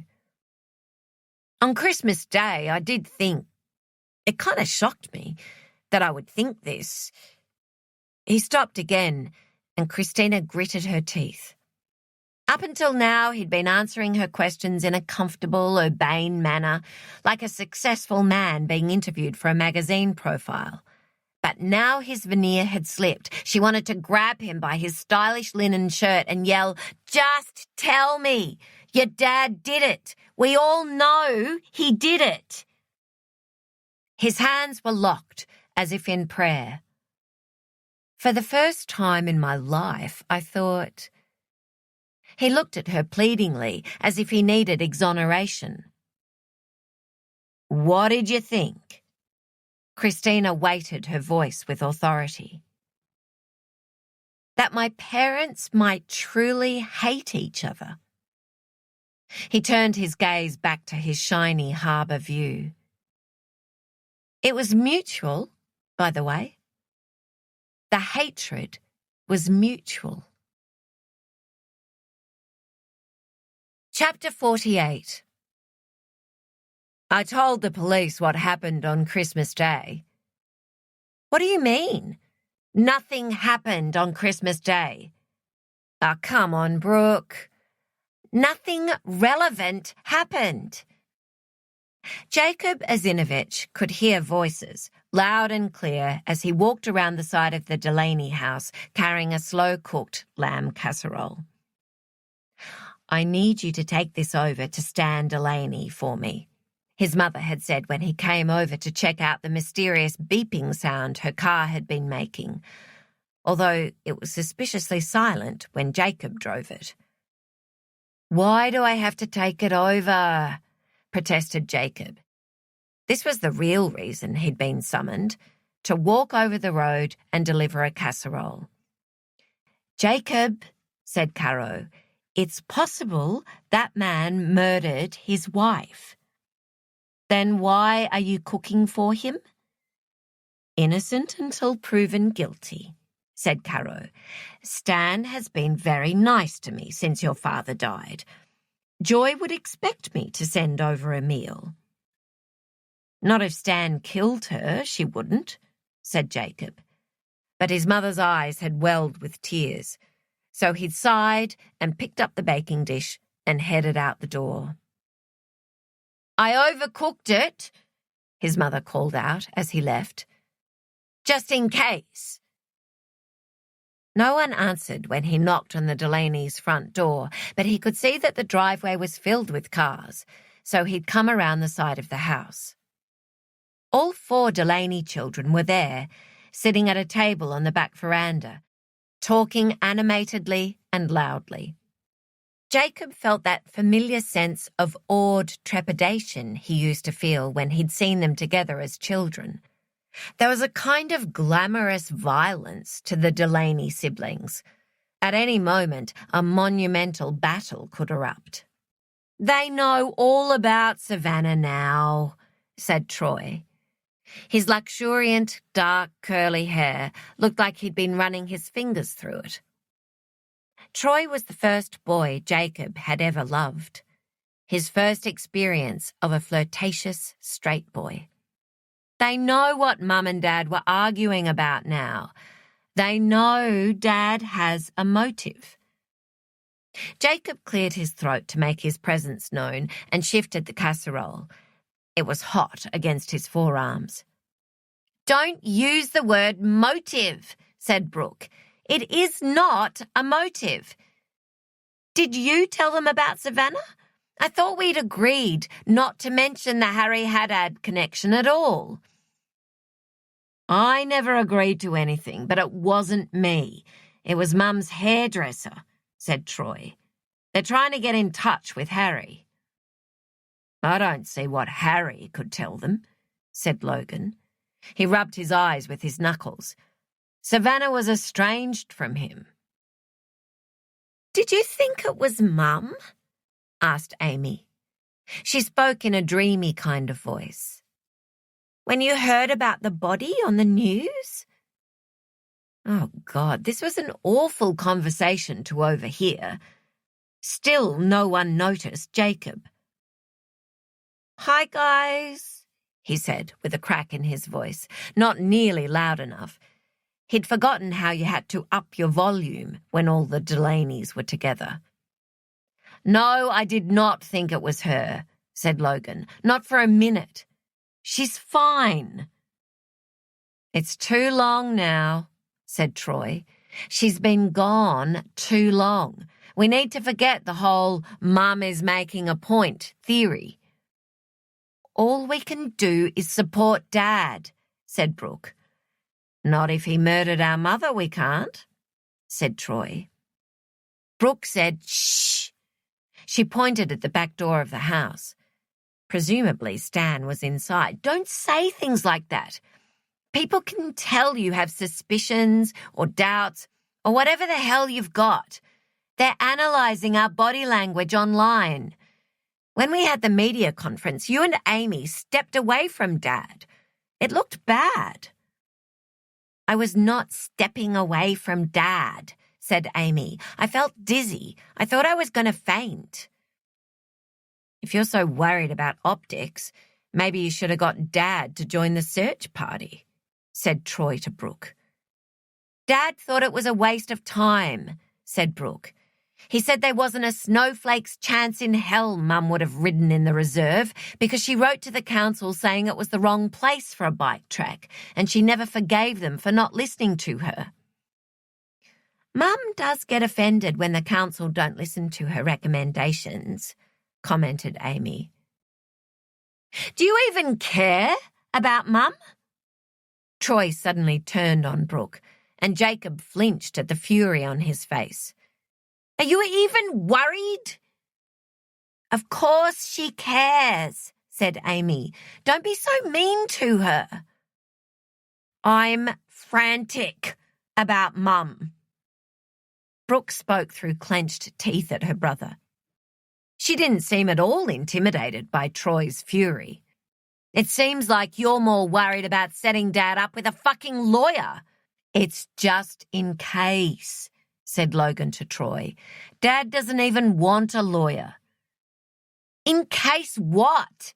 Cried Troy. In case he's guilty of murder? Jacob was frozen on the spot, his hands slippery under the baking dish. She's my mother too, hissed Brooke. She slammed her fist so hard on the table that it rocked, and Logan had to catch the side to stop it falling. You live half your life in America and don't even call her for weeks on end. I call her all the time. You do not. Well, the truth is, none of us had called her lately, murmured Amy, at the same time as Logan sighed heavily and said, This is getting us nowhere. Troy stood up abruptly. He did a double take when he saw Jacob standing on the lawn like a loon. Hi, Jacob. Sorry, said Jacob idiotically. "I didn't mean to interrupt. Mum asked me to bring this casserole for your dad." He held it out as proof, and the glass lid wobbled alarmingly. "My mother overcooked it on the off chance your dad is a murderer." "Whoa!"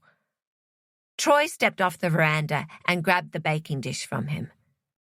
"That's really nice of you, Mum. Tell her thank you." "I'll get Dad for you," said Amy. "We're all just waiting for him to clean up. He's inside, painting the bathroom." "Like you do," said Troy. He held the baking dish easily under one arm like a football. "When your wife is missing. Great time to renovate." "Jesus, Troy," said Logan under his breath. "Don't disturb your dad. I'll leave you to it." Jacob backed away fast. I hope you get good news soon." He held up two tightly crossed fingers. Like a fool. The 4 Delaney siblings looked back at him gravely. They did not look like people expecting good news anytime soon. They looked like people waiting for a funeral to start. As he walked back to his mother's place, he wondered what could have happened last Christmas that was either relevant or irrelevant to the police. He'd been here visiting his mother at Christmas. He had not heard or seen anything untoward from across the road. His thoughts turned to a long-ago Christmas day when he was around 10 or 11, and he somehow ended up at the Delaneys' place, umpiring a late afternoon doubles match between the 4 siblings, who had all received various types of tennis gear for Christmas that they wanted to try out. "Don't let my awful children take advantage of you, Jacob," Joy had called out. But Jacob loved umpiring the Delaney matches. He knew all the rules because his dad was a sports nut, and so Jacob was a sports nut too. He felt as powerful as God up there on the high umpire's chair, with a bird's-eye view, able to see every mistake. He put on a loud, grave voice, imitating the umpires on TV, and the Delaneys didn't even make fun of him. They appreciated the effort. It was Logan and Brooke playing Troy and Amy, and at that time they were evenly matched, although they shouldn't have been, because Brooke, although clearly talented, was just a little kid, and Amy was a teen, an incredible player. But Amy was hampered by Troy, who made stupid errors in between flashes of brilliance, and they were up against Logan, who at 14 had the power and speed of a man and made the court look small. The match went on and on until Jacob's dad came over to collect him because dinner was on the table. But then his dad, being his dad, got caught up in the match. Joy and Stan set up picnic chairs. The 2 grandmothers tottered out in high heels carrying gin and tonics and cigarettes. Stan gave Jacob's dad a beer. The sky turned pink. The 4 children played as if lives were at stake. Jacob couldn't remember who won. He just remembered their passion and their talent. He still loved witnessing the combination of passion and talent in any endeavour, whether it was sport or musical theatre. The grown-ups were respectfully silent during each rally and then applauded like they were watching a Grand Slam. The Delaney kids fed off their applause. They punched the air. They roared with delight. They fell to their knees. It felt like Jacob was part of something big and important. "Remarkable family," Jacob's dad marvelled on their way back across the road to a cold dinner and a rather cross mother. "Your umpiring was top-notch, Jacob." It occurred to Jacob that a man who could take such pleasure in watching someone else's children compete in a backyard tennis match would probably have quite liked at least one athletic child of his own, rather than the 2 uncoordinated academic kids he got. It said something about his dad, that it had taken Jacob 34 years for that thought to occur to him. Your umpiring was top-notch, Jacob. Just when he thought he had a handle on this grief business, it walloped him, as if he'd only just got the news. He pressed the back of a hand that still smelled like lamb casserole to his mouth, and a small white butterfly fluttered by so close he felt its wings brush against his cheek. His mother believed every passing butterfly was his dad stopping to say hello, which was convenient because there were plenty of butterflies in this leafy suburb. "Hi, Dad," thought Jacob. He didn't believe the butterfly was his dad, but still, just in case. He watched the butterfly sail up above his mother's front door. It hovered under the eaves, right next to the small metal bracket where his mother's security camera usually hung. It had been smashed by a hailstone in the storm a couple of weeks back. "Yeah, I know, Dad. Thanks for the reminder. I'm getting it fixed. I'll pick it up." Then he stopped in his tracks. He turned around and looked back at the Delaneys' house and wondered what mistakes that camera might have witnessed from way up there with its bird's eye view. Chapter 49. Christmas Day. "That is the creepiest Santa I've ever seen," said Troy to Amy. They sat side by side drinking champagne on the three-seater dark brown leather couch in their parents' living room, watching a miniature Santa Claus gyrate his hips to Santa Claus Rock on the coffee table. "He's leering at me," said Amy. "Don't turn him off," said Logan as he set up a stepladder under a light fitting to change a globe. "I suggested Santa might appreciate a break, and Mum called me a Grinch." It was the first time they'd all been together since the dramatic confrontation with Savannah back in October, and it was also the first time in years that the Delaneys had celebrated Christmas with just the immediate family. No in-laws, no partners, no random friends or second cousins. No strangers who turned out not to be strangers. In fact, thought Amy as she chugged back her second glass of champagne on an empty stomach, an extremely empty stomach, it was possible this was their first Delaney Christmas ever with just the six of them, because growing up, they'd always had the two grandmothers at Christmas lunch, gently lobbing passive-aggressive compliments back and forth across the table. It felt pointless celebrating without other people, as if the whole objective had always been to perform the festivities for an audience. Why bother with any of it now? No one was religious, and there were no children to become sugared up and adorably excited about Santa. Yet Amy's mother appeared to be on a crazed mission to make this the Christmassiest Christmas of Delaney family history. She'd decorated the already cluttered house with a quite extraordinary volume of newly purchased Christmas decorations. Shimmering lengths of tinsel had been thrown indiscriminately along windowsills. A series of identical grinning snowmen ornaments were precariously perched on top of the signed tennis ball collection. A nativity scene had been crammed in the middle of the tennis trophies so that Amy could see the surprised face of baby Jesus reflected in a Bundaberg Seniors Mixed Doubles Tournament trophy. Baubles hung from door handles. There was reindeer-shaped soap in the bathroom. Steffi had been forced to wear jingly gold bells tied to her collar, which she clearly found mortifying. Right now she sat beneath the coffee table with her head between her paws, morosely munching on a piece of Christmas wrapping paper with the gift label still visible. It said, "To Troy, from Mum and Dad, with love." Joy wore a new red dress and flashing Christmas tree earrings and was whirling about the kitchen, preparing an incredibly elaborate hot lunch that was clearly beyond her capabilities. No one was allowed to help her with anything.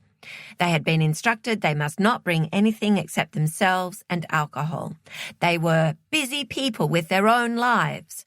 "I'm not a busy person with my own life," Amy had protested, but she hadn't even been allowed to make brownies. When they'd arrived 3 hours ago, they'd been told to remain in the living room where they should all sit back and relax. It was extremely stressful. "Why didn't you bring your toy boy along today?" Troy removed a piece of red tinsel from Amy's hair.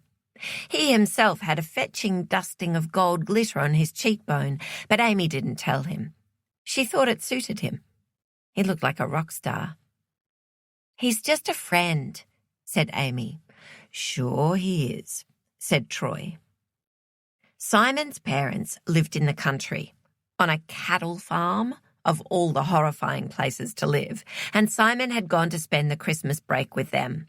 He had invited Amy to come, but meeting his family at Christmas would obviously give him the impression she was a normal girlfriend, and she very nearly had a panic attack just imagining all that endless space. "I feel like we're missing someone."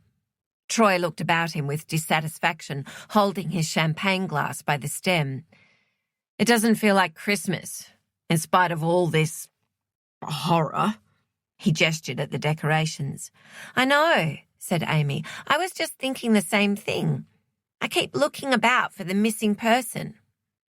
"I think it's Indira who is missing," said Troy. "I miss Indira." "Me too," said Amy. Indira was a great Christmas guest because she hadn't celebrated it growing up and therefore had no rules or expectations or baggage about the holiday. She always got a little drunk and sang carols beautifully. None of the Delaneys could hold a note, so they were rapturous in their appreciation. Also, she would have found a way to convince Joy to let her into the kitchen to help. "Did you hear that?" Troy called across the room to Logan. "We miss your girlfriend." Logan ignored them as he unscrewed the old light globe. "Get Indira back," cried Amy. "I command it, peasant." One of their favourite games when they were kids involved Amy's siblings agreeing to be her peasants. Well, it was one of her favourite games. They all had to do what she commanded and fetch her things. She could never quite believe she got away with it. She could still remember the sick, delicious feeling of power as she watched Brooke obediently make her bed. Logan didn't even bother to respond. Her power was long gone. Troy lowered his voice. "I don't especially miss Grant." "I miss his roast potatoes," said Amy. "He was so fucking proud of them," said Troy. "Deservedly so," said Amy.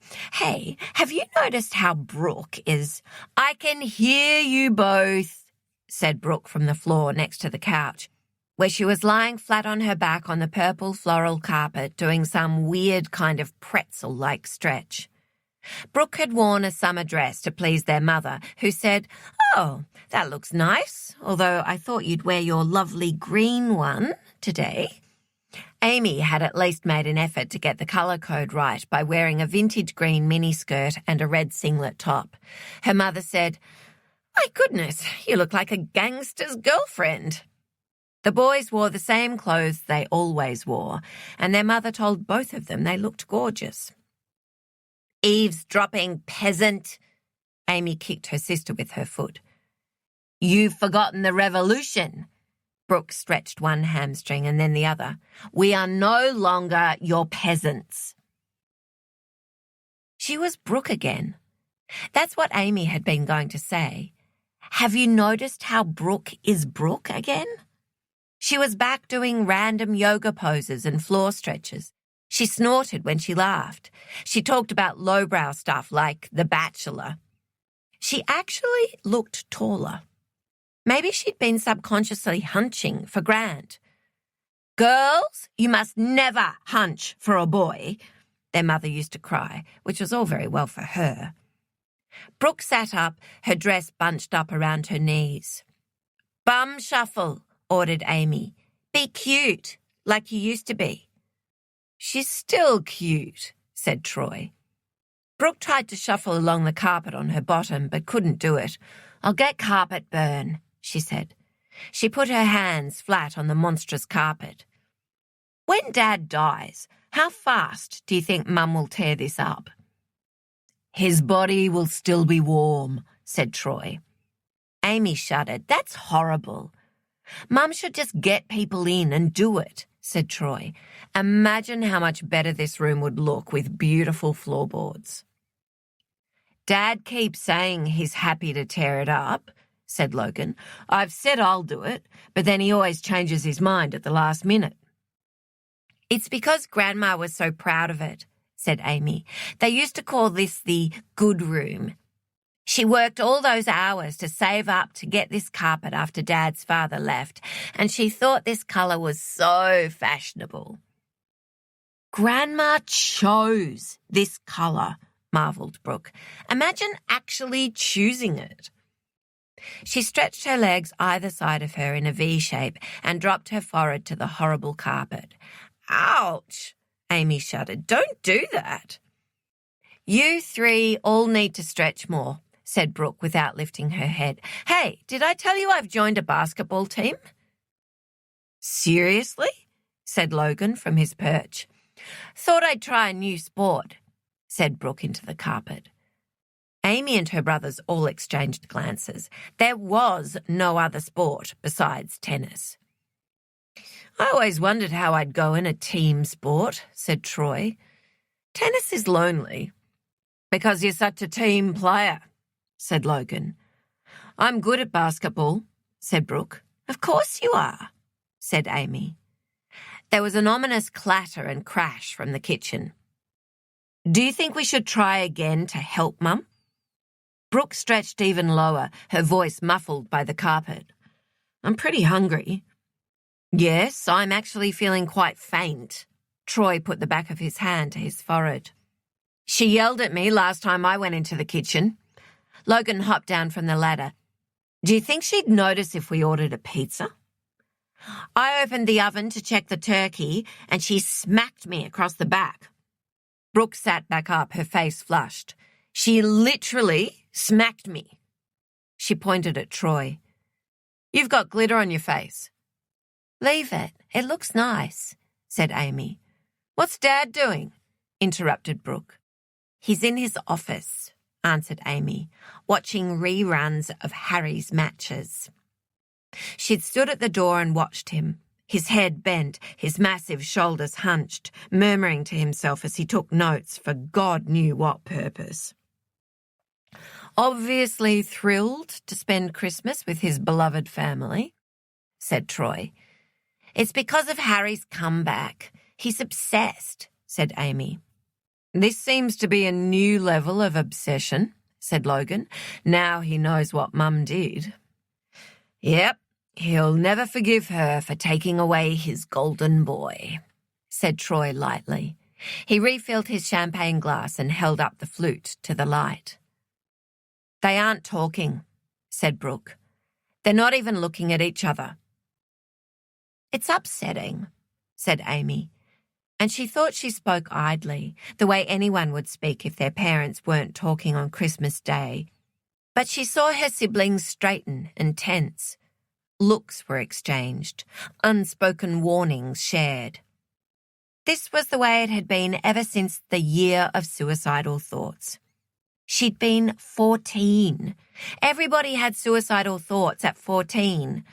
Unfortunately, Amy had written long, heartfelt goodbye letters to each member of her family, which had been discovered, roundly mocked, and never, ever forgotten. Brooke said she still had hers on file, which was mortifying. Amy had misspelled the word melancholy. Such was the paradoxical nature of sibling relationships. They could tease her for the sappiness and spelling of her suicide notes, while being terrified she'd write new ones. "You mustn't get worked up about it," said Brooke carefully, as though Amy were teetering on the edge of a bridge. "I'm not suicidal. It's just upsetting," snapped Amy. Brooke held up her hands. "Got it." "I'm not 10. If they get a divorce, they get a divorce. She could hardly bear to think of it. Her parents living in different homes, trying out new hairstyles and hobbies, new relationships. In truth, she felt exactly the same way she would have felt if they'd divorced when she was 10. "Surely they're too old to divorce," said Brooke. "What would be the point?" "They're not that old," said Logan. "It happens." "I should have got them a marriage counselling gift certificate for Christmas," said Troy thoughtfully. He'd got their mother a bike. You could tell it was a bike, even though every inch of it was beautifully wrapped in gold paper. "A bike!" their mother had cried, both hands to her heart as he carried it in. "How did you know I wanted a bike?" Troy mysteriously always knew what everyone wanted. "I must eat," said Amy. "Brooke, go tell Mum we have to eat something now because you're getting a migraine." "You tell her you have to eat because you're having a panic attack," retorted Brooke. "Tell her Logan is hungry," said Troy. "She won't want Logan to be hungry." "I told her I was hungry an hour ago," said Logan. Steffi came out from under the coffee table and put her head on Amy's lap. "What's the latest with Claire?" Amy asked Troy as she stroked Steffi's soft ears. Troy's ex-wife had been back in Australia trying to get pregnant with their frozen embryos, and so far she'd been through one round with no luck. "She's having a break, trying again in the new year," said Troy. "There are 4 more left." "Do you hope that she does get pregnant?" asked Amy. "Or that she doesn't?" "I want it for her. I don't want it for me. I don't want that guy bringing up my biological child. I really, really don't want that." He paused. "Did I tell you I met him?" "The cardiologist?" asked Brooke. "What's he like?" They all looked at Troy, waiting for his answer, staunchly on his side in spite of their sniping, in spite of his past mistakes, suddenly, mysteriously, as close as siblings could be. Amy remembered that awful day when their father got out of the car on the highway. One moment they'd all been fighting, hating each other as hard as you can possibly hate a sibling, and then suddenly the car was silent, and Troy was holding Brooke's hand, and they were looking at each other, waiting for their mother's response, united in their horror. "He's an arrogant twat," said Troy. "That's surgeons for you," said Brooke. "He's not right for her," said Troy. "He calls Claire baby. She's trying to have a baby, and he calls her baby." Brooke said, I guess that's a common term of..." The kitchen fire alarm began to beep. An acrid smell filled the house, and their father limped heavily into the room, radiating grumpiness. One of the grinning snowmen toppled from the shelf and onto the carpet. "What's going on?" demanded Stan. He looked at them all as if they were children. "It's fine!" Joy shrieked from the kitchen.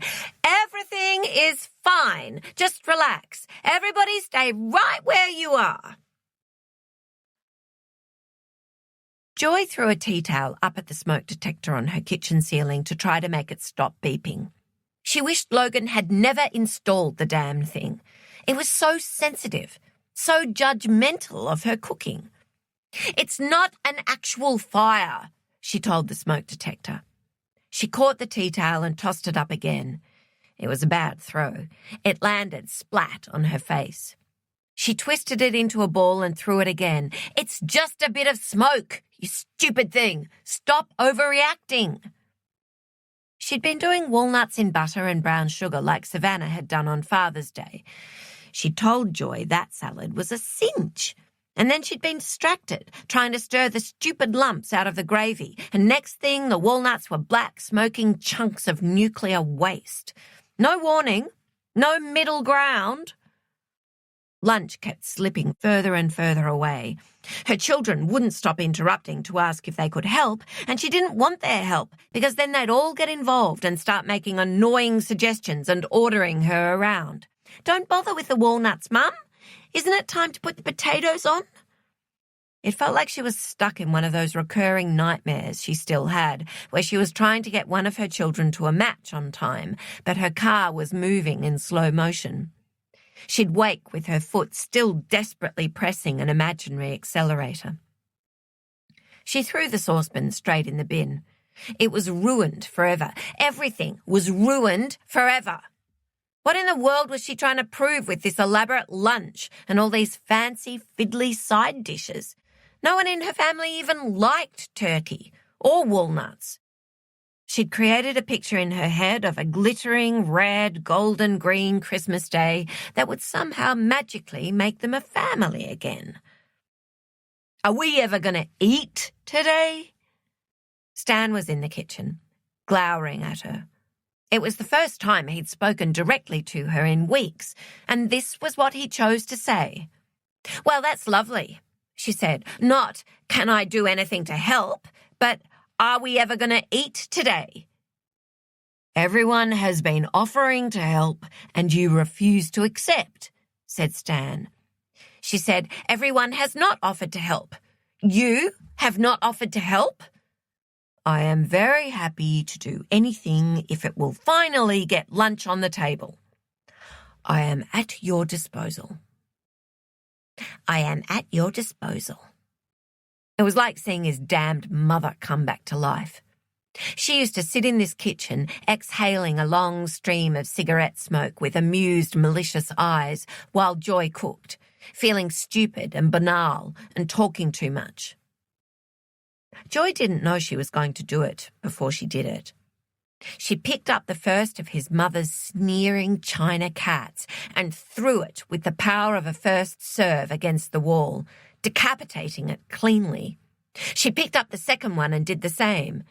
It caught the edge of the kitchen cupboard and sent a glittering shower of hand-painted china across the bench. There was silence. Feel better? Drawled Stan with his mother's cruel contempt. Or do I need to pass you another ornament? The smoke alarm once again began to beep, its thin, sharp, insistent warning of danger ahead. Chapter 50. Now. So then my father stomped out of the kitchen. Well, he sort of stomp-limped because of his bad knee and went back into his office and slammed the door. It turned out Mum had smashed these 2 ornaments that belonged to my father's mother. Oh dear, did they have sentimental value to your father? Asked Roger Strout. Spot on, Roger, said Amy. Sometimes he suspected she was gently teasing him. Roger Strout was a former automotive fleet sales executive who had accepted a redundancy package 2 years ago, completed a diploma of counselling, and was now offering talk therapy 6 days a week. His ex-wife thought that was appalling because who in their right mind would accept help from Roger, of all people? No wonder there was a mental health crisis in this country. In fact, a lot of people not in their right mind would accept help from Roger, of all people, because, yes, there was a mental health crisis in this country and people from all walks of life were desperate for help. He was booked up 3 months in advance. He was well aware of the limitations of his qualifications and experience and scrupulous about never describing his clients as his patients, because it wasn't a doctor-patient relationship. It was a collaboration. Right now, Roger and Amy sat opposite each other in the matching oversized fabric-covered wing chairs with the brass stud detailing on the arms that all clients touched with their fingertips when they were about to tell him something important. Amy's blue-dyed hair was tied back in the tightest, tidiest ponytail he'd ever seen her wear, as if this was one area of her life over which she could maintain control. At their last appointment, she'd mentioned that her mother had sent an unexpected text message saying she was going off-grid. Amy had spent the session talking about how she'd like to go off-grid herself, maybe move to a small country town where everyone knew her name, except she really hated the country. She hadn't shown up for the appointment after that, and then, last week, Roger had got the shock of his life when he saw Amy with her siblings on the local evening news appealing for information about their missing mother. So then my father refused to eat Christmas lunch with us, which my mother finally served at around 4 p.m., by which time we were all starving and quite drunk, and, well, it was a very dysfunctional Christmas day. But you know, that happens in lots of families, doesn't it? Christmas can be stressful, said Roger, who had begun Christmas Day with an early morning screaming match with his ex-wife about the agreed handover time for their 2 children. Festive indeed. None of us were exactly in a rush for another family event, and we were all busy and distracted over January. I'm not saying we lost contact with our parents. I mean, how often do you visit your parents, Roger? Roger made a non-committal sound. Amy preferred not to play by the therapy rules and instead pretended they were old friends catching up for a chat. She tried to catch him out by shooting abrupt personal questions at him, which he normally managed to dodge. The answer was that he had dinner with his parents every Sunday night, without fail. But you're an only child, she said. He had no memory of sharing this information. See, because there are 4 of us, we all assumed that someone had been over to the house. Brooke and Logan are always over there, except apparently they weren't for a few weeks, which they could have mentioned. She said this with the cheerful, childish disdain with which siblings often spoke about each other. Roger had a client who was an extremely well-spoken university lecturer, except for when she talked about her older sister, when she morphed into a freckled, pigtailed kid.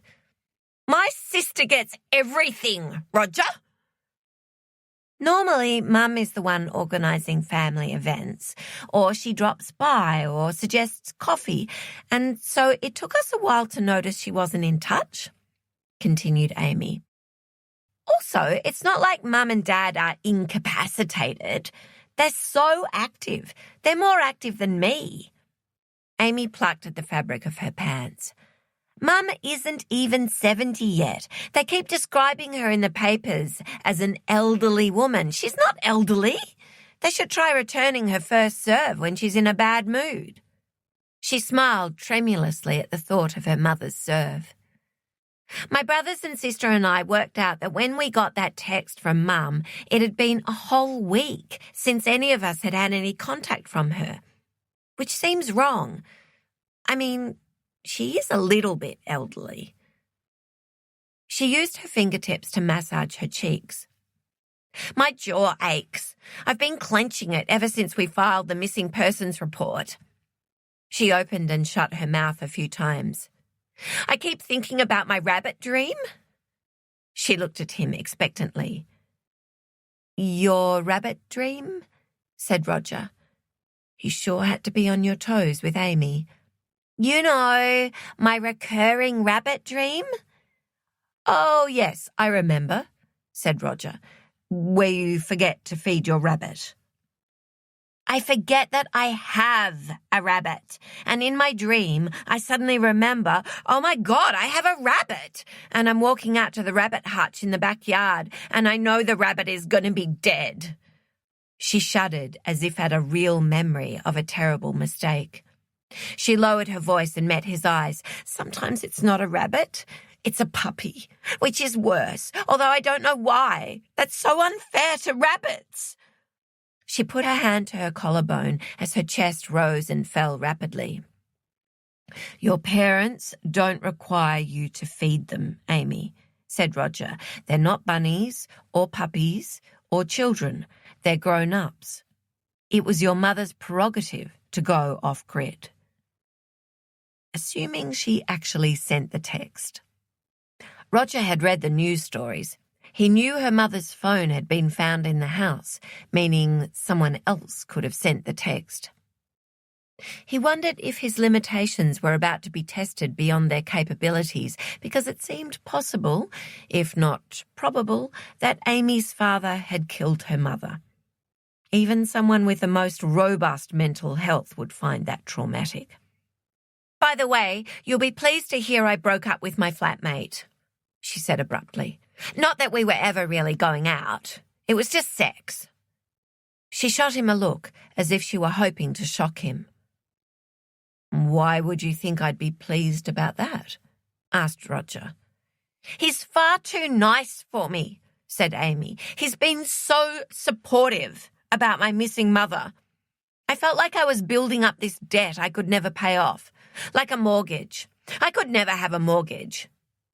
"Well, said Roger, "a relationship is about—" Amy said, "I wasn't worried at first about Mum when we didn't hear from her. I was pleased. I thought, good for you. Your turn now." Roger took a moment. He didn't get it. "What do you mean, your turn now?" "It was like what my dad used to do. When I was a kid, I always used to think, why doesn't she just walk out?" Roger wrote down, "Father, walking out?" But he didn't speak. He could sense the words banked up in her. "I was angry every time Dad left." She massaged her jaw. "But I was even angrier with Mum for putting up with it." Roger waited. "But I don't know. What if Dad did do what people are saying?" She looked at him imploringly. "What if it was an accident? Because my grandfather, what he did to my grandmother, it could be genetic, because that was a terrible thing that Mum did. Harry was a once-in-a-lifetime opportunity for my dad. You only get one chance like that. I always knew how much Harry leaving hurt Dad. I knew he never really got over it. I could see it whenever Harry's name came up. And then we find out that it was actually Mum. All along, it was Mum." Roger wrote down, "Grandfather? Harry? One chance?" He couldn't grab onto a thread of the conversation so he could make sense of it. "But if Dad did, I couldn't forgive him. What if he asks for my forgiveness? How could I forgive him? But he's my dad. How can I abandon him? What if he asked me to be a character witness in court?" She was rolling down a steep, slippery slope of potential catastrophes. Whose witness would I be? How do I choose a side? Do I visit him in jail? How can you visit your mother's murderer in jail? You can't. The words dried up. All he could hear was ragged, desperate panic. Her eyes met his in mute terror. Watching someone have a panic attack was like looking into the eyes of someone trapped behind glass, drowning right in front of you. "Breathe with me." Roger put down his notepad and picked up the carved wooden figure of an elephant that sat next to the tissue box. "Focus on this. Feel the curve of its trunk. Focus on the smoothness, the roughness." He watched her hands trace the elephant's textured surface. "Tiger," whispered Amy, and for a moment he didn't get it. He thought, it's an elephant, not a tiger. Was it something to do with the bunny dream? But then he remembered how at their very first session she teased him about how every therapist she'd ever seen wanted to talk about the tiger when they described the fight or flight response. The saber-toothed tiger. She was trying to tell him it was here, leaping for her throat. Chapter 51. "No criminal record," said Christina. "No evidence of violence or threats of violence. No life insurance policy." "There's still a financial benefit," Ethan pointed out. "They were cashed up from selling the tennis school. He'd be in a better position financially than if they divorced. I'm not talking about the Delaneys. I'm saying he could have said all of the above about this charmer." She jabbed a finger at the newspaper on her desk. The body found in bushland had been identified as Polly Perkins. Polly was a woman who'd lived in a suburb close to Joy Delaney. 30 years ago, Polly's husband told everyone his wife had left him and gone back to New Zealand. She'd left a cold, hurtful note. The neighbouring women had been sad for him. They'd brought around casseroles and carrot cake. The truth was that Professor Andrew Perkins had hit his first wife, Polly, over the head with a new Sunbeam steam iron after he had expressly forbidden her from buying it because he was under significant financial stress at the time. His full, frank confession included the rueful admission that he really hadn't intended to hit her quite that hard. He'd buried his wife's body in bushland within a short drive of his home. If it wasn't for the landslide caused by the storm, Polly would be there still. Polly had been estranged from a scattered, dysfunctional family, but there had been a missing persons report filed by her best friend in New Zealand. Over the years, this friend had valiantly tried to get the Australian police interested in her missing friend, to little avail. Records showed just one visit by police officers to the Perkins house, 3 years after Polly left. The two officers had enjoyed some carrot cake baked by the kind neighbour who had become Andrew Perkins's second wife. The second wife had used the murder weapon to iron her husband's shirts for a good 20 years before being given permission to buy a new one. She had this week told police about an ongoing pattern of financial, verbal and physical abuse that had left her a prisoner in her home. This man enjoyed 30 years of freedom after he murdered his wife. He could easily have gone to his grave without justice. Christina pressed her thumb on Polly's husband's murderous, well-fed face. We may not have Joy Delaney's body yet, but... Her phone rang. It was probably just as well. There had been too much emotion in her voice. It was Constable Pete Novak, the ground search coordinator. We've found an item of clothing in the bush reserve behind the Delaneys' house that you'll want to see. I'm sending you a picture now. She opened her email and clicked on the photo attached. It was a T-shirt screen-printed with a distinctive design of 3 flowers, orange, red and yellow.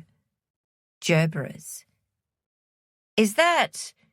Yes, said Pete. It's covered in blood.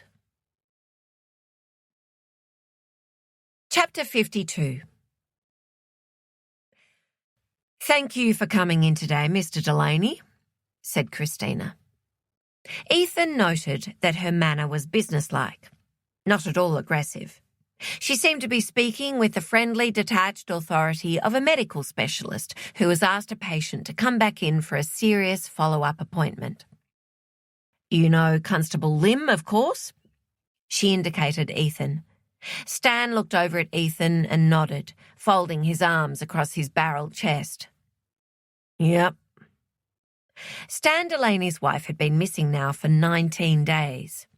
The scratches on his face were completely healed. Ethan noted that he'd shaved for this interview and dressed in a business shirt. No tie. The shirt was ironed. He looked like a respectable member of the community. He had no legal representation. It was difficult to imagine this man having anything to do with that blood-soaked T-shirt. They were in the small windowless ERISP room at the station.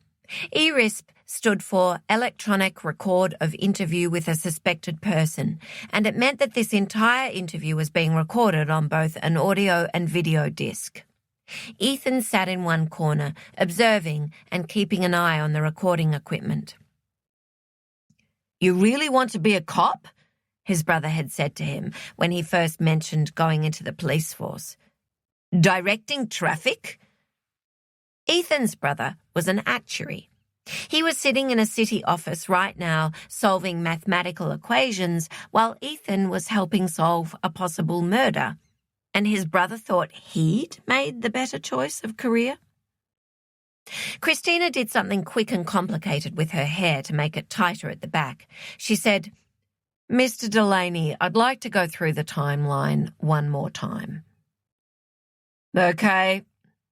Stan nodded. He sat up, uncrossed his arms, and placed closed fists on his thighs. "Bring it on," he seemed to be saying. "What do you want to know?" "Stan Delaney is formidable on the court," one of his fellow club members had told Christina and Ethan, a man who was keen to let them know that he believed Stan had buried his wife's body under their tennis court. "He's ruthless, calculating, ferocious. He gets this look on his face that makes your blood run cold." Christina looked down at her notes as if to check them, although Ethan knew for a fact that she knew the timeline by heart. "You woke up that morning, Valentine's Day, and you didn't see your wife?" Ethan had been intimidated by Detective Christina Coury when he first started working with her. He thought she thought he was a moron. She had a way of looking at him as if she were sizing him up and finding him wanting. But he'd got used to that look now. She gave the same look to her morning coffee each day, and she loved her coffee. Ethan's aunt said that he and his brother were intimidated by women because they were subconsciously terrified of displeasing them due to the fact their mother had walked out when they were little kids. Ethan and his brother both agreed that was total crap. They didn't say this to their aunt's face, of course. "We were sleeping in separate rooms." Stan answered Christina's question with steady eyes. "Was that a new development?" asked Christina. "Relatively new, yes." She checked her notes. "And you went out to buy milk first thing in the morning?" "Yes," said Stan. "We were out of milk. I also bought the paper." "Right," said Christina. "And you came home, but you didn't see Mrs. Delaney?" "Not right away. I was reading something in my office." That was new. Reading what? Ethan leaned forward. So did Christina. "What were you reading?" "Just some paperwork." "What sort of paperwork?" Stan shrugged. "Nothing of importance." Ethan saw the lie, and he knew Christina saw it too. He watched her wait. She was still. He wondered if her heart was racing like his. Stan said nothing. Perhaps his was the fastest racing heart in this small room. "Right," said Christina after a moment. "So you were reading this paperwork, and then you heard the front door?" "Yes," said Stan. "I don't know where she'd been, but I heard her come in, and then I went to talk to her in the kitchen. She was drinking a glass of water. She seemed worked up about something. And that's when you argued." "That's right." "About what?" He crossed his arms again, defensive. "It was just an ordinary argument between a husband and wife." "Considering the fact that your wife left your home and has now been missing for nearly 3 weeks, I'd say this was more than an ordinary argument between a husband and wife, Mr. Delaney." For the first time, Ethan heard aggression in her voice, a hint of something bigger and more menacing beneath it, like a quick glimpse of a shark's fin. But Stan didn't even blink. Christina said, "So that morning after this ordinary argument, you left the house and you didn't come back until what time?" "Around 10 o'clock that night, like I've told you many times now." "And where did you go that day?" "I just drove, like I've told you many times." "You just drove." "I was upset." "What about?" Ethan could see Stan's frustration rising like boiling water, which was exactly what Christina wanted. She was slowly turning up the temperature. I was upset because I'd argued with my wife. But you don't remember what you argued about. He unfolded his arms once more and leaned towards her. He was a big man. No, that's not right. I never said that. I do remember what we argued about, but it's personal. My marriage is private. It's none of your business. It's not relevant to your investigation. Took a certain type of man to say to a police detective, it's none of your business. Christina said, if you're worried about your wife, perhaps you could let us determine what's relevant. Stan shrugged in the manner of his oldest son, said nothing. So you came back and she was gone. Yes.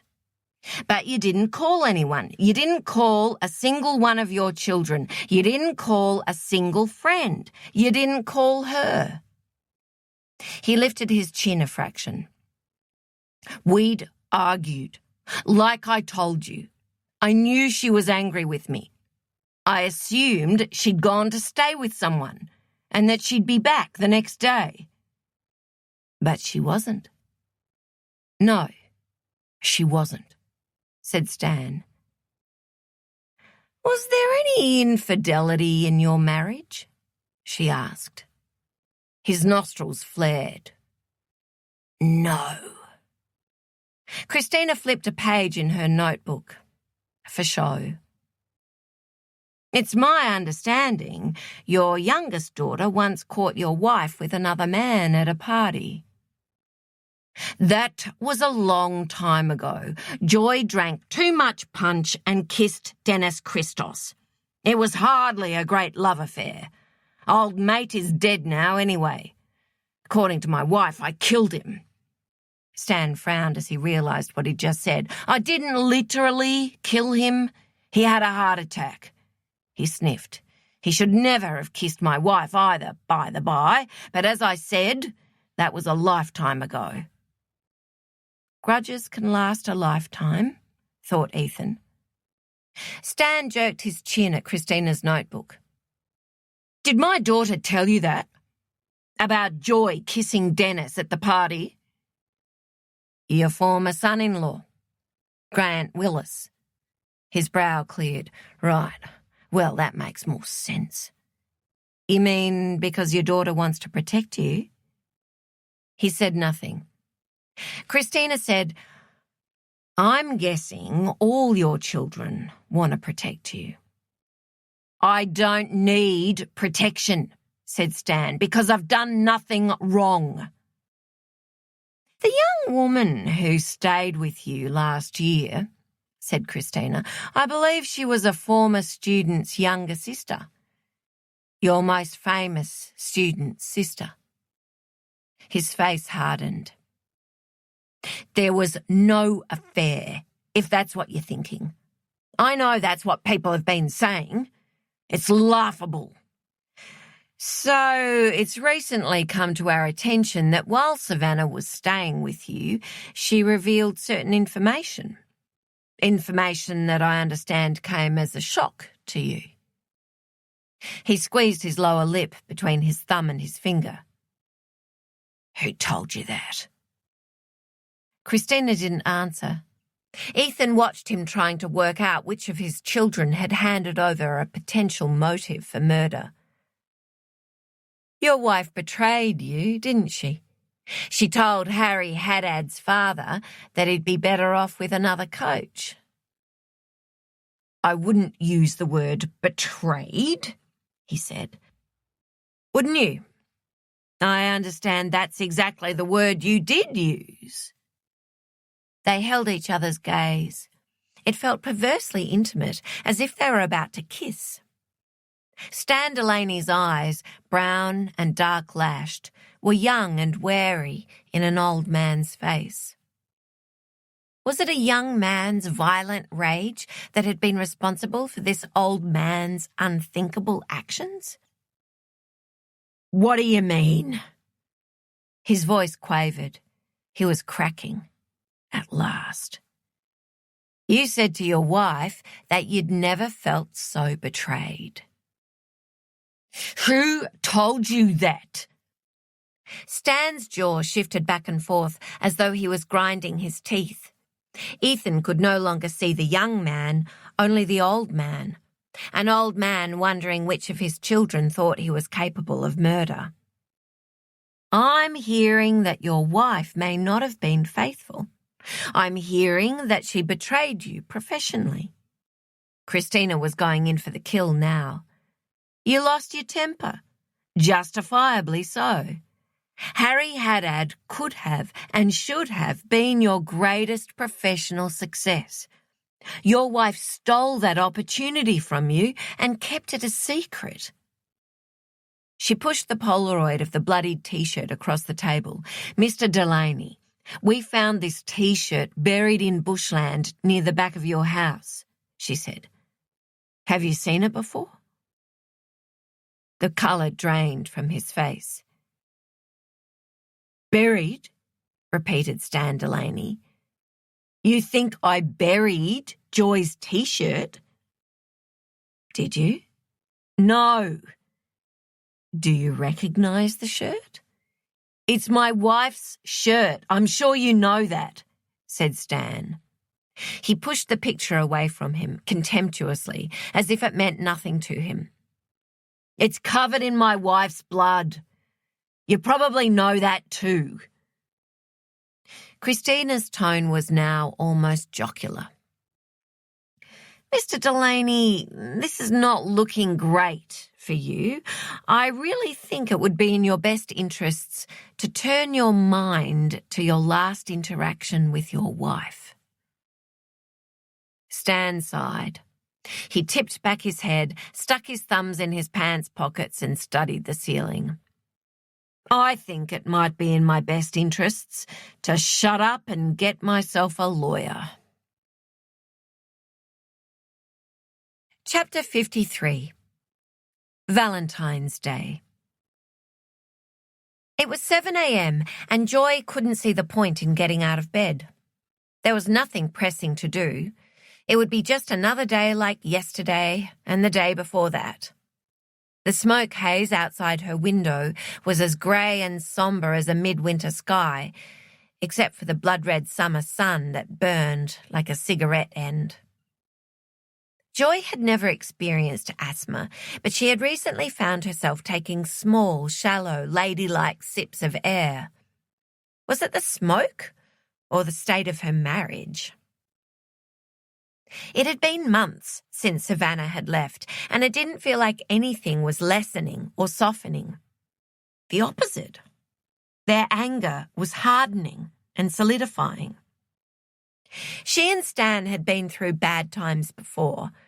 The difference was that there were no distractions now, no work, no children. When they were younger, there hadn't been time to obsess and brood over how the other person had wronged them. They'd been too tired to keep sharpening the edges of their hurt feelings. Now they were stuck in this big, empty, silent house, and there was no way to escape the invisible yet tangible conflict between them. Joy felt like she could trace its outlines in the air. January had been especially bad because of the Australian Open. Harry Haddad's comeback had crashed and burned after a shock loss. Some went as far as to say an embarrassing loss in the first round to an unseeded 19-year-old Canadian. 10 double faults and over 80 unforced errors. Harry and his new coach, Nicole Lenoir-Jourdain, were parting ways. Joy hadn't watched the match, but she'd walked past the living room and seen Stan gripping the sides of his chair, crackling with so much fury and distress it had felt like he was a live electrical wire. If she'd touched him, she'd have gone flying. Now, if one of them walked into the room and saw the other one there, they walked away again. They spoke only when necessary. They hadn't slept in the same bedroom since Savannah left.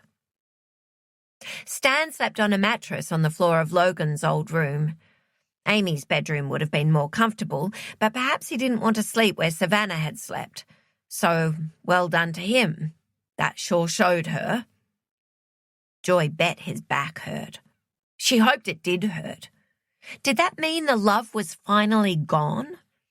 It seemed possible that not a droplet remained.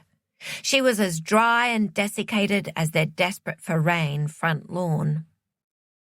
She heard the sound of water running from somewhere in the house.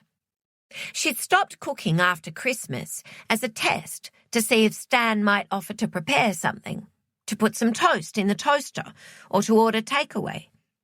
But he hadn't said a word.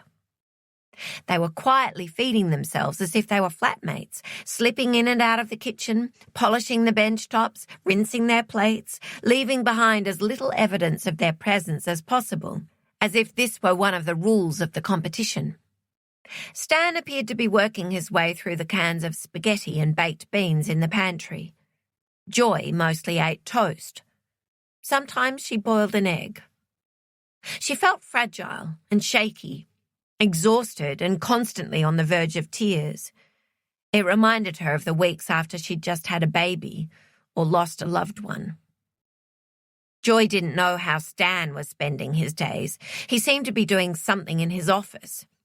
When she walked past, she caught glimpses of him frowning over his glasses as he importantly turned the page on some paperwork, although God knew what paperwork it could have been.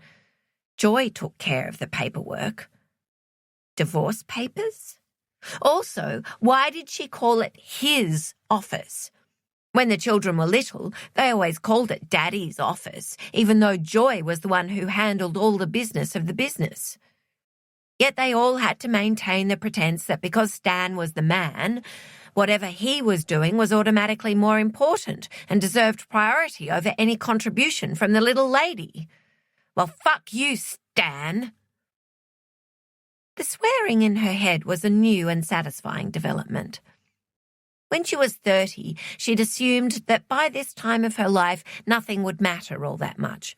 Her emotions would be muted and soft as the skin of an old lady's face. The violence of her thoughts startled her and woke her up. She assumed these words would not make their way from her brain to her tongue, but you never knew. Imagine if her children heard her talk like that out loud. That would show them. She was conducting an experiment. She'd stopped calling her children. She was sick of the harried, impatient way they answered her calls. She was sick of being the one to organise every family event. It had now been 7 days since she had spoken to any one of her offspring. She would have assumed that her most dutiful children, Logan and/or Brooke, would have checked in by now. But no. Hypothesis: my children don't care. Conclusion: my children don't care. Her friends were quiet and busy with their own lives too. Caro had her daughter Petra visiting from Copenhagen with her children. Childish laughter floated from Caro's garden into Joy's window. Caro shouldn't be letting those children play outside in this smoky air. 2 other friends had become first-time grandmothers, 1 baby boy, 1 baby girl. Joy had sent them congratulations on your grandson/granddaughter cards. She kept a stack of them in a drawer and grimly selected the correct gender each time she got the happy news. She tried to work out what to do with her day. Her eyes traced a horrible brownish stain on the bedroom ceiling. She'd never noticed it before. It looked like blood, but she knew it was just rainwater from a long-ago storm. It hadn't rained in forever. She must get up. She didn't move. Her hands clutched at the fitted sheet. Come on, Joy. 2 of her fingernails were broken and kept getting caught irritatingly against the sheet. She couldn't find the nail scissors, even though she knew she'd bought a new pair just 2 weeks ago. Her fingernails broke so easily now, like elderly bones, like her elderly heart. She was not elderly. She wasn't even 70. Before Christmas, she'd beaten a 50-year-old, a good player, 6'4", 6'2", but she hadn't been back to the club this year. She didn't seem to have the energy. She did not feel suicidal, absolutely not, but for the first time ever, she found herself thinking that maybe she'd had enough. It wasn't worth the bother anymore. She wanted her grandparents. She wanted her mother. She imagined their faces lighting up when she walked through the arrival gates of the afterlife. It would be nice to see them again. She would run into their arms. She'd have to wear something nice for her mother. Today was Valentine's Day, a day that celebrated love. She and Stan had never really taken much notice of Valentine's Day. It was an American holiday, but every year there seemed to be more fuss about it. Red roses and chocolates and teddy bears, men in suits carrying bouquets. Joy didn't want red roses, but she would like a husband who still shared her bed. She rolled over onto her stomach and pressed her face into her pillow. If she started crying, she might never stop. "Get up," she said into the pillow. "Get up now." She thought of her mother describing a morning when Joy was a baby. Beautiful, no-nonsense Pearl Becker woke up one morning and couldn't get out of bed. She could barely lift her head from her pillow. "It was like I had blocks of concrete tied to me," she told Joy. When she heard the milkman at the front door, those were the days, she called out to him to please get help, and so the doctor came around to examine her. The doctor doing a house visit. Those sure were the days. The doctor said she probably had some kind of vitamin deficiency and told her that she needed to get up and be strong for her baby. Of course, those weren't really the days, because now, with the benefit of modern knowledge, any layperson would diagnose her mother's depression, although Pearl refused to accept that. "Oh, no, it was something physical, Joy. I had nothing to be sad about," she said. "I had you, a beautiful baby. You would have looked better if you didn't have that big round head, as bald as a cue ball, but you were a sweet little thing." Her mother specialised in the tiny, razor-sharp dig wrapped in a soft compliment, so you didn't notice the blood until afterwards. "And I had a handsome husband." That was before the handsome husband went off to meet a friend and never returned. Joy's limbs felt as heavy as perhaps her mother's had felt that long-ago morning, yet her heart raced. Was this a glimpse of depression coupled with anxiety? Was this how Amy suffered? A dull ache crept across her forehead. She never got headaches. The universe must have decided it was time she experienced what both her daughters endured. Why had her daughters had to suffer these invisible illnesses that no one seemed to understand? "Might I suggest a firmer hand?" said their family GP with a droll wag of his finger in Amy's face. And then, "Is this one a bit of a hypochondriac, maybe? Baby of the family? Likes the attention?" He'd winked at Joy over the top of Brooke's pain-stricken, dead-white face. Another daughter's eyes begging Joy for relief she couldn't give. It was easy when she took the boys to see him. Their illnesses were masculine, visible and curable. Coughs and blocked noses, rashes and broken bones. The GP didn't know what he didn't know about mental health and migraines. Even the specialists didn't seem to know much more, and they were even more expensive and patronising. But why had Joy been so polite in the face of their ignorance, so meek and grateful? "Thank you, Doctor. I'm sure you're right, Doctor." And then she'd get back in the car with a miserable daughter beside her, and the girls misinterpreted her frustration at her own impotence as anger at them, and they blamed themselves, just as she blamed herself. That GP was dead now. So was at least one of those specialists, as far as she knew.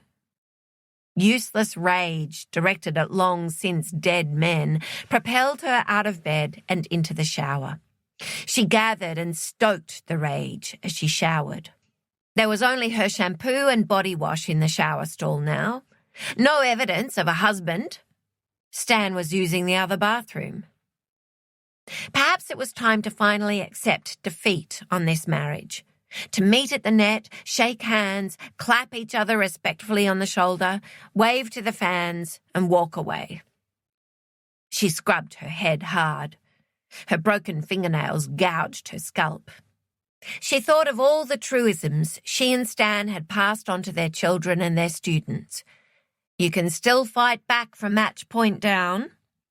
If you want to overcome a losing streak, you reevaluate your game. She was a fighter. She was a winner. She was Joy Delaney. She would not give up on this marriage. She would take decisive, aggressive action today. She would make apple crumble. That's what she'd do. Stan might at times be obtuse, but he would understand the symbolism of Joy making his mother's signature dish. She would try out Savannah's suggestion. There was a bottle of whiskey in the back of the pantry. She took 2 Panadol for her headache. She brushed her teeth for twice as long as usual. She blow-dried her hair using the big round brush Narelle said she should use, but that she avoided because it made her wrist ache. She put on a flattering dress, one that Stan had once lavishly described as very nice. Lipstick. She walked out of the bedroom feeling peculiarly self-conscious. The house was silent. Was he even here? "Stan," she called out. Her voice cracked. Surely he would answer her. "Stan?" No answer. She walked to the front room, pulled back the curtain. The car was gone. He was out early. She wondered where. Well, it was stupid to feel hurt that he had not told her he was going out, because this was the way they were living right now. But still, her heart felt newly hurt, as tender and soft as bruised fruit. She went to the kitchen, put the jug on for a cup of tea, and opened the refrigerator to get out the apples for the crumble.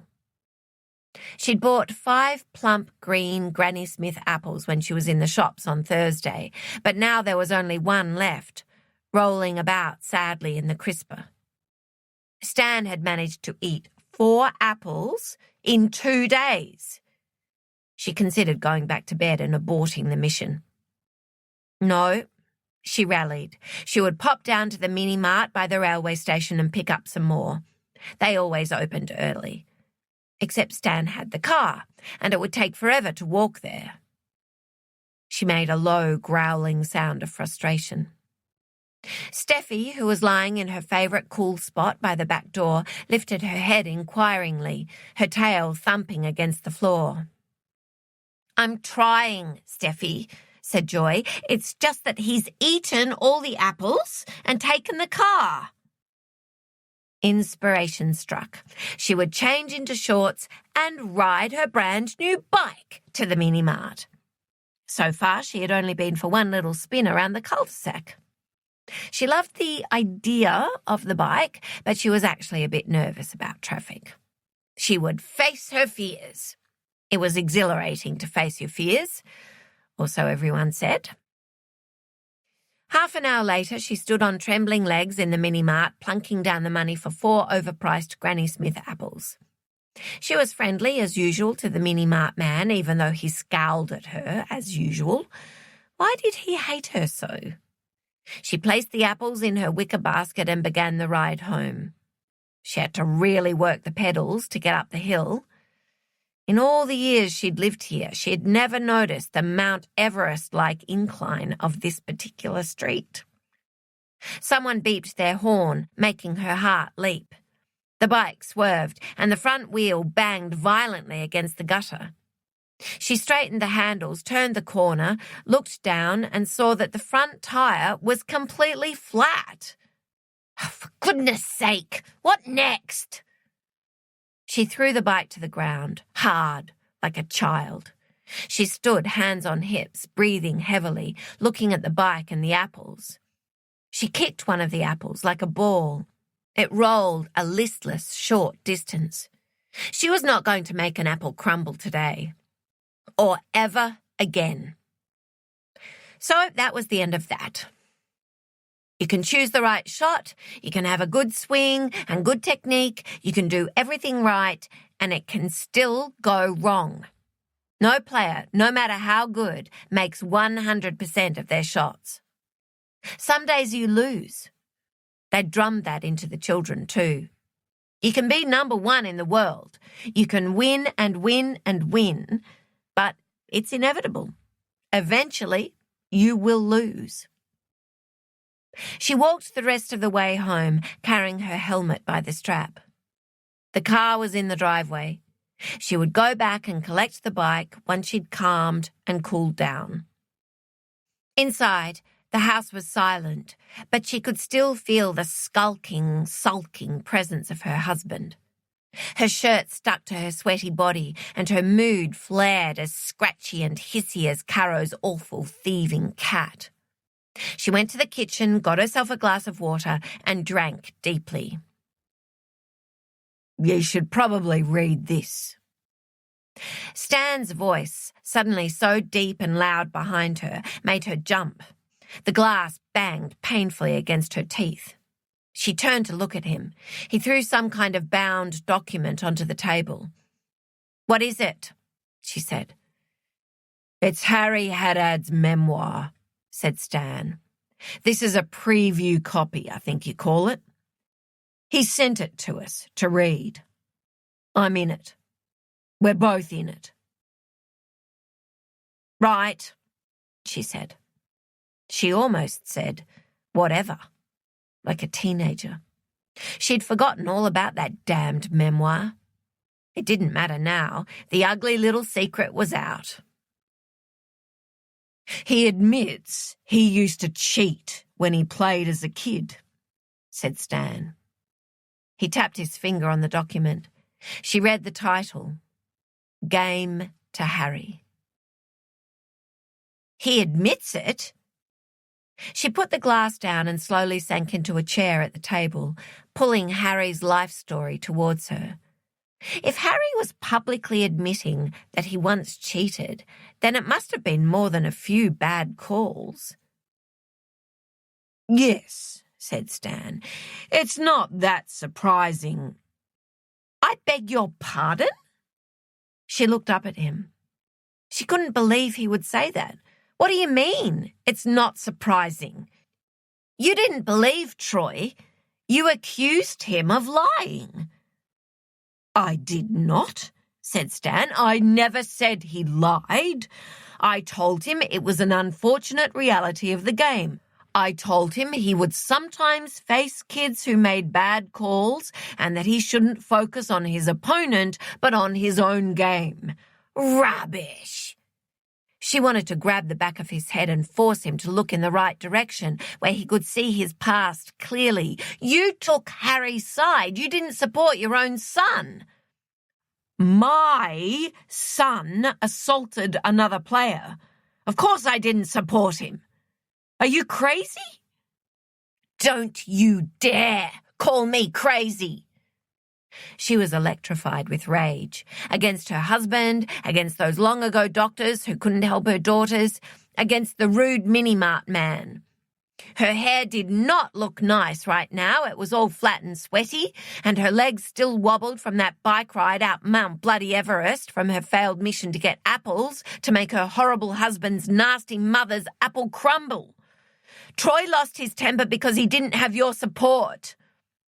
"Troy was given every opportunity. They were all given every opportunity. They have no idea how lucky they were." She felt the criticism of her children like a physical blow. They played their hearts out. He didn't listen. His mind was still on Harry. His mind had always been on Harry. Harry's talent, Harry's potential. Harry, Harry, Harry.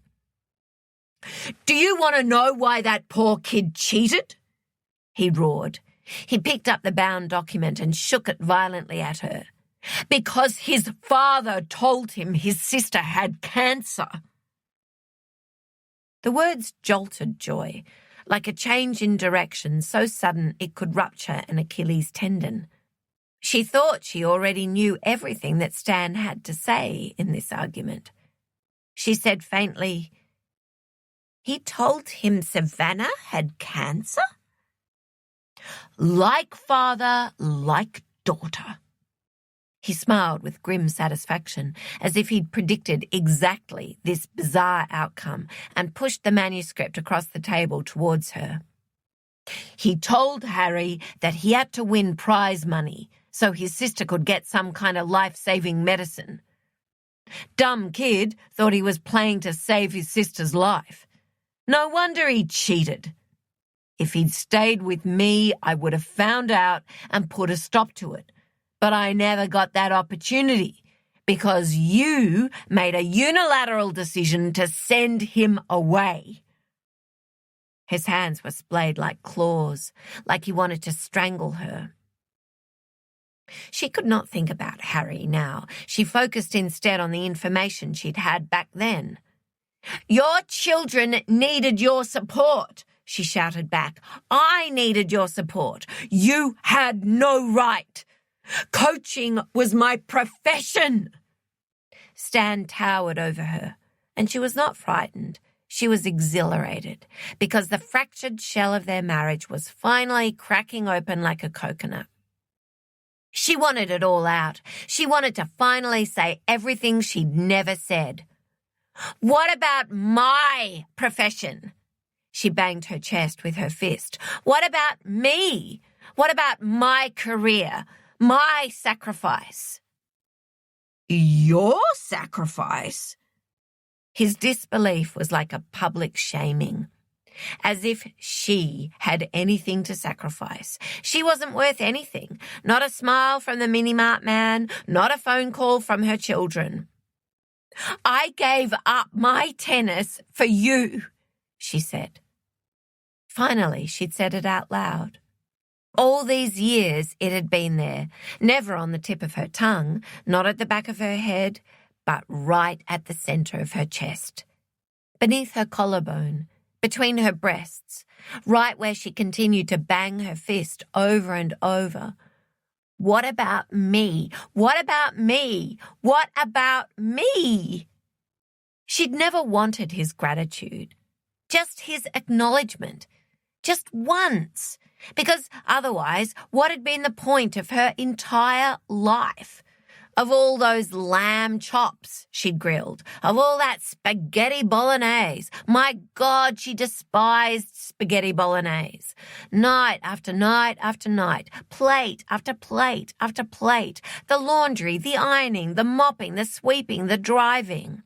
She'd never resented it at the time, but now she resented every moment, every single bloody lamb chop. He said quietly, I never asked you to give anything up, Joy. But that was the point. He didn't have to ask her. If you wanted it, you would have done it, he said. The anger had gone from his voice. She could see that familiar, deathly stillness coming over him. He was removing himself from the situation, first mentally, then physically. She knew what came next, what always came next. In a moment, she'd be alone in this big silent house with her thoughts and regrets. Stan said, if you'd really wanted it, nothing would have stopped you. She couldn't speak. Did he not see that the only thing that could have stopped her was her love for him? Then he delivered his final damning judgment. You were never going to rank in the top 10, Joy. If I thought you could have got there, I would never have let you stop." The air whooshed from her like a fist to the stomach. He would never have let her stop, as if her sacrifice had been his considered decision. If she had been the one to be injured, it wouldn't have occurred to him to give up his career. He was wrong, and there was no way in the world that she could go back in time and prove it to him or to herself. Instead, she reacted instinctively. "You weren't good enough to coach Harry. He was better off without you. You would have held him back. He needed a better coach than you." It wasn't true. She believed Stan to be one of the best coaches in the country, maybe the world. She knew what he could have been without the tethers of a family. But didn't he know what she could have been? How far she could have flown? He put Harry's memoir back on the table. He patted the pocket of his jeans, pulled out the car keys. She dug deep for the most glittering pieces of vitriol she could find. "I was the one who made Delaneys a success. Everyone knows it. If it wasn't for me, you'd have nothing. You'd be nothing but a washed-up, useless nothing." The words bounced off him. He turned to walk away, and she could not stand it. It was not fair that he got to leave.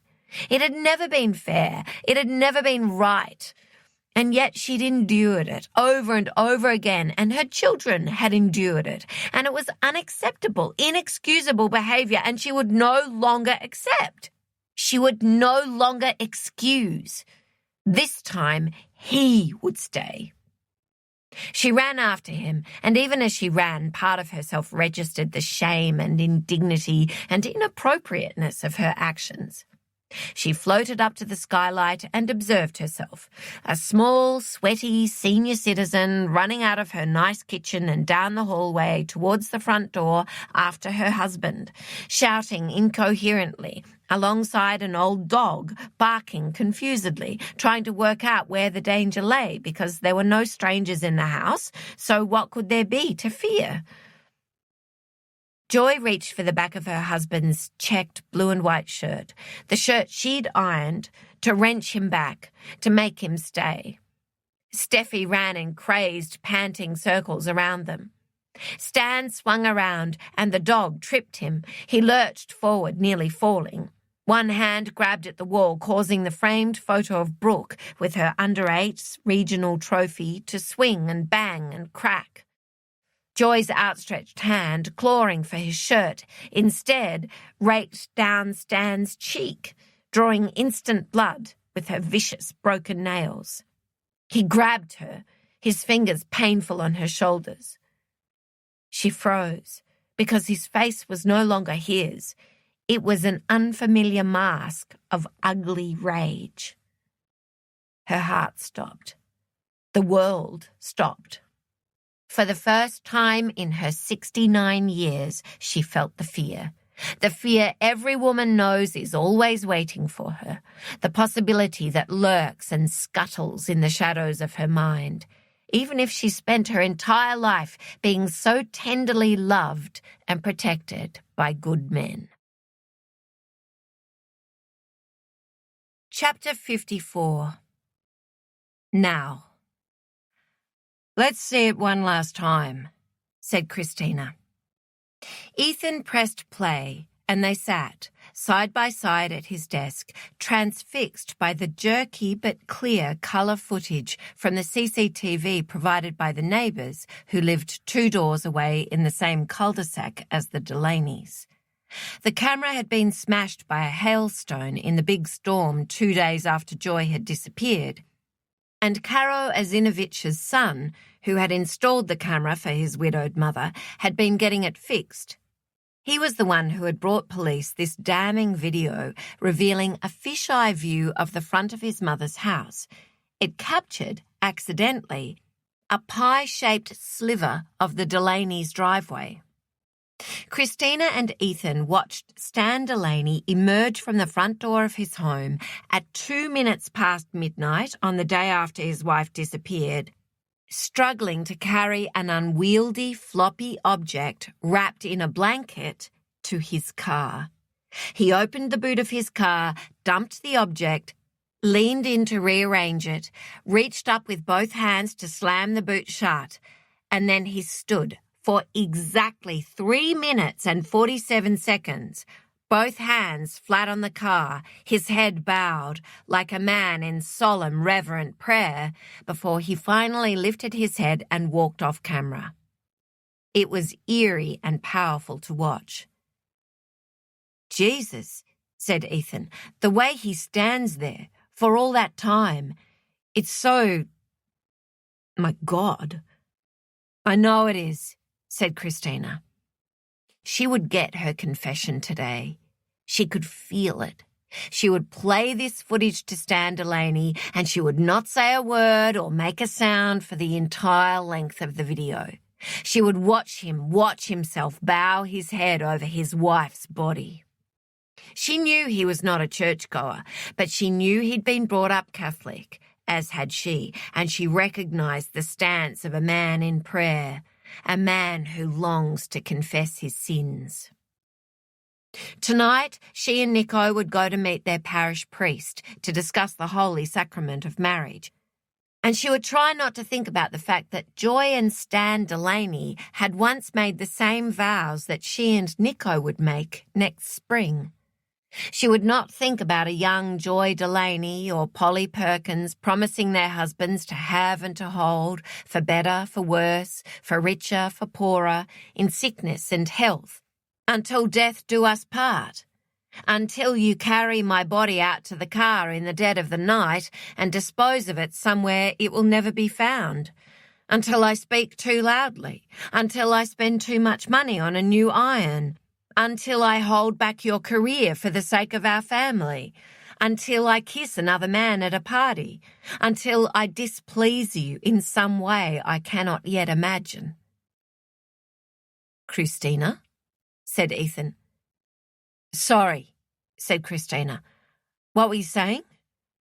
He said, "Nothing really, just that I didn't pick it. That first day we interviewed him, I knew he was hiding stuff from us. But when he looked at that photo of his wife, I thought, no way did he do it. He loves her." "I never thought he didn't love her." Christina adjusted her engagement ring so the diamond was centred again on her finger. "But she'd always known he'd killed her. That was the cruel knowledge that she would carry down the aisle on her wedding day, along with her bridal bouquet of white roses and blush-pink gardenias. It was possible for both things to be true. Chapter 55. Valentine's Day. Stan Delaney had always known that women had the power to draw blood with their words. It was his mother's favourite hobby, to knife the soft, stupid, defenceless egos of her husband and her son. "Don't tell the boy he's going to play at Wimbledon one day. He's dumb enough to believe it. The two of you are as dumb as dog shit." Not every day, just most days. Not when she was drunk, when she was sober. That's when she got nasty.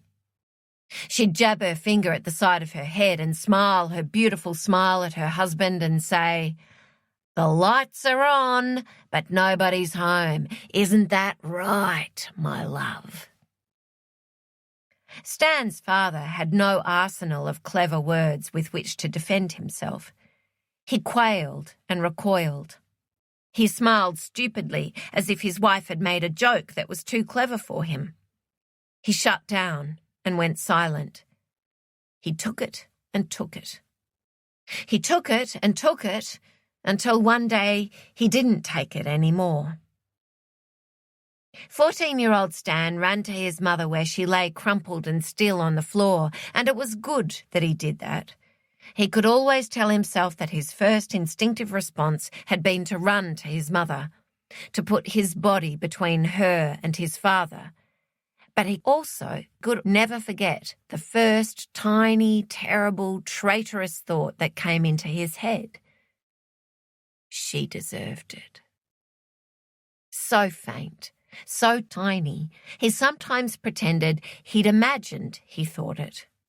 It happened so fast, but it also happened so slowly, and it was so long ago. Who knew what he'd really thought at that moment? You couldn't rely on memory. It was an unreliable source. Stan was just like his father. He'd always known it. Not clever and quick like his mother. Not clever and quick like his wife. Not good at school. Thick as a brick. Not the sharpest tool in the shed. At the age of 70, he felt his wife's flesh beneath his hands as his father's colossal rage and humiliation, his pain and hurt, ballooned within his chest and exploded behind his eyes. Chapter 56. Now. I think they're going to arrest my dad any day now, said Claire Gear's ex-husband, his eyes on the early morning glitter blue of Sydney Harbour. There was a croissant flake on his lower lip, and something so childlike and anguished about the way he said, "My dad." They sat side by side with takeaway coffees and almond croissants in white paper bags on a park bench overlooking the ferry stop where Troy had kissed her for the first time. She wondered if Troy remembered this, if he'd even deliberately suggested this location for that reason. Surely not. He had big, terrible things on his mind right now. Claire reached over and moved the crumb from his lip with her fingertip. Why do you think that? We heard the police have CCTV footage from the neighbours across the street. He stopped. That apparently shows something very bad. I can't even imagine what. His voice shook. Jesus, said Claire. The coffee tasted sour in her mouth. She rested the takeaway cup on the bench next to her and looked at their bare legs, stretched out side by side in front of them. They both wore shorts. Their legs looked like the legs of a couple with a sunshiny weekend ahead of them. Not a divorced couple with seedy infidelity behind them and a potential tragedy in front of them. Not to mention an awkward procreation arrangement. Claire Gear was 34 years old. She had long curly red hair that everyone commented on. A world history degree that didn't interest potential employers or anyone really except for her father. He was a history teacher, and an unexpectedly fulfilling career in the US in health administration. Or not that unexpected, because she was the kind of girl who made the best of things, whose school reports and job references always mentioned her positive attitude. I bet you were a cheerleader, her new husband had said when they first met, and of course that wasn't a thing in Australia, and Claire couldn't even do a cartwheel, but she'd let him categorise her as a sunny, sweet Aussie girl. She was, nearly, the girl he believed her to be. She was a people pleaser, as sunny and sweet as an Australian summer.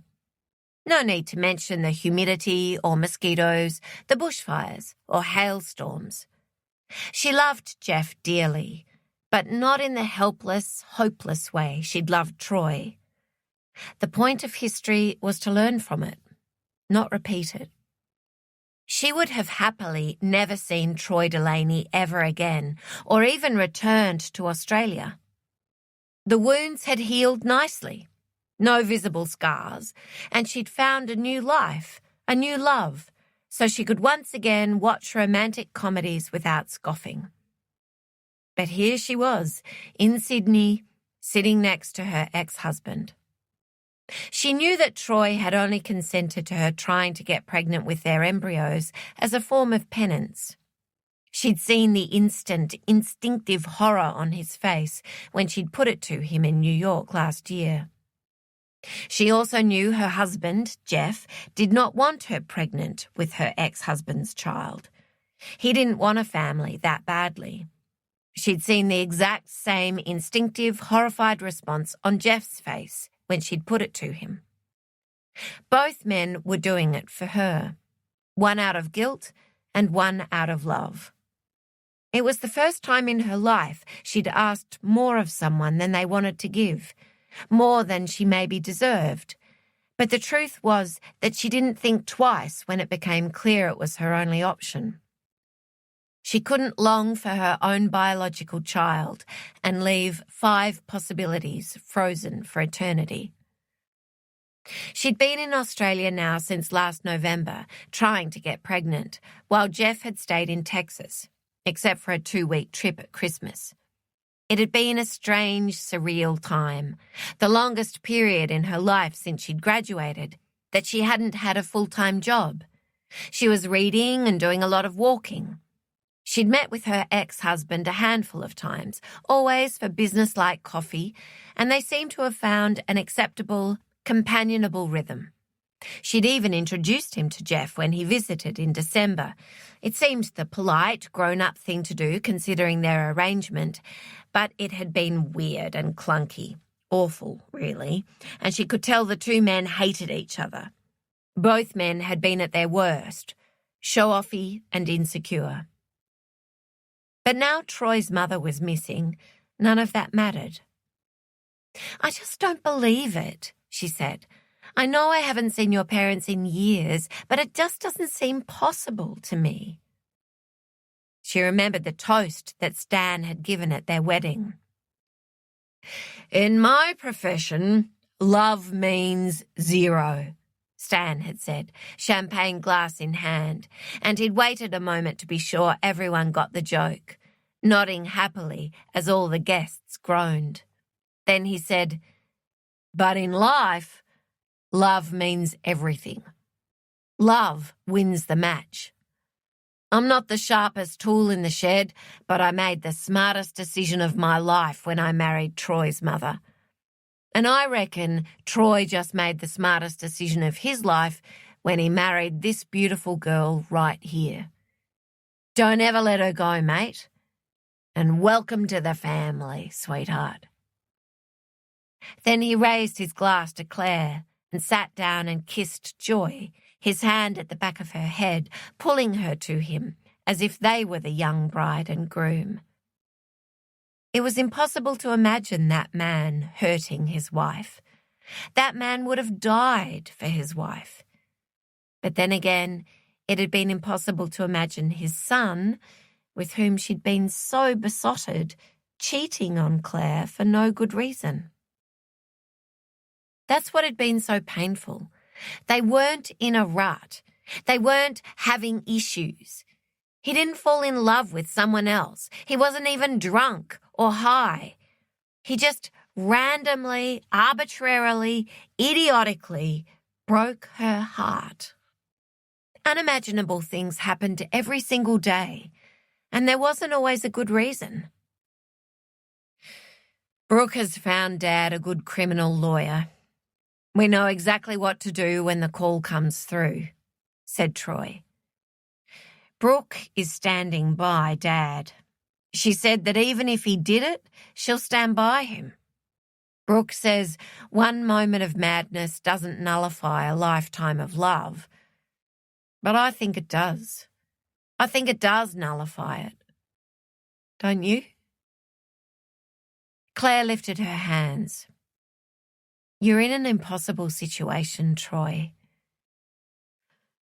Brooke and I aren't talking," said Troy painfully. "You'll work it out," said Claire. "It's all too raw at the moment."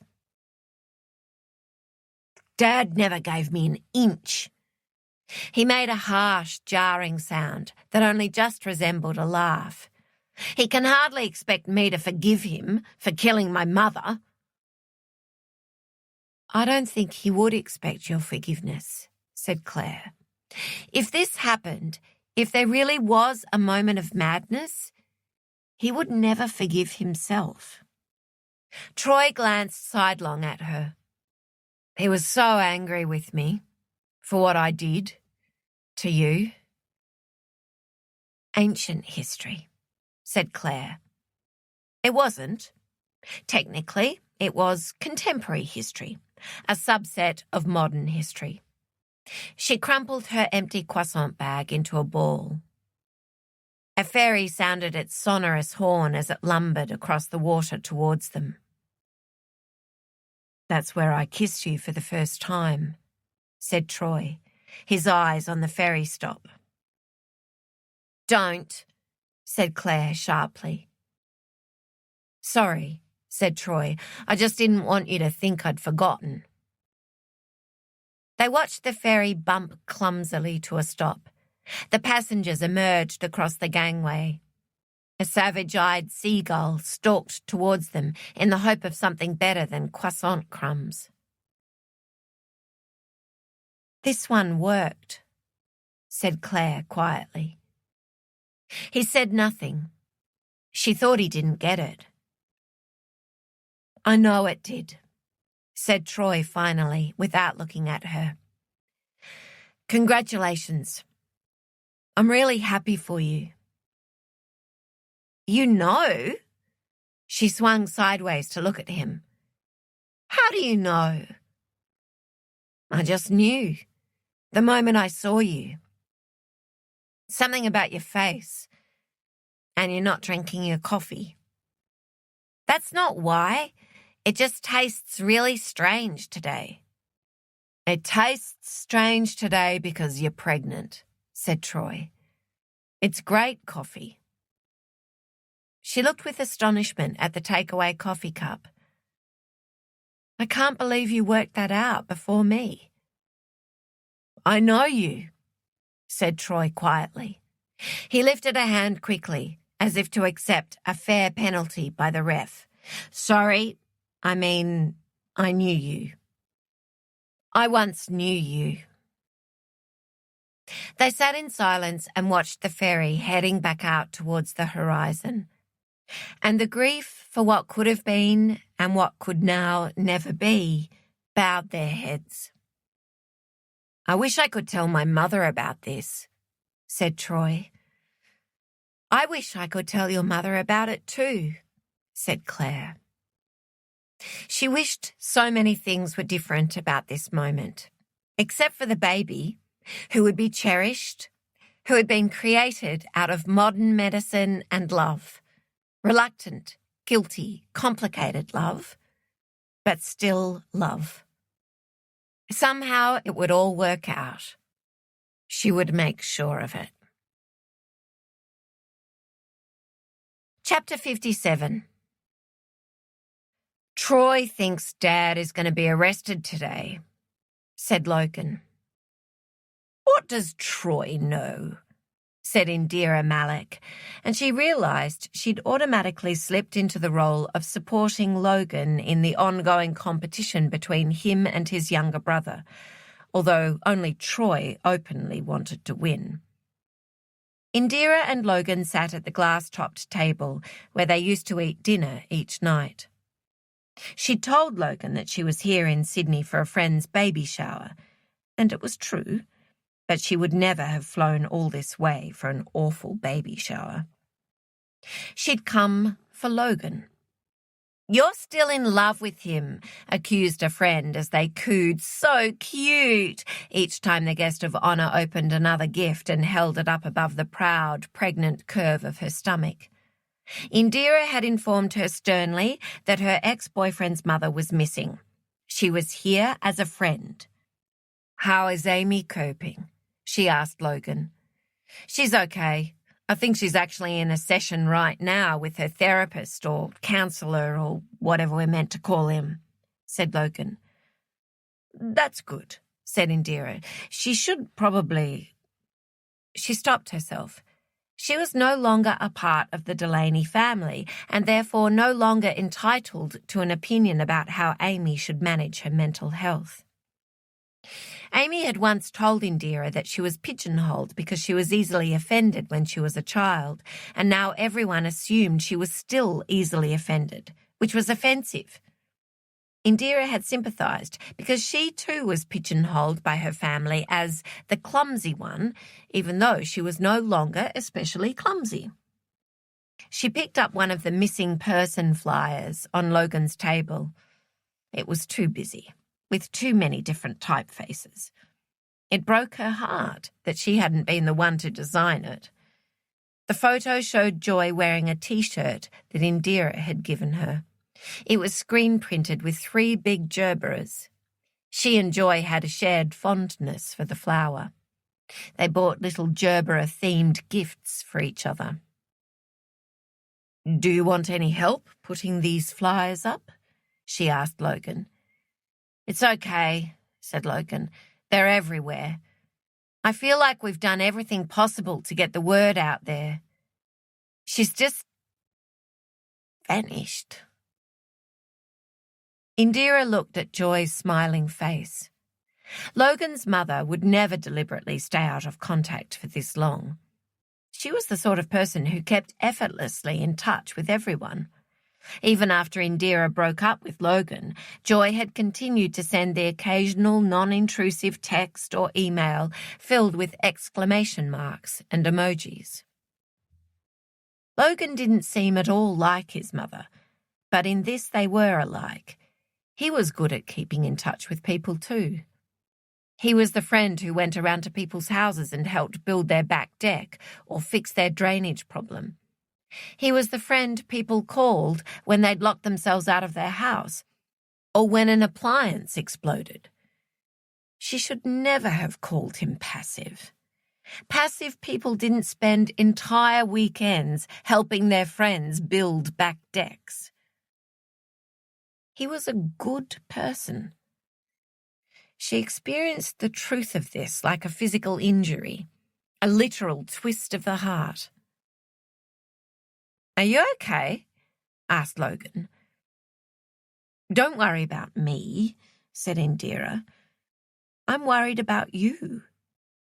She put her hand on top of his. He looked terrible. He was always scruffy. Scruffiness was part of his identity.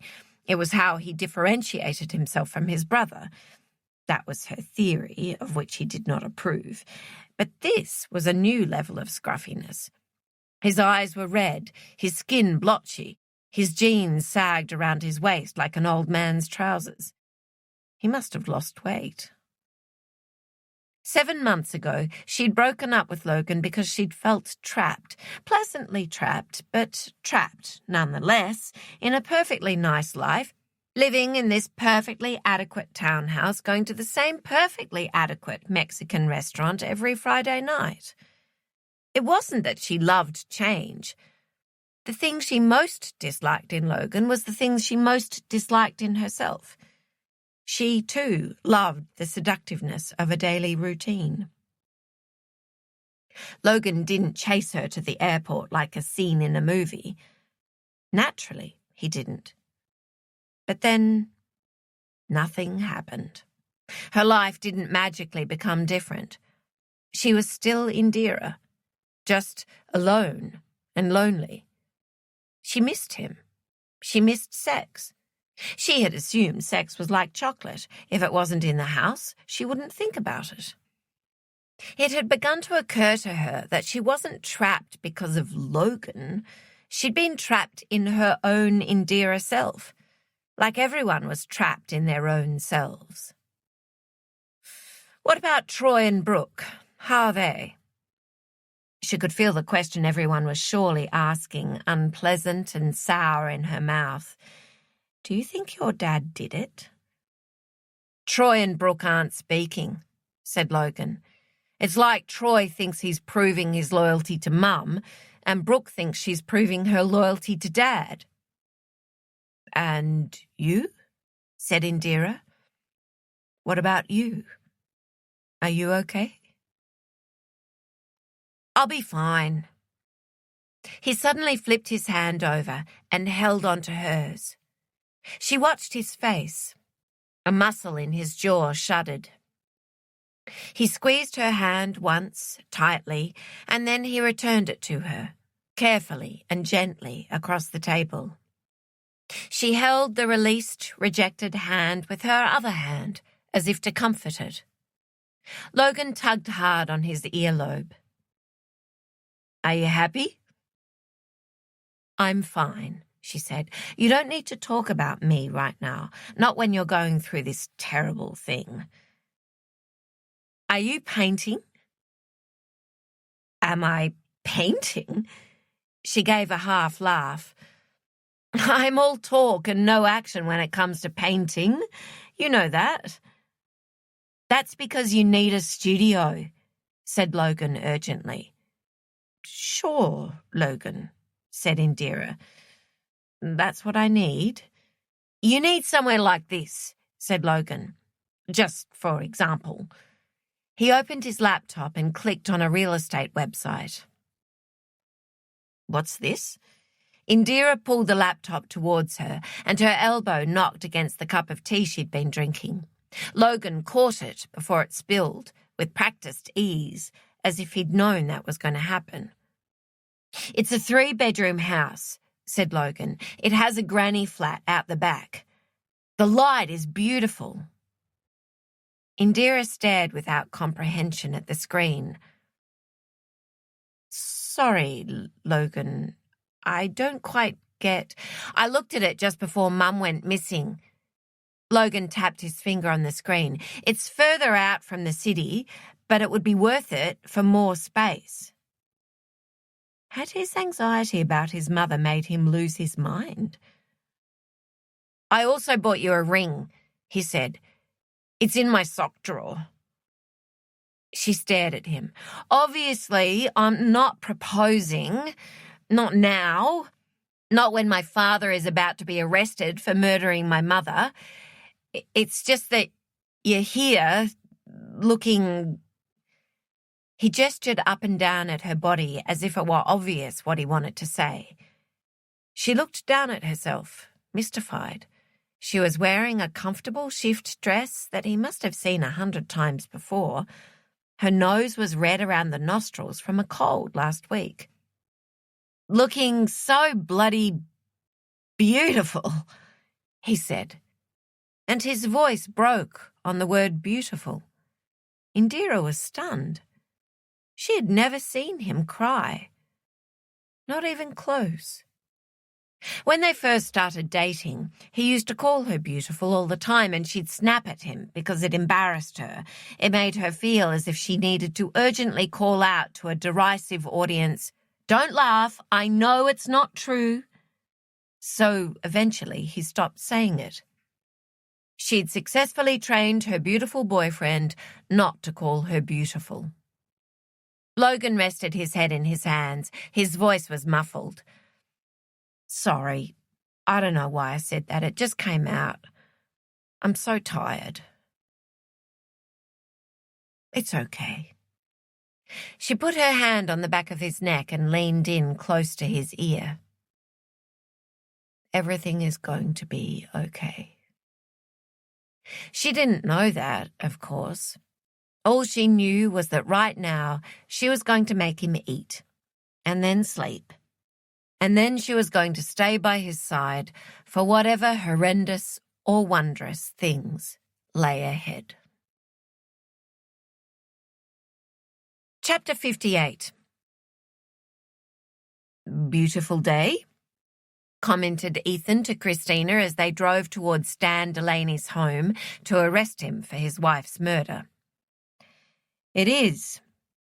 Christina looked out the car window at the cloudless blue sky. "How do you think he'll react?"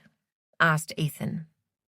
Ethan's shirt today was an exquisite teal blue, the colour of a bridesmaid's dress. Christina looked down and saw a small stain like old blood on her shirt. That's what happened when you got dressed in the dark so as not to wake your partner. It was probably tomato sauce. "My bet is He'll be calm, said Christina. He will have been given legal advice not to say a word. Her phone began to ring with an unfamiliar number. Detective Corey, she answered, preemptively brusque. Nico told her she sounded too angry on the phone. He said not everyone was a potential criminal. He was wrong. Everyone was so a potential criminal. Or a potential victim. Hi there, Detective Corey. How are you? It was the posh, velvety tone of a man who was confident that his social status was superior to that of the vast majority of the population. Christina was irritated. Who is this?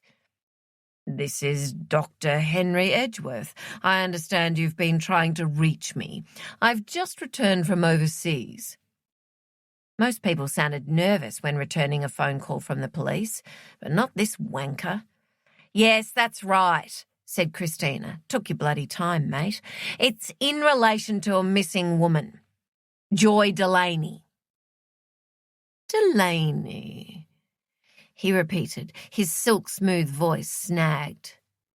There was a phone call from your apartment to her on the 14th of February this year. Christina felt Ethan's attention on her half of the conversation. He would have worked out that it was the plastic surgeon finally returning their call. I'm afraid I can't help you, he said. I don't know anyone by that name. Can you explain why our phone records show a phone call from the landline at your apartment on that day that lasted 40 minutes? Perhaps you've got the wrong Dr. Edgeworth. Right, said Christina. Or is it possible that someone else could have made a phone call from your apartment? A family member? Your wife? He was guarded now. My wife and children never stay at the apartment. We have a family home in the eastern suburbs. The apartment is just a small one-bedroom near the hospital for when I'm working late. It's more convenient. Yeah, I bet it's more convenient, thought Christina. We have no doubt that the call came from your apartment. We also believe it's probable that Joy Delaney met with foul play, said Christina, so I really need you to think carefully about this. Another pause. Is this the old lady?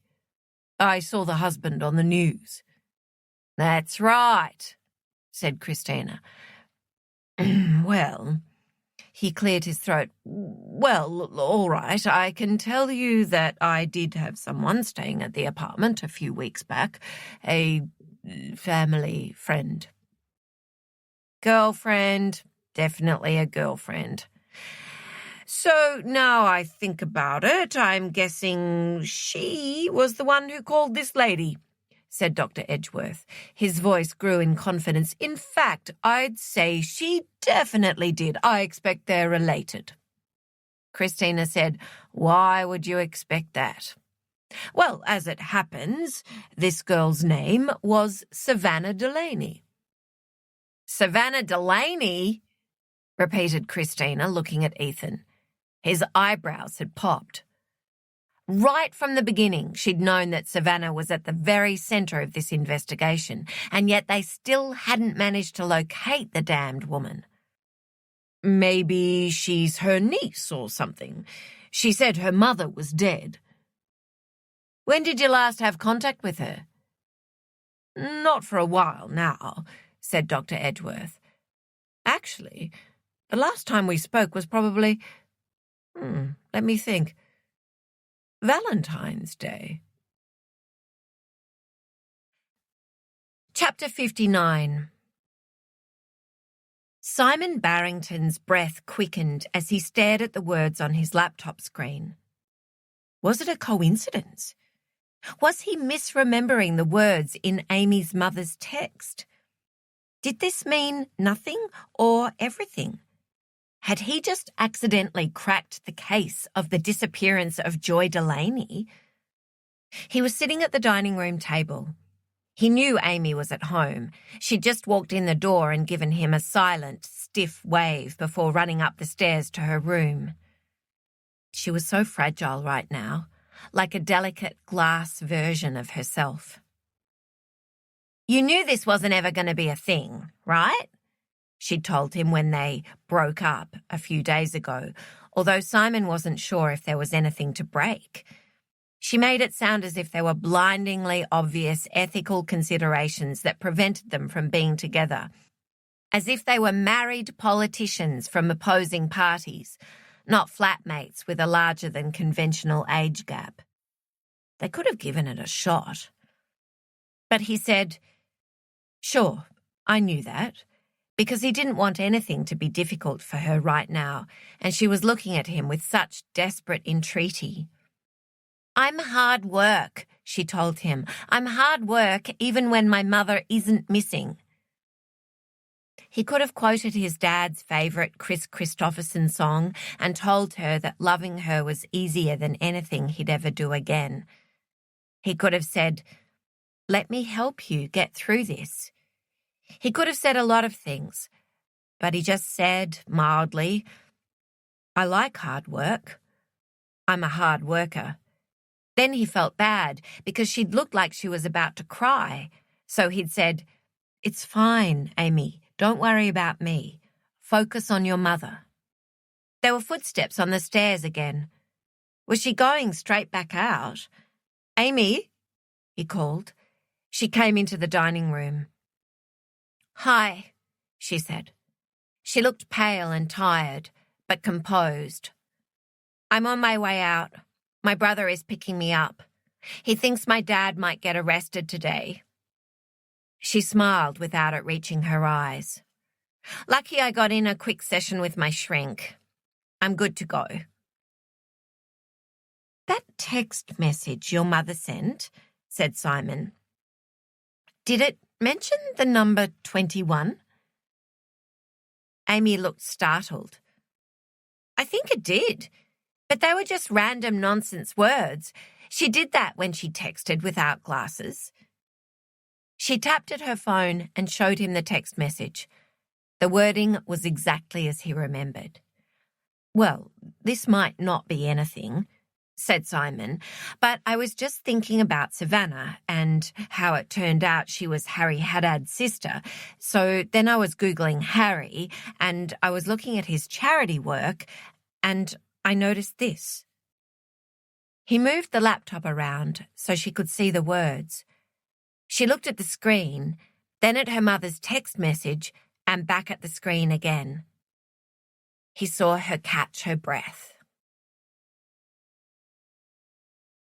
Chapter 60. "Does this change anything?" Ethan frowned. "That Joy talked to Savannah on the day she disappeared?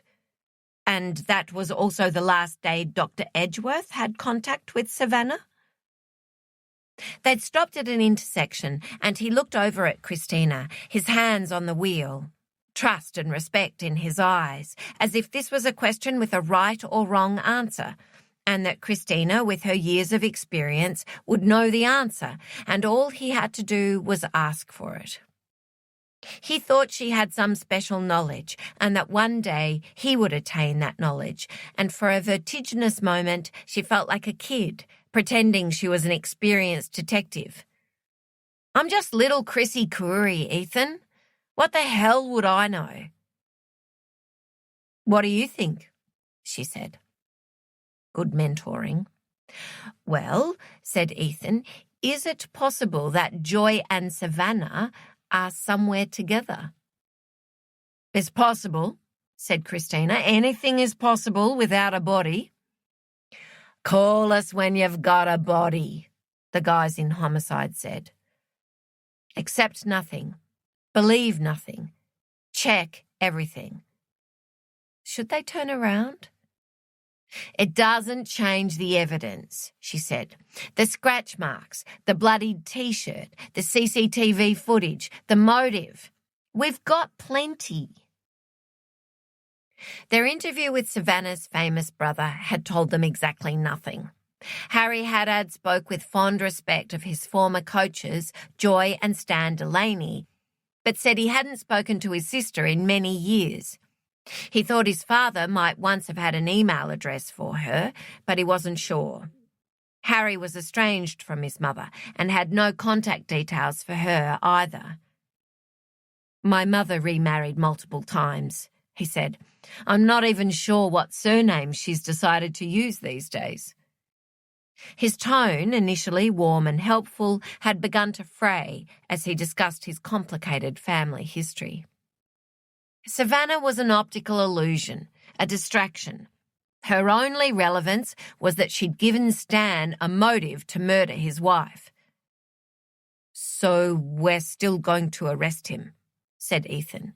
"We're still going to arrest him," said Christina. "And then we're going to track down this Savannah, whoever the fuck she is, and arrest her too." "For what?" "For pissing me off," said Christina. Ethan grinned. "Fair enough." Chapter 61. Karo Azinovich sat in the front room of her house, drinking a cup of tea while she enjoyed an overdue telephone call with her daughter in Denmark. She watched a white car pull up outside the Delaneys' house and a man and a woman emerge. They both wore suits. There was something purposeful and foreboding about the way they walked towards the front door. She thought of the security camera footage she and her son had given to the police. "Oh, dear God," her son had said as they watched it together. "You can't actually see what he's carrying," Caro had said. "At that time of night," said Jacob. "It doesn't look good, Mum." Caro and her daughter had only exchanged a few brief emails since she'd been in Sydney last month, and they were overdue for a catch-up.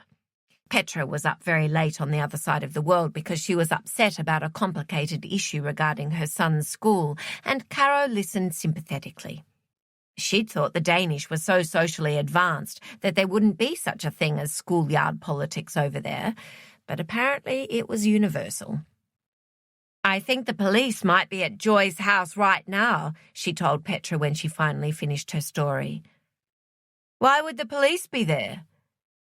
Caro filled her in on the dreadful details. Her daughter sounded panicked. "But, Mum, why didn't you tell me any of this before?" "Well, this is the first time we've properly talked since you went back, so it didn't even occur to me. To be honest, I've been so het up about it all. Mum, you need to tell me the name of whoever is in charge of the investigation. Right now." "But why?" "Because I saw Joy Delaney on Valentine's Day." Chapter 62. The street was deathly quiet as they pulled into the driveway.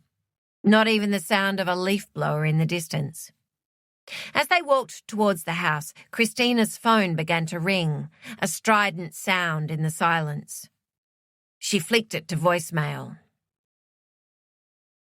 "Good morning," sighed Stan Delaney when he opened the door to them, as if they were unwelcome but expected visitors, which Christina guessed was exactly what they were.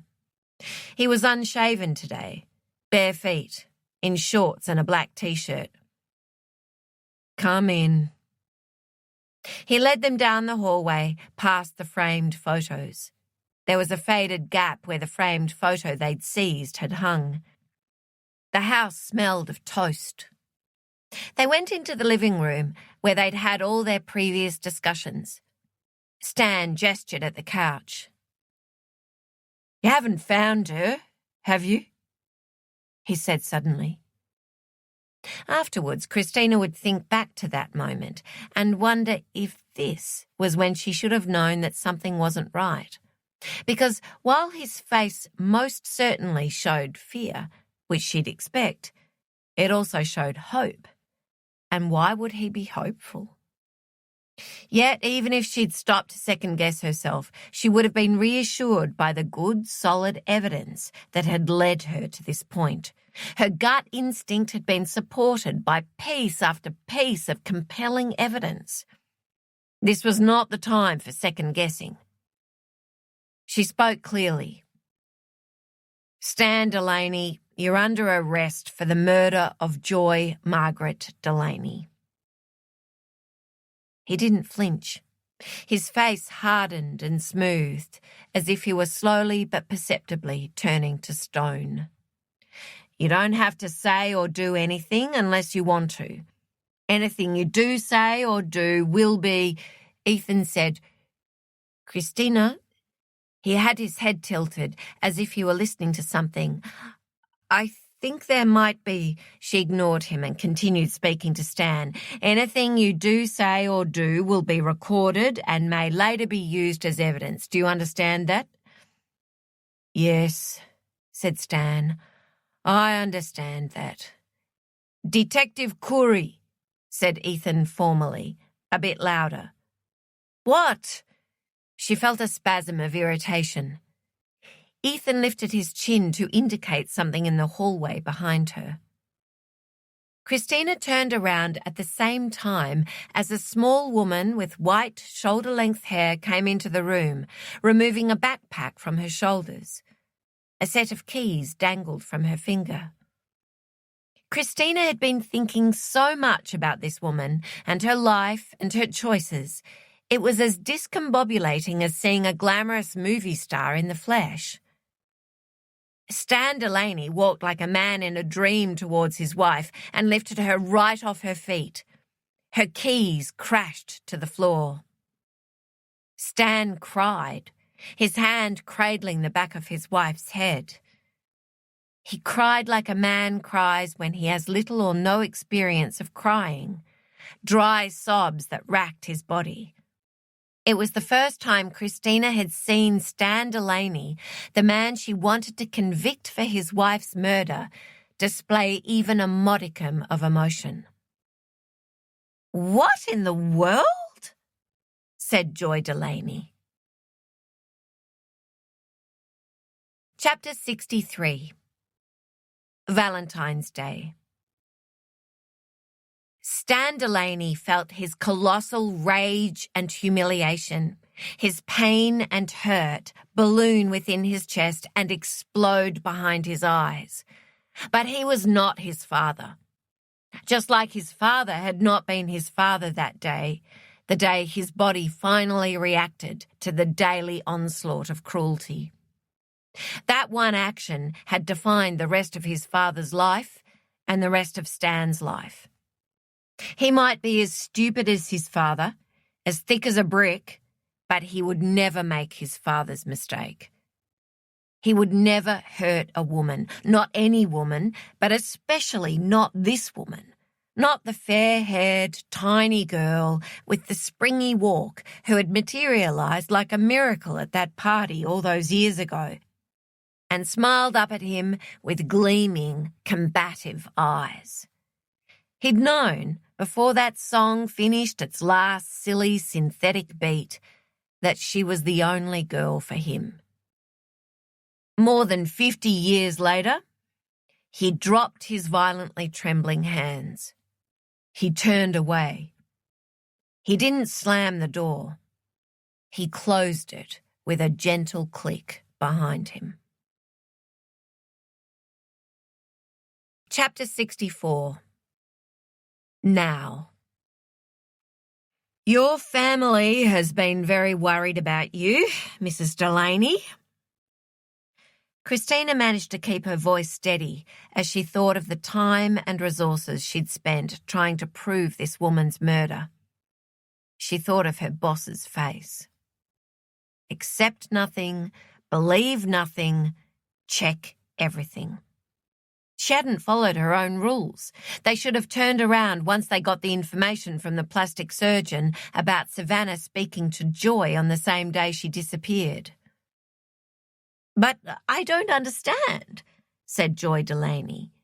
She stood next to her husband, holding his hand in hers, patting it distractedly. She looked well rested and tanned. Why would you call the police, Stan? You knew exactly where I was. I left you a note.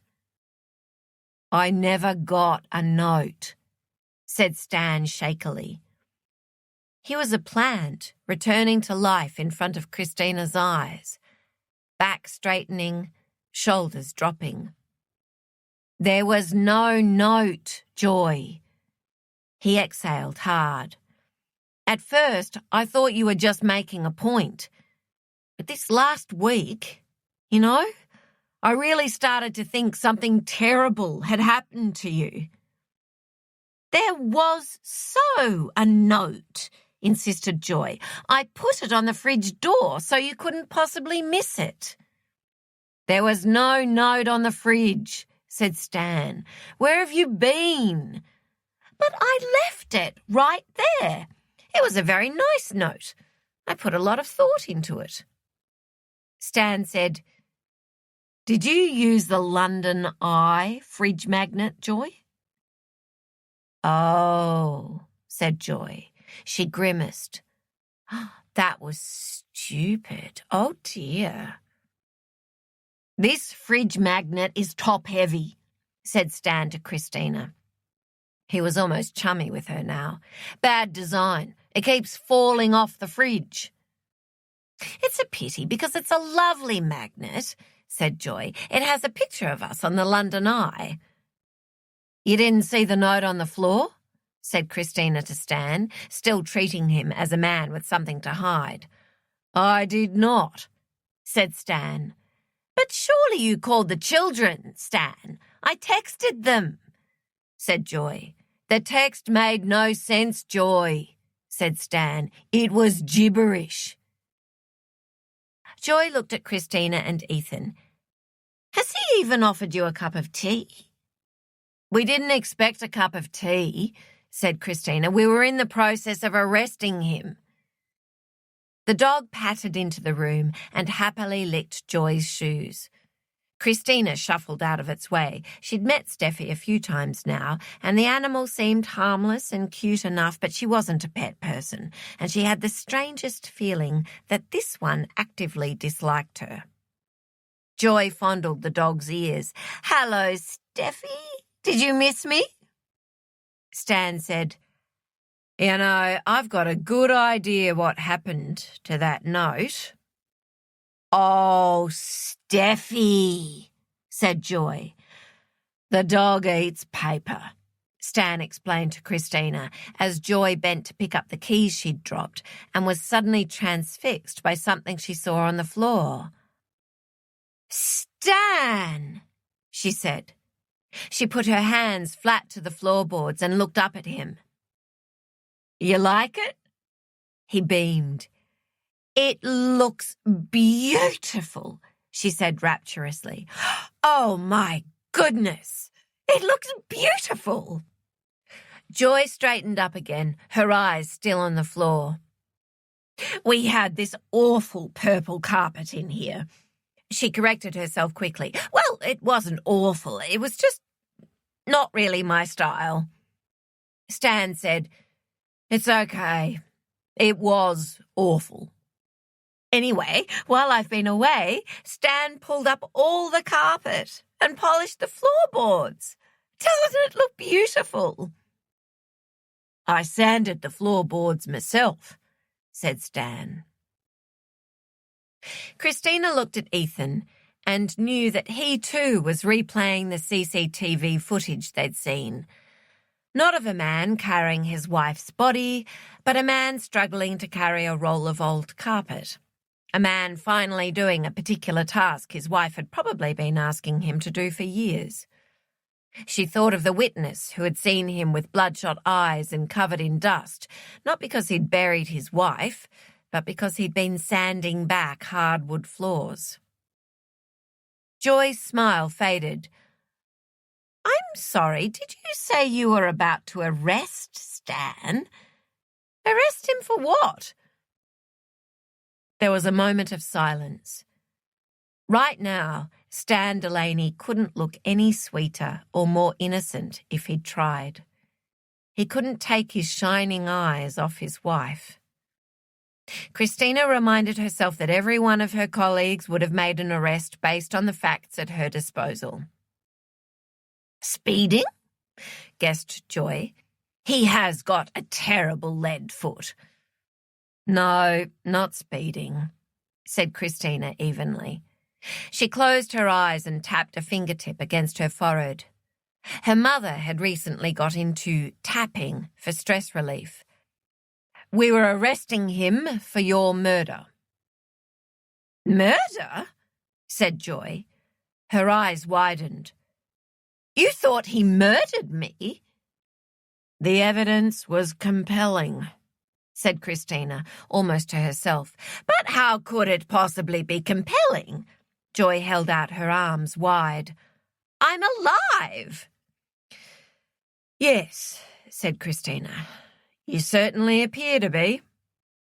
"Surely you spoke to our children," said Joy to Christina. "They would have set you straight.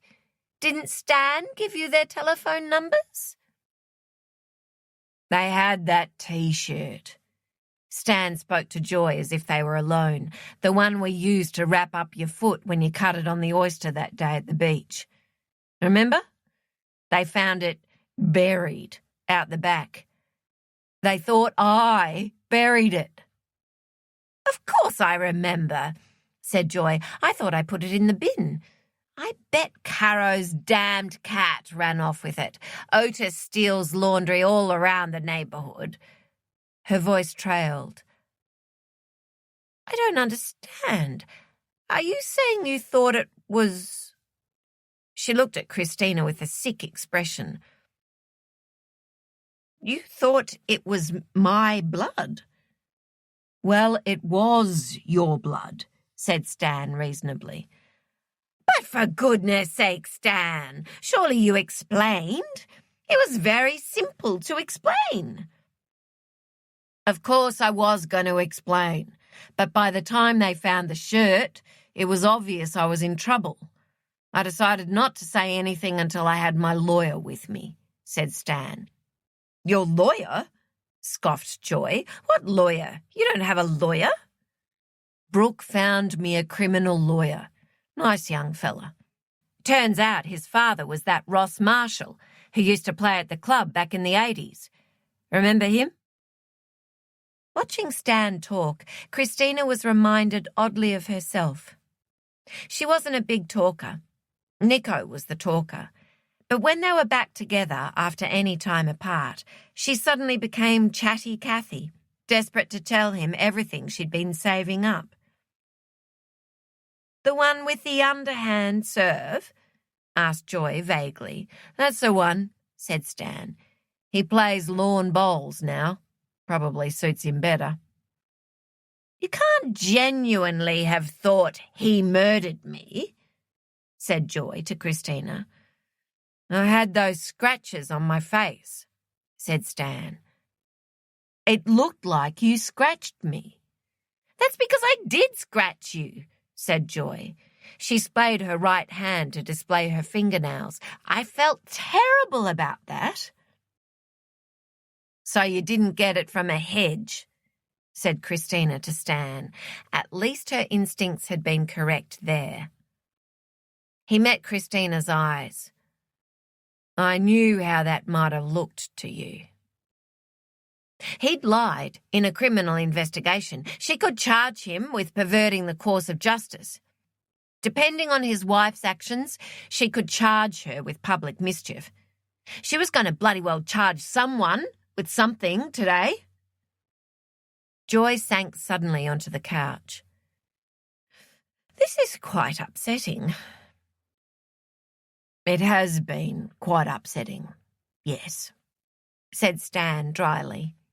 He sat next to her, so close their legs touched. The dog sat on the floor in between them, her tail sweeping back and forth. Joy pulled a cushion out from behind her back and placed it on her lap. "I hope people don't hear about this." The dog rolled over on her back and displayed her tummy, which Joy began to rub with her foot. "People have heard about it, sweetheart. There was a press conference," said Stan. "You're a missing person. It was on the news. There were helicopters, people tramping through the reserve looking for you." "Looking for me? Like I was hiding under a bush? Oh, my Lord." "So let me get this straight. You're saying your dog ate the letter you left, said Christina, and your neighbour's cat ran off with the bloodied T-shirt. Lots of pets involved with this case, Detective Curry, commented Ethan soberly. So it seems, Constable Lim. Christina shot him a look. His eyes danced.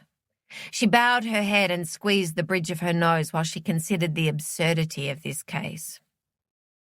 Perhaps on the way home she and Ethan would rescue a kitten caught in a tree while the townspeople cheered.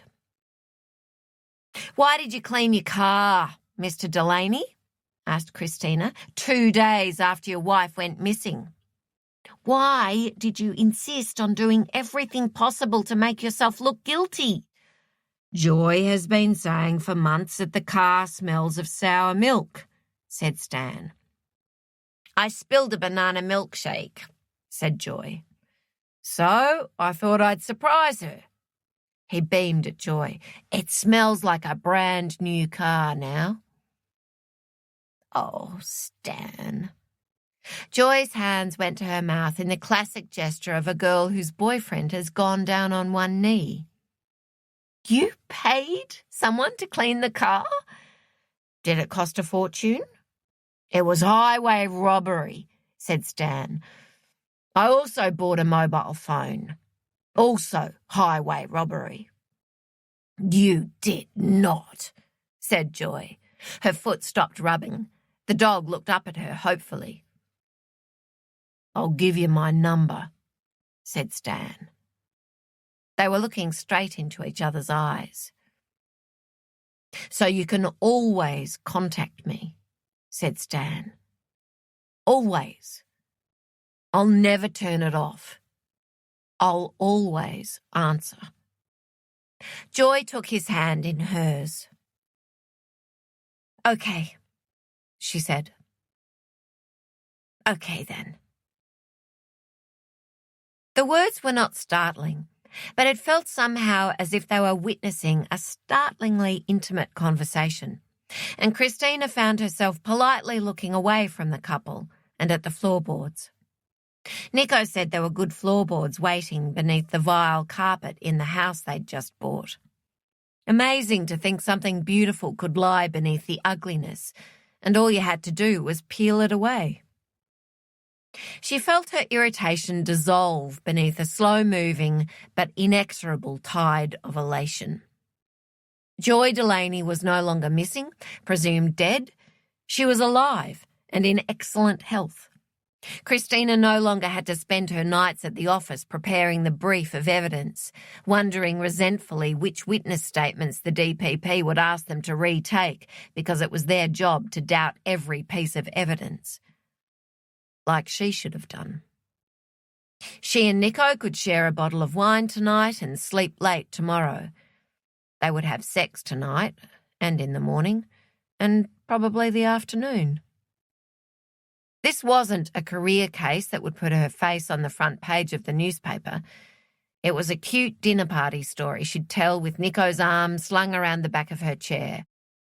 Or, more likely, Nico would tell it for her and she'd make small factual corrections. She glanced at Ethan, who was smiling sentimentally at Joy and Stan as though he were the father of the bloody bride. He caught her looking and abruptly adjusted his face. "Perhaps we could speak privately, Mrs. Delaney," she said to Joy. "You can tell us what's been going on and where you've been all this time." Chapter 65. Valentine's Day. He was gone. The air vibrated with the terrible words they'd hurled. Joy walked in a daze down the hallway, back into the kitchen, and looked around her. Her empty water glass sat on the sink. She put it in the dishwasher, closed the dishwasher, wiped a single droplet of water off the sink. Right then. It used to be that when Stan left, the fast-running current of Joy's life picked her up and carried her through until he returned. But now there were no children to distract or console, no lessons to reschedule, No business to run. She had no idea what to do next. She didn't know how to fill her day. She didn't know how to fill her life. The dusty bottle of whiskey still sat on the kitchen table. She poured herself a shot glass with shaking hands and drank it in one dramatic gulp, like a person in a movie. She shuddered. Whiskey was awful, but she enjoyed the slow warmth it created, like an electric blanket heating up cold sheets. She saw a pair of nail scissors sitting innocently on top of the junk in the bowl on the sideboard, as if they had always been there. So she sat at the table and trimmed the 2 broken nails that had scratched Stan's face, while she wondered if they could ever come back from this, or if they'd finally reached the end of their forgiveness, their love, their patience. It occurred to her that she wanted to be gone when Stan came back. For once, she wanted him at home waiting for her. But where could she go? She was in the process of idly Googling answers to all her problems when her phone rang like a gift. Her heart lifted. She answered without looking at the name. Surely it would be one of the children, remembering at last that they had a mother. Her money was on Brooke. Hello? Joy? She recognised the voice instantly. Savannah. Her eyes went to Harry Haddad's memoir sitting on the table in front of her. Should she hang up?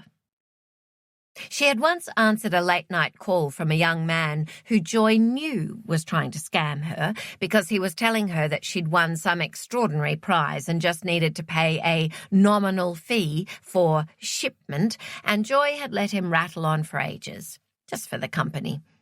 They'd ended up having an interesting chat about climate change before she told him that he really needed to consider a more honourable choice of career, at which point he hung up on her. She felt the same way about Savannah. She knew she should be wary, and she was wary. But she was also lonely. How are you, Savannah? She asked. Cool, but not cold. Where are you? Great, Joy, said Savannah. Excellent. Top of the world. How are you this morning? Oh, dear. She seemed to be channeling the fast-talking energy of a door-to-door salesman who knows he only has seconds before the door is shut in his face. Joy felt a sudden spurt of fury. You know, I'm not great, Savannah. I'm not actually having the best day. As it happens, I'm drinking whiskey in the morning. So if you're calling for another spot of blackmail... I'm not, said Savannah, because I hope you know that what you did to us was unacceptable, said Joy. If you'd gone public with those accusations about Stan, you could have ruined our lives forever. I returned the money, said Savannah, and I never would have done that. Well, I don't know what you would have done, do I? There was no answer. They sat in silence for a few moments, and Joy remembered the day she came back from the hospital and how Savannah had brought a tray to her in bed with a cup of tea and tiny triangles of cinnamon toast. My goodness, that toast had been nice. Okay, then, she said in the appeased, let's move on tone she used to employ with her children when their behaviour had been unacceptable, but there was nothing more to be said. Well, what have you been up to? I'm in a sort of new relationship, answered Savannah. He's a doctor, a plastic surgeon, lots of money. I'm calling from his apartment. I'm kind of living here now. That's wonderful news, said Joy warmly. She was rehabilitating herself. She was turning her life around. I'm so happy for... He's married, interrupted Savannah. It's more of an affair than a relationship. Oh, said Joy sadly. Joy? It was her. The act was gone. She sounded the way Joy's children used to sound when they called, and as soon as she heard them speak, she knew there was a crisis. The match had been lost. A heart had been broken. She steeled herself, as she used to steel herself, for the blow to the stomach of her children's bad news. "What is it? Tell me." "My brother has written a memoir," said Savannah. "My father emailed it to me. The publishers are sending it out to anyone who is mentioned in the book for fact-checking." "I know," said Joy. "We got a copy too." She pulled the manuscript towards her and flicked the stack of pages with her thumb. "Stan has read it. I haven't read it yet." "I wasn't going to read it," said Savannah. "I thought, what do I care? I don't want to read about your wonderful, successful life." But then I got curious. "Well, of course," said Joy. "My dad told my brother I was sick," said Savannah. She spoke mechanically now. "That's how he motivated him. He thought he was playing to save my life." "Yes, Stan told me that," said Joy. "He was upset to hear it." She said carefully, "I assume you didn't know?" "Of course I didn't know. I thought he was having a wonderful life, eating steak while I starved. I hated him." "Oh, Savannah," said Joy, "I hope you know you're not responsible for what your father did. You know how it started? I really was in hospital," said Savannah. "I ate a cupcake at school, so my mother made me drink salt water until I vomited. I got dehydrated and collapsed after I performed." She spoke as if being forced to drink salt water was the sort of thing any mother would do. Joy put 2 fingertips to her forehead. "Good Lord." "So then my mother sent my dad a photo of me at the hospital with a drip in my arm to make him feel bad, so he'd send more money. My dad showed Harry that photo to make him feel bad. And that's when he started this whole charade." "I see," said Joy. "So when did he finally realize you weren't sick?" "It seems like there wasn't a big revelation. It just slowly crept up on him that he'd been duped. But by then his tennis career was properly taking off, and then, ironically, he ends up with a child who really does get seriously sick. My niece." Joy heard Savannah sniff. "I heard his daughter was sick, and I did nothing. I felt nothing. Literally nothing. I'm no different from all those people who ignored me. I'm a terrible person, Joy." "No, you're not." "Oh, I am," said Savannah. "I really am." Joy stood up from the table. She picked up one of the framed photos of her children. It was Amy's 30th birthday. They stood in a line, arms around each other, smiling. "You need to call your brother," said Joy. There was a long pause. Savannah sniffed again. "I talked to my dad. He says Harry wouldn't be where he was today if my father hadn't given him such a good incentive to win in the early days. My dad thinks it's funny. Isn't that sick? My family is so sick." "Yes," said Joy. "It's awful. Tennis parents can be awful. Anyway, so I wanted to tell you I'm going away," said Savannah. She'd changed tone again, brusque. "I've actually signed up for one of Harry's cancer charity things. It's stupid, I know. It's not like that will change anything. But I wanted to do something for him, to atone. When I feel bad, I like to take action." "Sure," said Joy. "I understand." She kind of understood. She wasn't one to wallow. "It starts tonight. It's called the 21-Day Off-Grid Challenge to End Childhood Cancer. You stay in these tiny solar-powered cabins in the middle of nowhere without phones or Wi-Fi. You don't even get the address of where you're staying until the day you leave. I thought, well, it's not just supporting Harry's charity. It might clear my mind, like a circuit breaker. I don't understand. How does doing this end childhood cancer? Oh, well, it doesn't, obviously, but you pay a fortune and a percentage goes to cancer research, said Savannah. People sponsor you. It's for wealthy people. They post about it on Instagram.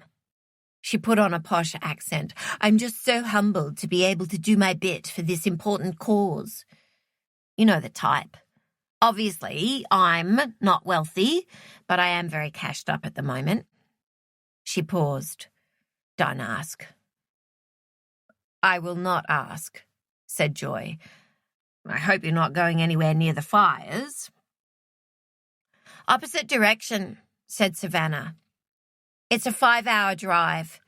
A place called Orroroo Gully. Orroroo means wind through the trees. So that sounds nice, I guess. It's got waterfalls and lakes and wildlife or whatever. Oh, I think it sounds wonderful, Savannah, said Joy. Yeah, said Savannah. Although, I don't know, I'm having second thoughts. I might get lonely. I might lose my mind. I might seriously lose my mind. Joy put down the framed photo. She looked at the walls that trapped her and thought of waterfalls and lakes and wildlife. What if I came with you? Yes, said Savannah. Yes, please, Joy. Once the decision was made, Joy was a whirl of nervous energy. She wanted to be gone before Stan came back. She wanted him to return to an empty house. She'd never made a decision this significant without first consulting Stan. It was exhilarating. It was terrifying. It would show him. It would show the children. Everyone would be very surprised. Her friends would be surprised too. It would be nice to be surprising for once. This would be a circuit breaker. She was enamoured of Savannah's phrase and kept murmuring it as she got ready. This was exactly what she needed right now, for a circuit to be broken. Stan would miss her, or he wouldn't miss her. If they didn't miss each other, then the decision would be made. She couldn't find her phone, even though she'd just been talking on it. She couldn't find her glasses, even though she'd been wearing them just minutes ago. She couldn't find her wallet. She found her phone. She texted the children without her glasses, the words blurry on the screen. Nobody texted or called straight back, as if the fact that their mother was going off-grid for 3 weeks was of little interest. She found her wallet. She found her glasses. She dragged out an old promotional backpack from the bottom of the cupboard and shoved in casual clothes, something warm for at night. Shorts and T-shirts, swimmers and runners, underwear and PJs. A brand new toothbrush still in its packaging. Savannah said they would swim and do bushwalks each day. Rest and read. No need for fancy clothes, no need for much at all. It was about minimalism, apparently. It was about reconnecting with your true self. It was possibly a load of nonsense, but Joy could always come home early if she got bored. She sat down and wrote Stan a letter. Dear Stan, I'm so sorry for saying those terrible things. Delaneys would have been nothing without you. I ran the business, but you were the business, Stan. You were the talent. Nobody could coach like you. Nobody could get the best out of a player like you, even the hopeless ones, especially the hopeless ones.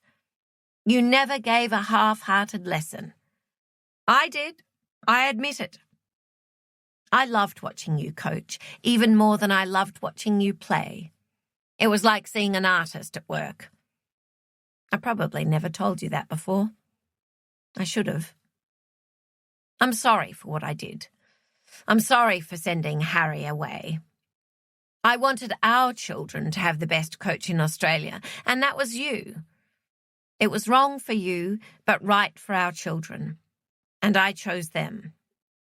You were right when you said if I'd really wanted to make it with my own tennis, I would have done it. But I was good enough, Stan. I was so.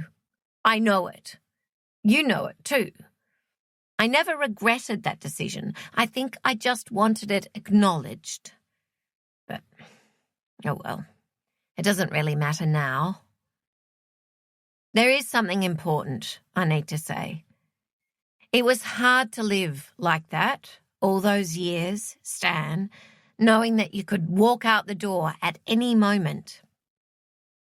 Each time it happened, it made my heart freeze a bit more until I thought it would freeze solid. So now it's my turn to walk out. I'm going away with Savannah. I know you're still angry with her, and rightly so, but she's just a mixed-up kid.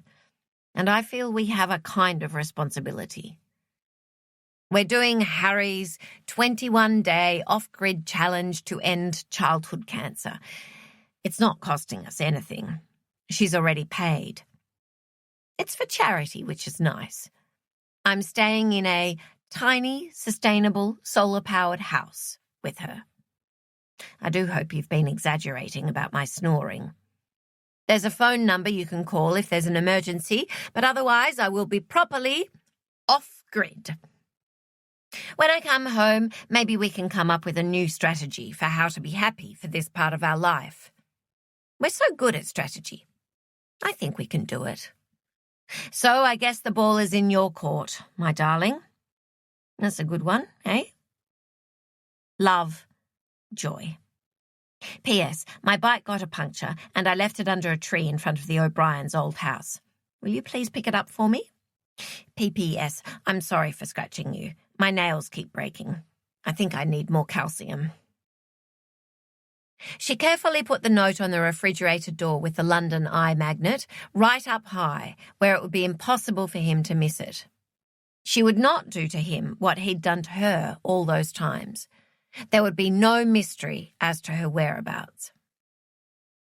Now, her phone, which she'd had just 5 minutes ago, was missing again. She spent a few precious minutes looking for it before giving up. She didn't need a phone. That was the point of this challenge. She was unplugging. She was going off-grid. She filled up the dog's food and water bowls and told her where she was going and asked her to please take care of Stan. Steffi gave a low growl of disapproval. No, Steffi, I think it is a good idea, said Joy. And she slung her backpack over her shoulder and felt as young and adventurous as if she were off to go backpacking around Europe. The moment she closed the front door, her phone, which she'd knocked onto the floor as she swept up her backpack and then kicked under the bed as she left the room, began to buzz and vibrate with confused text messages from her children. Huh? Mum, this message makes no sense. Her plan was to walk to the bus stop and catch the 401 into town, where Savannah would pick her up in a fancy car her married boyfriend was lending her.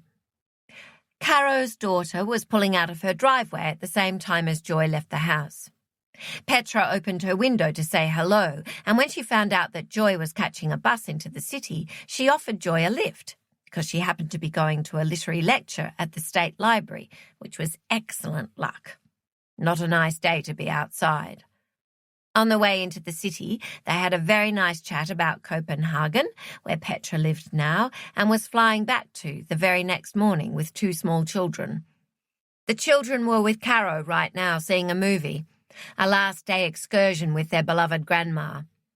They talked about how everyone rode bikes in Denmark and wore flat, comfy shoes, and Joy asked if Petra had met Princess Mary. She hadn't. And she told her how just this morning she'd tried to be one of those lovely, relaxed European ladies on a bike, but it hadn't turned out so well. Meanwhile, back at the house, The London Eye fridge magnet slid slowly, inevitably towards the kitchen floor, taking Joy's letter with it. Steffi lifted her head from her paws, patted across the floor, and leisurely devoured the whole delicious sheet of paper. 5 minutes after Caro's daughter dropped Joy off, she got a frantic call from her mother saying that her son had fallen over on their way into the cinema and she was taking him to the hospital because she was worried his arm was broken. Petra missed her lecture and drove straight to the hospital. Her son's arm was not broken, only bruised, and they were able to make their flight the next day. No problem.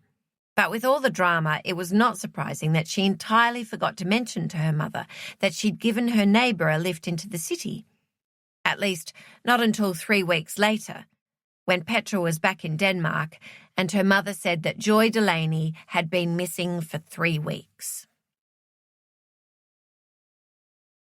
Chapter 66. Now. Amy had no aptitude for languages, but she did do French in high school, and she could remember the satisfaction of watching a paragraph of nonsensical words magically morph into sensible sentences. And that was exactly what was happening to her now as she studied her mother's nonsensical text message. Going off-grid for a little while. I'm dancing daffodils 21 dog champagne to end Czechoslovakia. Spangle moot. Love, Mum. The words became going off-grid for a little while. I'm doing Harry's 21-day challenge to end childhood cancer. Sponsor me. Love, Mum. She read the message out loud.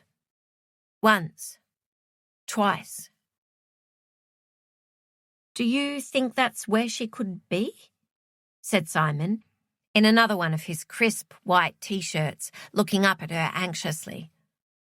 It's possible? Amy nodded. It's possible. It made sense. It made perfect sense. At this moment, everything made perfect, exquisite sense. It's also possible I love you, she whispered, without meeting his eyes or moving her lips, as if she were operating a ventriloquist's doll, as if it might not count if she didn't say it properly. In a minute, this beautiful clarity would be gone. Another man would have said, "What did you just say?" And she wouldn't have said it again. Another man would have tried to hug her or kiss her, and she would have stood as stiff as a board in his arms, because right now she couldn't be touched.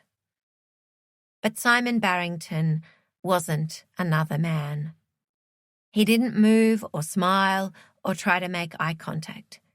He looked straight ahead at his laptop and said, formally and clearly and quite loudly, as if he were making a legally binding declaration to a government official, I love you too, Amy. It wasn't the first time she'd heard those words from a man. It was just the first time she believed them. Minutes later, the phones of the 4 Delaney children dinged simultaneously in locations across Sydney, and each phone was snatched up with fumbling, frightened fingers as they read a 5-word text from an unknown number.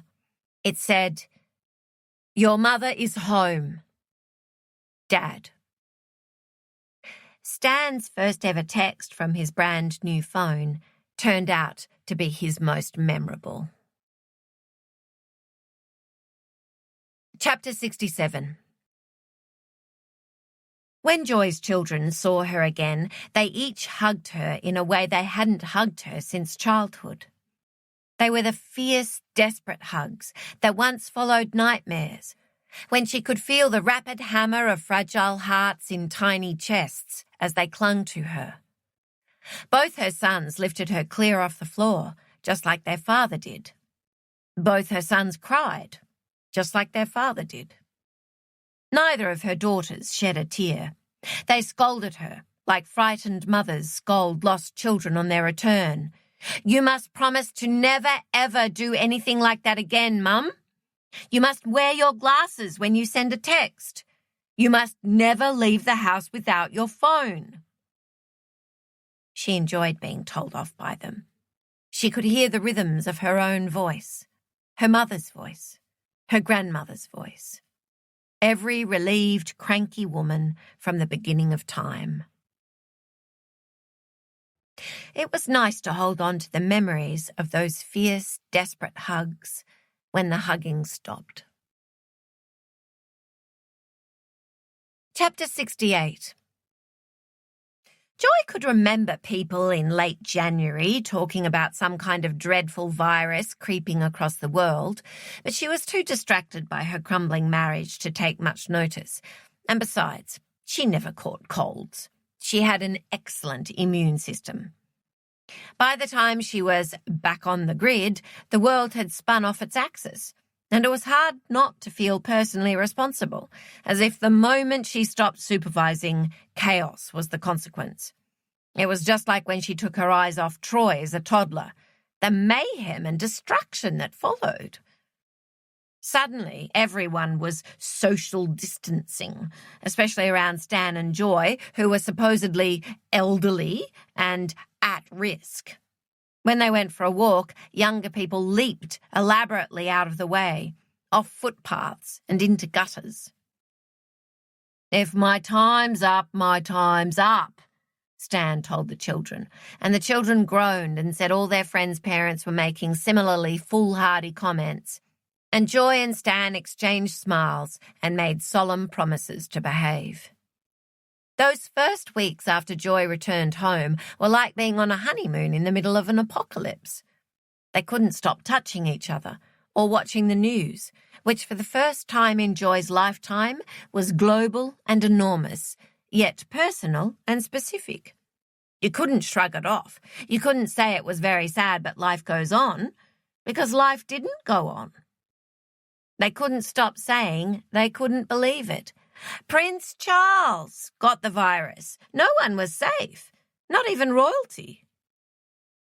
Lockdown took the pressure off retirement. Now their only responsibility was to stay home and stay safe, not to partake in a daily repertoire of wholesome bracing activities. Now it wasn't just their lives that had stopped, but everyone's lives.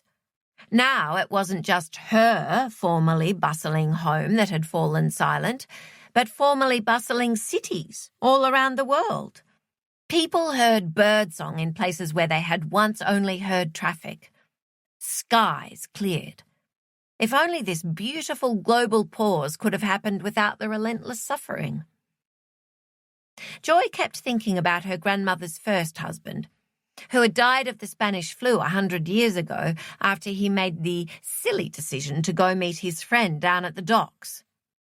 It had always sounded like a fairy tale to Joy and a necessary piece of her history.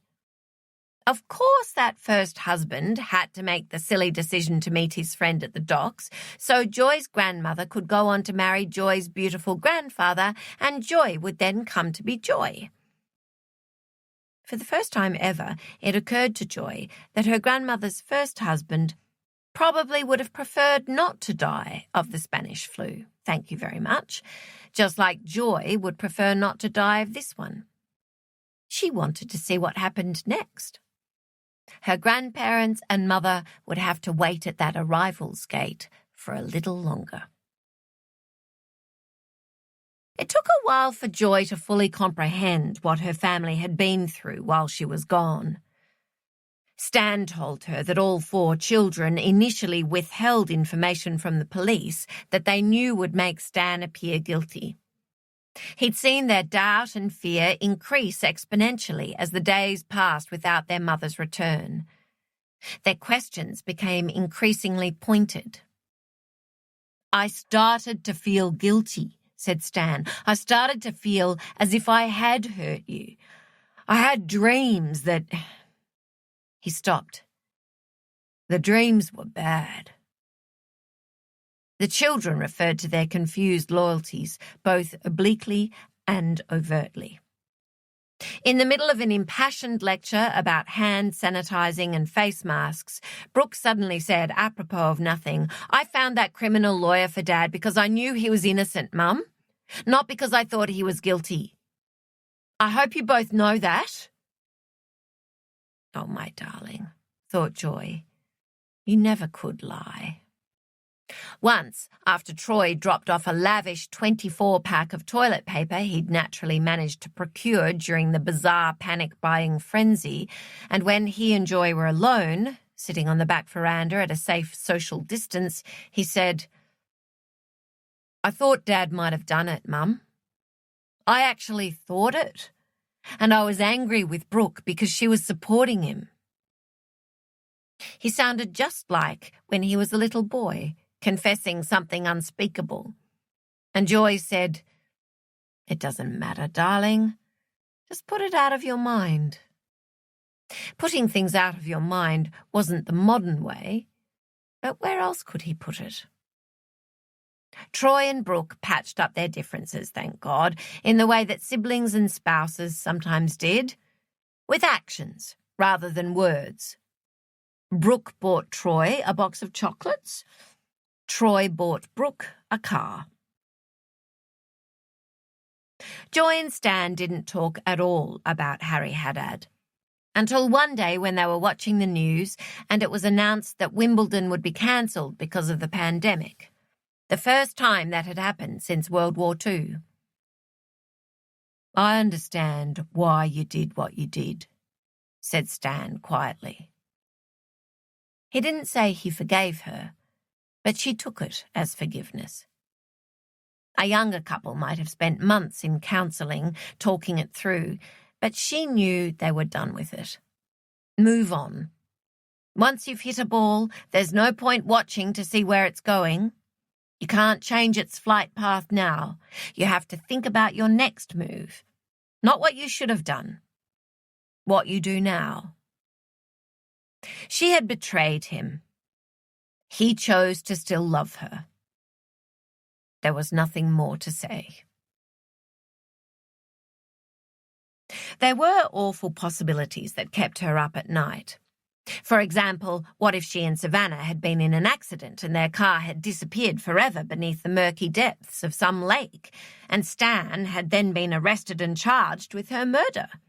What if he'd languished in jail for the rest of his life and only Brooke had visited him? In the early days, she made a lot of phone calls to that pretty, impatient and unsmiling Detective Christina Coury. Joy was mildly obsessed with her. "Leave the woman alone," Stan said.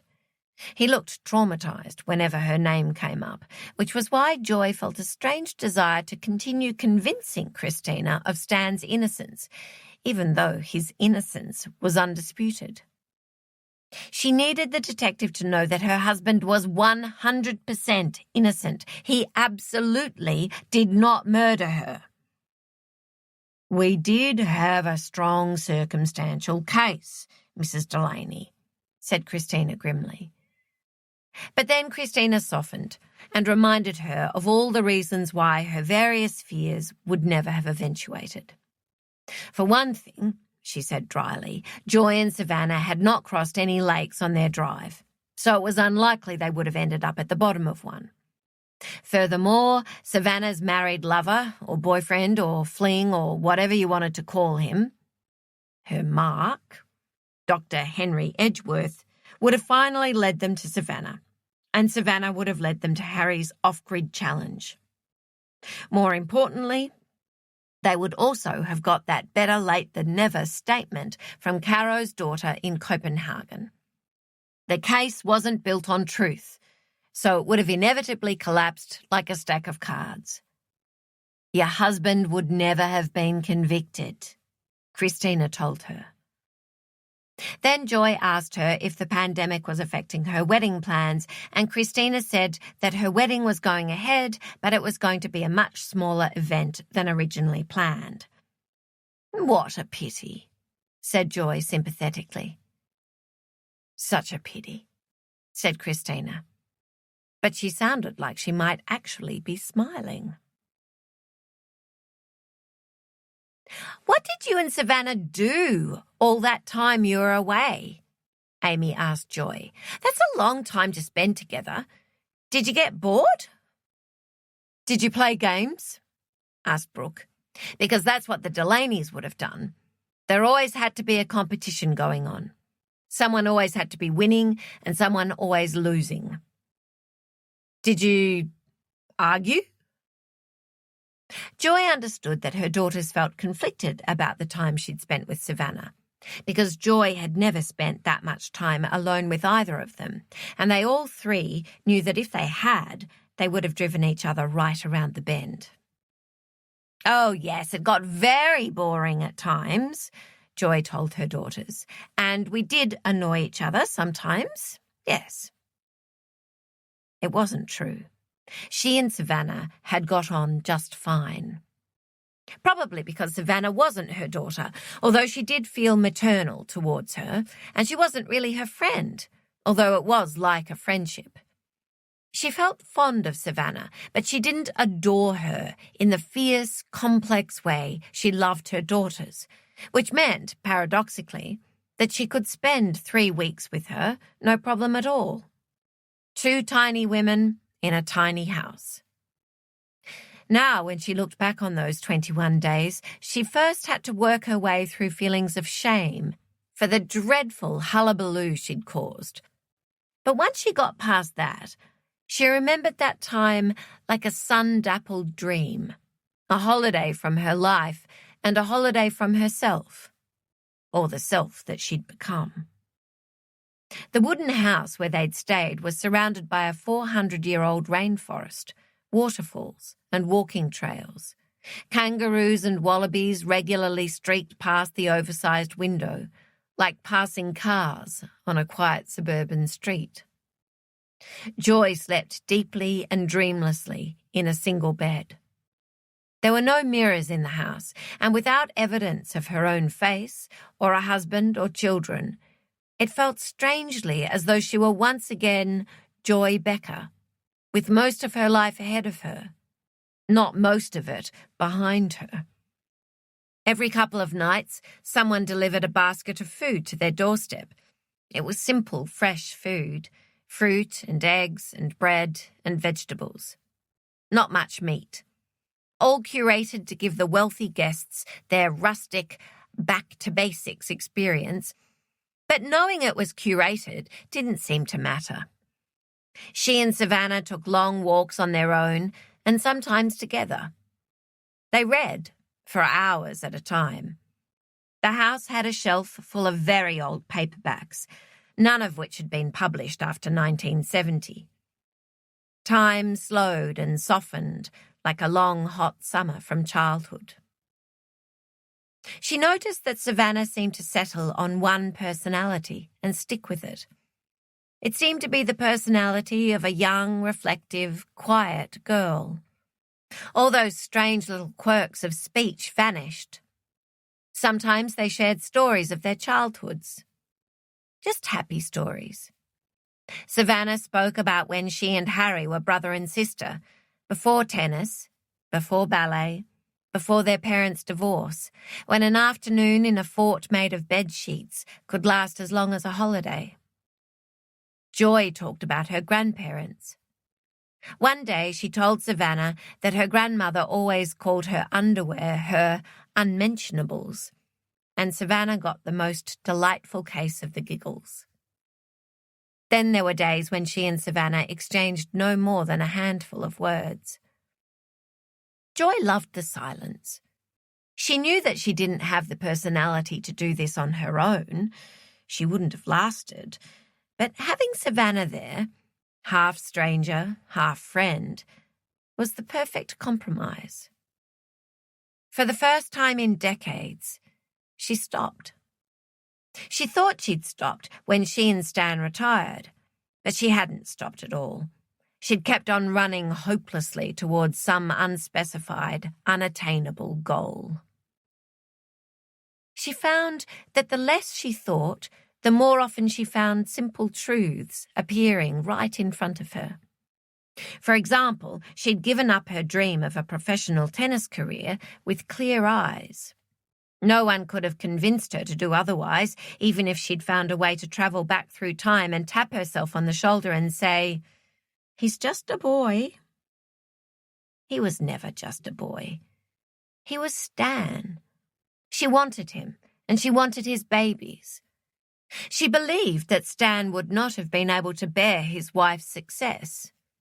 She was probably wrong about that, because that was before Stan had ever coached. She didn't know the man he would become and the pleasure he would take in seeing other players succeed. She was a girl of her time, and she was a girl whose father had walked out and never returned. She believed men's egos were as fragile as eggs. She believed that you needed to do everything possible to make sure that your man returned home. She made the right choice for the girl she was then. One day, Joy might have a granddaughter who played tennis. All her grandchildren would play. It was impossible to imagine otherwise. And it wouldn't occur to that precious girl of the future to give up her dreams of competitive tennis or anything else for a boy. Also, Joy wouldn't let her. One morning, while Savannah was still asleep, and Joy sat on the veranda and drank a cup of tea and watched the sun rise. It was the same sun, but it seemed to move so much more slowly and elegantly than it did at home. She thought, I didn't send Harry away only for the sake of the children. I sent him away because I was angry with Stan for the times he walked out. And I was angry because I was tired and because I felt responsible for everything. From Troy's drug dealing, to Brooke's headaches, to tonight's dinner and tomorrow's laundry. It was secret, petty, marital point scoring. And she would never admit that to Stan, because if he was going to forgive her, he would need to believe that her motives had been nothing but motherly. But there was relief in admitting it to herself. Surely Joy's clever granddaughter would know how to have it all without actually doing it all. Why go away with her, of all people? Asked her family. After what she did to you, how could you forgive her? Joy said, she just happened to call at the right time. That was true, but it was also true that Joy enjoyed not only her cooking, but her company. And that Savannah's intentions might not have been pure when she banged on their door that night, but most of her actions had been kind, excluding, of course, her unkind blackmail of poor Troy. But when Joy weighed that up against Savannah's childhood and her family's own actions that long ago day, when they'd all been so heedlessly cruel to a child in need, she found that she could forgive, if not forget. Forgiveness comes easier with age, Joy explained, full of her own wisdom and grace. But her children laughed at that and helpfully listed the many people Joy had still not forgiven, decades after the event. Like that one very rude local council member and the teacher who only gave Joy 7 out of 10 for the Great Wall of China assignment she'd done for Troy. The difference was that none of those people had ever made Joy minestrone or cinnamon toast. There was only one time in the 21 days that Joy suddenly questioned why she was spending time with this person, and that was when Savannah admitted to other tiny, peculiar acts of revenge against Joy's family. For example, she'd called Logan's college and complained about him. I didn't exactly accuse him of sexual harassment, she said, and she said she was pretty sure they hadn't taken much notice. She'd also made a number of online bookings at Brooke's physiotherapy practice so that she'd get a whole lot of no-shows. Joy was incensed on behalf of both her children. You were risking their livelihoods, she cried. I could have done much worse, said Savannah. I've done worse. Oh, well done to you, Savannah, snapped Joy. Should I thank you for not doing worse? Savannah bowed her head as Joy continued. So, obviously, you blackmailed Troy. What about Amy? What did you do to her? Nothing much. I just made brownies on Father's Day, said Savannah, as if it were obvious. But how in the world did you know that would upset her? You'd told me they were her signature dish, said Savannah. Joy hadn't remembered this. She'd been an old chook, twittering away while Savannah took careful notes. She found herself unable to look at Savannah because she felt, just for a moment, like slapping her. And me? Joy suddenly remembered herself because wasn't she the worst offender on that day? She'd been the only grown-up. I tried to seduce your husband, said Savannah, while you were sick in hospital. Oh, said Joy. That. But you wouldn't have really. Yes, I would have, said Savannah. Like I said, I've done worse, Joy. I've done far worse. I'm not a nice person. It was twilight, and they were sitting on the balcony watching hundreds of black bats swoop across a huge orange sky. Joy breathed and felt her anger rise and fall. And when she was calm again, she said, I think you are a nice person. You're a nice person who has done some not-so-nice things, like all of us. I might have broken up your marriage, said Savannah. Well, yes, said Joy. That was a terrible thing to do. You must promise to never do anything like that ever again, because some marriages couldn't survive an accusation like that. But, I never believed for one moment that Stan harassed you. I didn't mean that, said Savannah. I meant what I told him about you sending Harry away. It was true that Savannah may well have ended her marriage with that revelation. Well, yes, but that wasn't a secret anyone asked you to keep, Joy said to her. That was entirely my own doing. To be honest, I never expected it to stay a secret as long as it did. Savannah sighed, as if Joy really didn't get it. Okay, but I'm not a nice person. It felt like she was trying to tell Joy something more than she was saying, as if there was a hidden message in her words. And if Joy concentrated hard enough, she'd be able to decipher it. But all she saw was a very damaged young girl who had been dealt an awful hand in life, who had come to her house and cooked and cleaned for her. Joy waited for Savannah to tell her whatever she wanted to tell her. She could feel her desire to speak, the way she'd once felt her children's desires to confess some terrible action or unspeakable thought. And mostly, if she was patient and gave them the space, they finally told her what they wanted to say. But Savannah sat, one hand wrapped tightly around the key on the chain at her neck, and watched the sky darken until the bats vanished into the inky blackness. And when she finally opened her mouth, all she said was, I think I'll make a tomato and basil frittata for our dinner. A part of Joy was relieved. Savannah wasn't her child. She didn't want to know her secrets. She didn't need to know. When the 21 days were up and they said goodbye to their tiny house in the wilderness, Savannah drove them back to Sydney. What are you going to do now?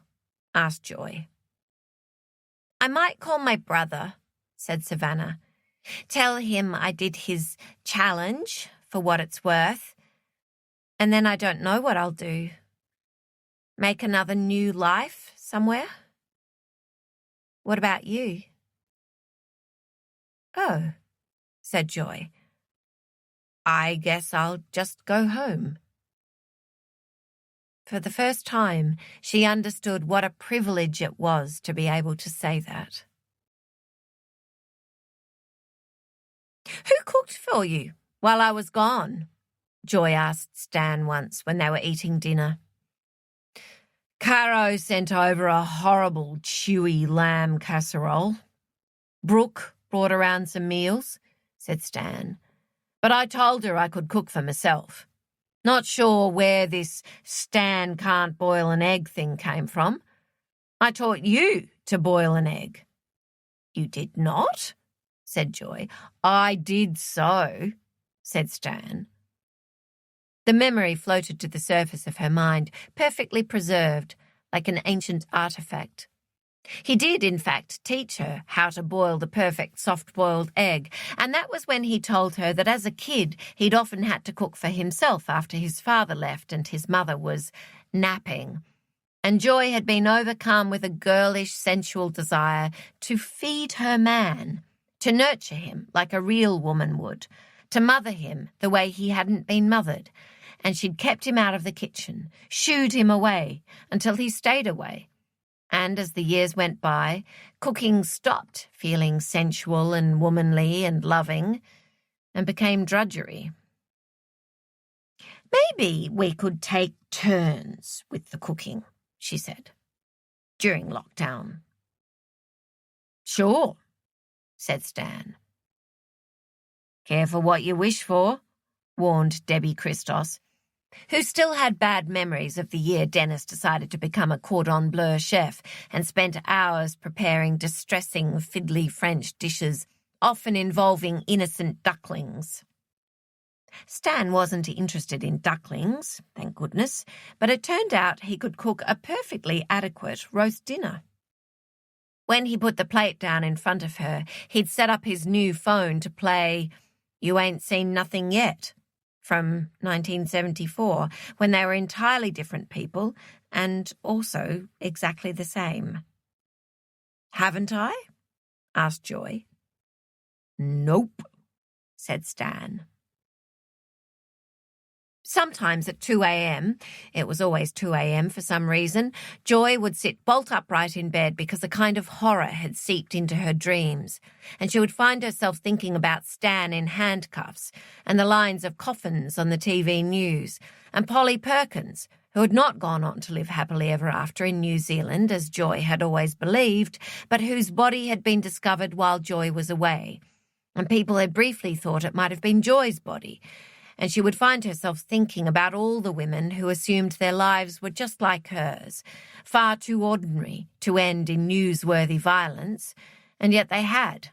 And all the ordinary people, just like her and Stan, who had been planning active retirements and whose lives were now ending cruelly, abruptly, and far too soon.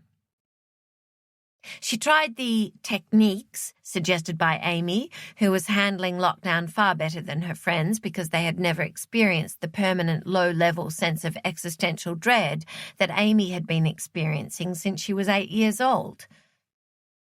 8? Joy wasn't completely sure what existential dread was, but it sure didn't sound good. First, she tried Amy's breathing exercises, but they always reminded her of being in labour. And as her labours had all been very aggressive and fast, those 4 children of hers barrelling their way into the world, that wasn't exactly relaxing. Amy also suggested practicing gratitude, which was a technique where you listed all the things for which you were grateful. And Joy was good at that. There were many things for which to be grateful. For example, Indira and Logan were not only back together, but were also engaged. The ring was awful, but Indira seemed to like it, and the girls said Joy should absolutely not say a word about the ring's awfulness, so she was keeping her lips zipped. She just hoped that one day, years from now, when their marriage went through a bad patch, Indira wouldn't suddenly shout, "I've always hated this ring!" Joy could hardly bear to think of poor Logan's hurt feelings if that happened. "Yeah, I think he'll live, Mum," said Troy. Brooke's clinic was still afloat, thank goodness, because physiotherapy was considered an essential service, and Brooke said people were giving themselves dreadful injuries trying to do their own exercise routines at home and undertaking overly ambitious DIY projects. So that was great news. Troy's ex-wife Claire was pregnant with Troy's baby, and because of the pandemic she had decided she wanted to make a life in Australia, and her poor husband had reluctantly agreed to move here. Troy had decided he wanted to share custody of his child, and Claire had agreed. The poor husband wasn't too happy about that. "Stop calling him the poor husband, Mum," said her children with blithe partisan cruelty. "It's Troy's biological child." Joy's first grandchild was due Christmas Eve. That son of hers always did give the very best gifts. Joy hadn't met the poor husband yet, but she was going to be particularly nice to him when she did, because she had a terrible secret suspicion. She remembered one particular match when Troy was playing against his nemesis, Harry Haddad, and Harry sent a cross-court shot so impossibly wide that any other player would have let it go, but Troy went for it. He had to run almost onto the next court, but he not only made that impossible shot, he also won that impossible point. And the small crowd of spectators whooped like they'd gone down a roller coaster. Even Harry grudgingly clapped one hand against his strings. Troy always went for the impossible shots. Well, Claire wasn't a tennis ball. She was a sensible, intelligent girl who would make her own life choices. And if Troy did somehow charm her out of her marriage, it wouldn't be Joy's fault, would it? There was nothing Joy could do to change the outcome of her children's lives, any more than she could have changed the outcome of their matches, no matter how hard she bit her lip, which she used to do sometimes until it bled, or how much Stan muttered instructions they couldn't hear. Sometimes their children would do everything exactly as they'd taught them, and sometimes they would do all the things they'd told them not to do. And seeing them suffer the tiniest disappointments would be more painful than their own most significant losses. But then other times they would do something so extraordinary, so unexpected and beautiful, so entirely of their own choice and their own making, it was like a splash of icy water on a hot day. Those were the glorious moments. That's how she finally made herself fall back to sleep, by remembering all the glorious moments, one after the other after the other. Her children's ecstatic faces looking for their parents in the stands, looking for their approval, looking for their love, knowing it was there, knowing, she hoped they knew this, that it would always be there, even long after she and Stan were gone, because love like that was infinite. Chapter 69. At first, Brooke thought she imagined the sweet fragrance that drifted like a memory into her consciousness as she cleaned her exercise equipment with antibacterial spray. She was cleaning with even more desperate vigour than usual because her last patient had mentioned, at the very end of his session, that he'd woken with a sore throat this morning, but he was pretty sure it wasn't COVID. Then he'd coughed straight in her face. People were idiots. People were heroes. She had friends working in intensive care units right now, facing far more than the occasional head-on cough. But people were idiots. She had learned when her mother was missing that it was possible to simultaneously hold antithetical beliefs. She had existed in the centre of a Venn diagram. She loved her father. She loved her mother. If her father had been responsible for her mother's death, she would have stood by him. She knew she was the only one of her siblings who had stared directly at the solar eclipse of this possibility.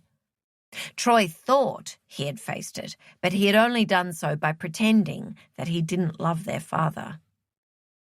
It was not that Brooke loved her father more or that she loved her mother less. The body could find balance between opposing forces. The mind could do the same. She could see her decade with Grant as a failure, or she could see it as a success.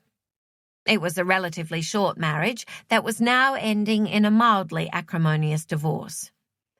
It was also a long-term relationship with many happy memories that ended exactly when it should have ended. She sniffed. What was the smell? It was so familiar, so obvious, and yet obviously not obvious because she couldn't put a name to it.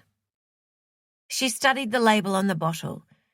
It was the same brand she always used, but overlaid with the comforting antiseptic smell was something else, like baking. Was it the cafe next door? They were only doing takeaway coffees now, no table service. It was sad to see the tables and chairs piled up on top of each other, gathering dust in the corner, and the red masking tape crosses on the floor to keep everyone apart. Hey, did you guys ever find your mother? One of the young waitresses asked Brooke just this morning as she handed over her coffee. We did, said Brooke. She's fine. She's good. Great, in fact. There had only been a small paragraph in the newspaper about Joy's return. There was a touch of chagrin in the tone of the reporting. People didn't want the old lady to be dead, but it was kind of disappointing that she was alive. I'm so happy to hear that. The waitress's eyes sparkled above her mask, entirely disproving Brooke's theory. It's so great to hear some good news for a change. Stay safe. Thank you, said Brooke. People were awful. People were wonderful. You stay safe too. Brooke was a self-employed single woman living through a pandemic. She couldn't date. She couldn't play basketball. She couldn't go out to dinner with friends. Instead, there were drinks over Zoom and sudden, intense, beautiful moments of human connection like this, although also awkward. Were they going to say, stay safe to each other every single day now? No, she was not imagining that smell. It was from childhood, like cut grass. It was normally accompanied by cigarette smoke and Chanel No. 5. She put down her spray and walked out to the reception area like she was in a dream, and there it was, sitting on top of her desk. An apple crumble, still warm from the oven, like it had come from another dimension, from heaven or hell or the past. It was wrapped tightly in aluminium foil. There was a sheet of handwritten paper sticky-taped to the foil. The writing was neat and childlike. There was no heading. It began, 4 medium apples, peeled, cored, and diced. She opened the door of her office to look outside, but saw no one except for a masked, elderly lady pushing a shopping trolley and frowning ferociously in Brooke's direction, as if daring her to approach. Brooke went back inside. She peeled back the foil and breathed in deeply. She didn't need to taste a single mouthful to know that Savannah had cracked the recipe. Chapter 70. It was a cold, blue, sunlit August morning. Hard to imagine a deadly virus in this crystal-clear air. Stan Delaney diligently went through the stretching routine prescribed by his daughter to protect his crappy knees before he went on the court. He and his wife were going to have a hit. Just a gentle hit. You two have never had a gentle hit in your lives, Brooke said. Joy was next to him doing her own Brooke-prescribed routine when his mobile phone rang. For heaven's sake! Joy rolled her eyes. She complained that he was too attached to his phone. He had it in his pocket all the time and placed it right next to his plate when they ate. She said that was poor etiquette. He thought that was the point of the damned thing. Stan peered at the screen. It's Logan. Quick, quick! Answer it then! Joy would never let a call from one of their children go unanswered, especially not now, after everything that had happened. They might laugh over it one day, but their laughs would always be tinged with horror. "Dad," said Logan. Stan clenched the phone tight. Logan didn't sound like himself. "Yeah, mate?" He steeled himself for death or disaster. "You remember my friend, Hien?" "Of course I remember him." "A car accident. Did Hien have the virus?" "He has a son, 6 years old. Hien has been asking me to come and watch him play tennis for months now, and I've been putting it off. But this morning I thought, to hell with it. The kid has been stuck at home doing online learning. So, anyway, I finally did, and Dad..." He paused, and in the pause, hope rushed like mercury through Stan's veins. Logan said, "I've never seen anything like it."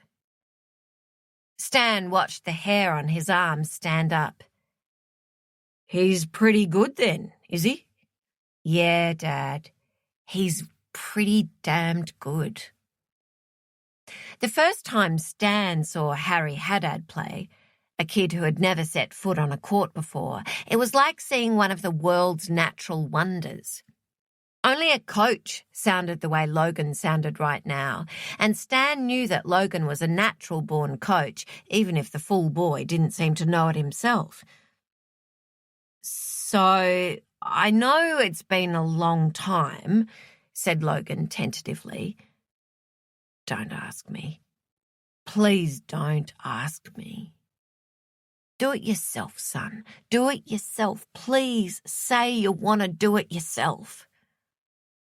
Logan lowered his voice as though he were sharing a shameful secret and said, "I think I want to coach him." It was the high of an ace or a perfectly executed smash. Stan silently fist-punched the air. "What?" said Joy. "What is it?" Stan waved her quiet. He kept his voice controlled. "He'd be lucky to have you," he said. There was silence, and the next time Logan spoke, his voice had firmed. "You think I can do it?" "I know you can do it." "He listens," Logan said. "Yeah," said Stan. "It's satisfying when they listen." The true talents were thirsty for anything you could give them. They listened and applied. They flourished before your eyes. "I think he's going to go all the way, Dad." "He might," said Stan. "You never know. He might." He wanted to say that it didn't matter if the kid did or didn't go all the way, that all that really mattered was that Logan was participating in his life again. He wanted to say that being a coach wasn't second best or a fallback or a compromise, and that Logan could still be part of the beautiful world of tennis, that everyone counted, not just the stars, but the coaches and umpires, the weekend warriors and social players, the crazy-eyed parents and the screaming fans whose roars of appreciation lifted the stars to heights they would never otherwise reach. But that would have taken more words than he had to spare. So he hung up and told Joy, who had a lot of words to spare about Hien and Hien's mother, who'd never played tennis as far as Joy knew, but did have an athletic way about her. So Joy bet that was where the grandson had inherited his talent, and she hoped the boy wasn't naughty, because Hien had been very naughty as a child. Eventually, Joy ran out of words, and they went out on the court and began to warm up, and Stan's crook knee felt good. They moved to the baselines, got into a rhythm as easy and familiar as sex, and Stan found himself thinking of his own father and their secret Friday afternoon matches, which had gone on for years, like the secret assignations of a double agent. Of course, they couldn't play on the backyard court his dad had built with his own hands. After he left, his dad had never crossed the threshold of his own home ever again. They met instead at a crummy local court, surrounded by scrubby bushland near a seedy scout hall. The surface was cracked, the net sagged, but the tennis was beautiful. Stan's father said that one day he'd see his son play at Wimbledon. He said it as if he'd been given inside information. When Stan was 16, his father died on a train platform waiting for the 6:45 a.m. to Central. Instantly dead, just like old mate Dennis Christos. No great loss, said his mother, who believed that Stan had not seen his father for years and would not have comforted her son for his loss even if she'd known the truth. She was not a mother who gave comfort. When his boys were children and got fevers, and Joy tended to them, her hand stroking their hair, Stan sometimes felt a deplorable ache of envy. His sons accepted their mother's love in such a cavalier fashion, as if it was their birthright. And maybe sometimes he was tougher on them, Troy especially, because of his envy. For many decades, he rarely thought of his father, and he never spoke of him. Not until the day he and Joy went to Wimbledon, and he heard his father's voice so clear and deep in his ear, as if he were sitting right next to him. "Well, isn't this something for a boy from the bush?" That was the first time in Stan's life that he could remember his body overreacting to a feeling, to a mere thought in his bloody head. He never told Joy what he felt that day. They both pretended it was some strange, unspecified illness that had struck him down. How could he tell her that being at Wimbledon didn't just cause him to grieve his own lost career and his children's lost careers, but the long-ago loss of the kind, loving man who so notoriously assaulted his mother? It was his father who taught him to be on guard for the ghastly apparition of a man's temper. "This is what you do," he told him, more than once, as they sat sweating companionably in the shade after each Friday afternoon match. "If you ever lose your temper with a woman or child, you must leave. Walk out the door. Don't stop to think. Don't say a word. Don't come back until you're calm again. Just walk away, like I should have done." Stan took that advice literally, precisely, with death-like seriousness. He believed a man's temper to be his most hideous flaw. When Troy jumped the net and attacked Harry Haddad all those years ago, Stan knew he'd failed. And when Troy made stupid decision after stupid decision, Stan wiped his hands of him. He had done what he told his children and students to never do. He'd given up. You never give up. You fight to the last ball. The match isn't over until the last point is played. But he gave up on his son. Recently, he'd begun listening to one of Joy's podcasts about trading. Joy said it was boring, and she was right. But Stan persevered, and yesterday he'd called Troy and said, "How's work?" "Work is good, Dad," said Troy tersely. Stan took a breath, took courage, and said, "I guess the market is like your opponent. Is that it? You're competing against the market, trying to predict what it does next?" There had been such a long silence that Stan felt the colour rise on his face.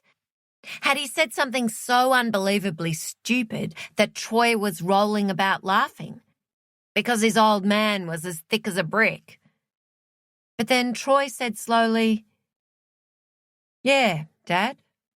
It's exactly like that.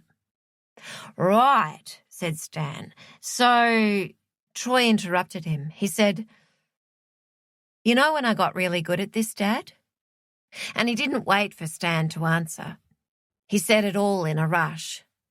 When I stopped being a show pony. When I put my ego away. When I got consistent and strategic. He said, and it was hard to understand him because his voice went a bit wonky for a moment, "Every single thing you taught me on the court, Dad, I use every single day of my life." He'd never taught the boy to get fucking pedicures, but still, it was nice to hear that. It had been bloody nice to hear that. A plane flew above, and Stan tipped back his head and watched it streak across the sky. It was possible he might never step on board a plane again, which was fine with him. He was happy down here. Joy came to the net. She wore her hair in a young girl's ponytail when she played. She still had the best legs he'd ever seen. Her volley needed work, but she wouldn't listen. Her cheeks were flushed from exertion and the cold air. She loved the sport as much as he did, as much as he loved her, which was more than she would ever know. He'd had no interest in playing doubles until he met her. They were better players together than apart. Each time she fell out of love with him, he saw it happen and waited it out. He never stopped loving her, even those times when he felt deeply hurt and betrayed by her, even in that bad year when they talked about separating. He'd just gone along with it, waiting for her to come back to him, thanking God and his dad up above each time she did.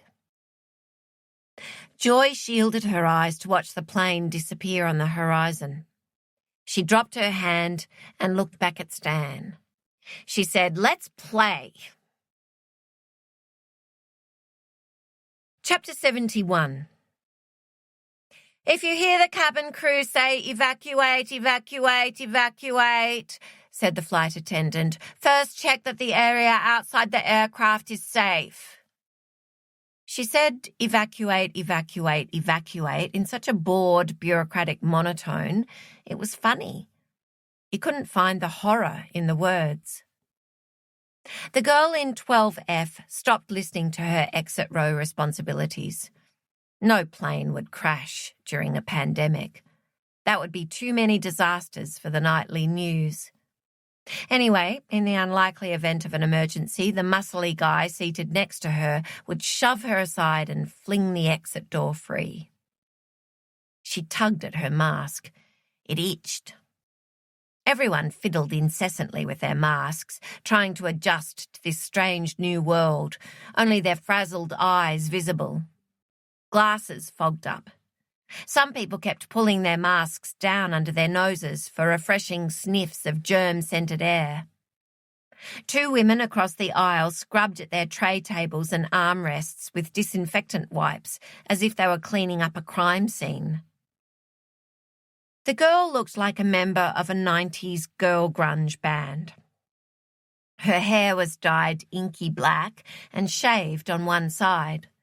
She wore ripped black jeans, chunky, buckled motorcycle boots, and a lot of clanking jewellery that had set off the metal detectors at the airport. A bangle coiled with snakes, a skull necklace. The girl was flying to Adelaide to visit her mother. Her flight had been delayed multiple times so as to ensure bad moods for all. By the time she picked up her car rental and drove out to her childhood home, it would be past 9. She assumed her mother would be tucked up in bed, warm and cosy. Don't let those bed bugs bite. Just as she'd left her in the gold-tinged light of dawn many months before. "Bye, Mum," she'd called.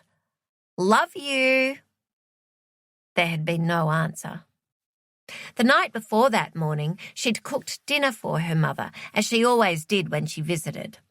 A tiny, exquisite, calorie-controlled meal on a big white plate. 2 herb-encrusted lamb cutlets, all fat excised with surgical precision, 8 green beans, 1 small, perfectly shaped scoop of mashed potato. Her mother still watched what she ate. You must never stop watching. Insidious calories can creep onto your plate and onto your body.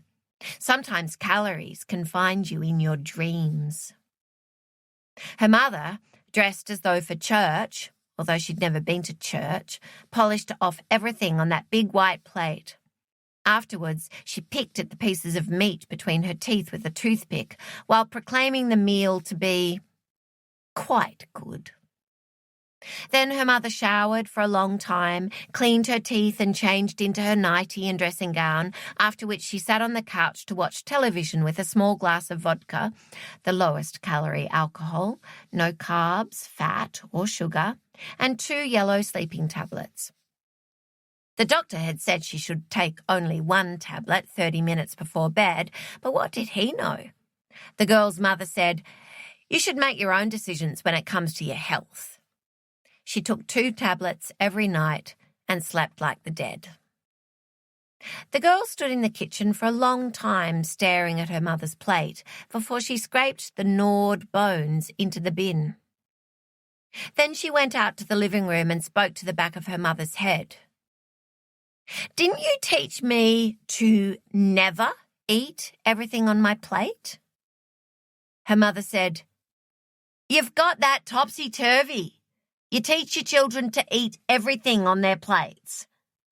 The girl said, "Your rule was the opposite. Never ever finish everything on your plate." She looked at the shelves where all her ribbons and medals and trophies were displayed. She picked up a trophy. It was one of her least prestigious, just 2nd place in a tiny dancer regional competition, but it was one of the largest and most impressive looking. A gold-plated, pirouetting ballerina on a chunky white marble base. The girl remembered dancing for that trophy because she remembered everything. She remembered her mother's tiny smile for her tiny ballerina.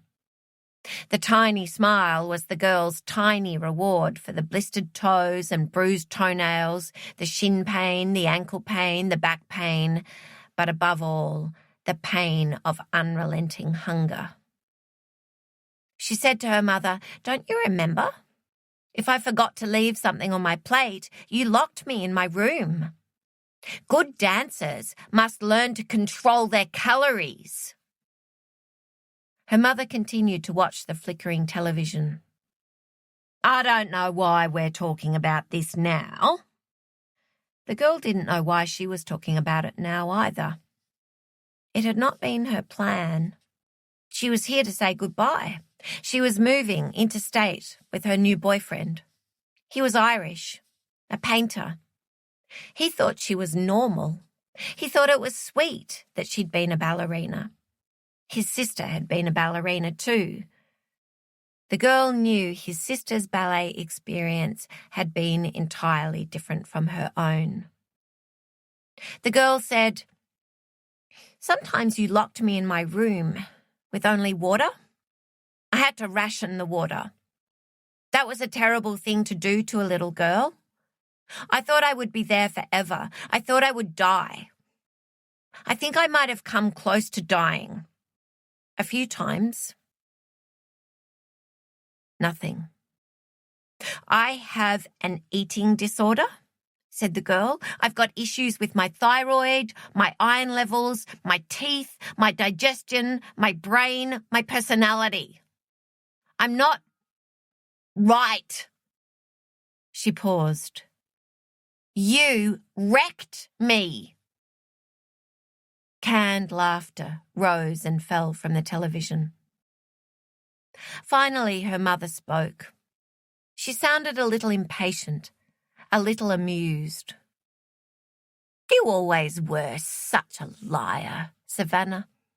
You had a television in your room, like a little princess in a castle. Just look at all those trophies. Don't you think I had better things to do than drive you around to ballet recitals across the country? I had a life of my own, you know. So that's how she lived with it. She did it the way so many people lived with their regrets and mistakes. They simply rewrote their stories. Her mother had recreated herself as a devoted mother, as if ballet had been her daughter's favourite extracurricular activity, not her own obsession. "You were only moderately talented," said her mother after a long pause. Her words were beginning to slacken as the 2 sleeping tablets did their job. "You weren't a protégé, like your brother. I knew that from the beginning." "Your father got the protégé." The girl folded herself up, neatly, geometrically, like origami. She went back into the kitchen and cleaned with swift, hard, tiny, graceful movements. She scrubbed at a congealed spot of grease on the stove with a dishcloth pulled tight over her thumb until it was gone. She swept the floor. She cleaned the sink until it shone. She went back out to her loving mother and found her sound asleep on the couch, head tipped back, her mouth open in a perfect oval shape, like one of those fairground attractions. Her mother had said earlier that day that sometimes the sleeping tablets worked too fast and she fell asleep on the couch and woke with an aching lower back. She said this as if it was somehow the girl's fault. So the girl took charge. She picked up the remote and turned off the television. "Let's get you to bed, sleepyhead. No sore back for you." She had to drag her under her armpits, but her mother was as light as air, as light as a tiny ballerina. She dragged her to the closest bedroom, which happened to be the one that had once belonged to the girl, the one with the old-fashioned lock on the door. These days, it was illegal to have bedroom doors that could be locked from the outside. A safety issue. There seemed to be no safety issues when the girl was growing up. The girl heaved her mother onto her old bed. She pulled the sheets up tight and smooth over her chest and under her mother's chin. Once she was done, she found she was breathing fast, yet with a controlled kind of exhilaration, as if she had performed something extraordinary, yet ordinary, remarkable, yet required, like 32 fouette turns en point. "Sleep tight. Don't let the bed bugs bite." She kissed her mother on her forehead. She felt her breath warm on her cheek. At the doorway, she said, "Now, you know I do need to lock this door. That's the rule. You gnawed on those bones like a disgusting little pig."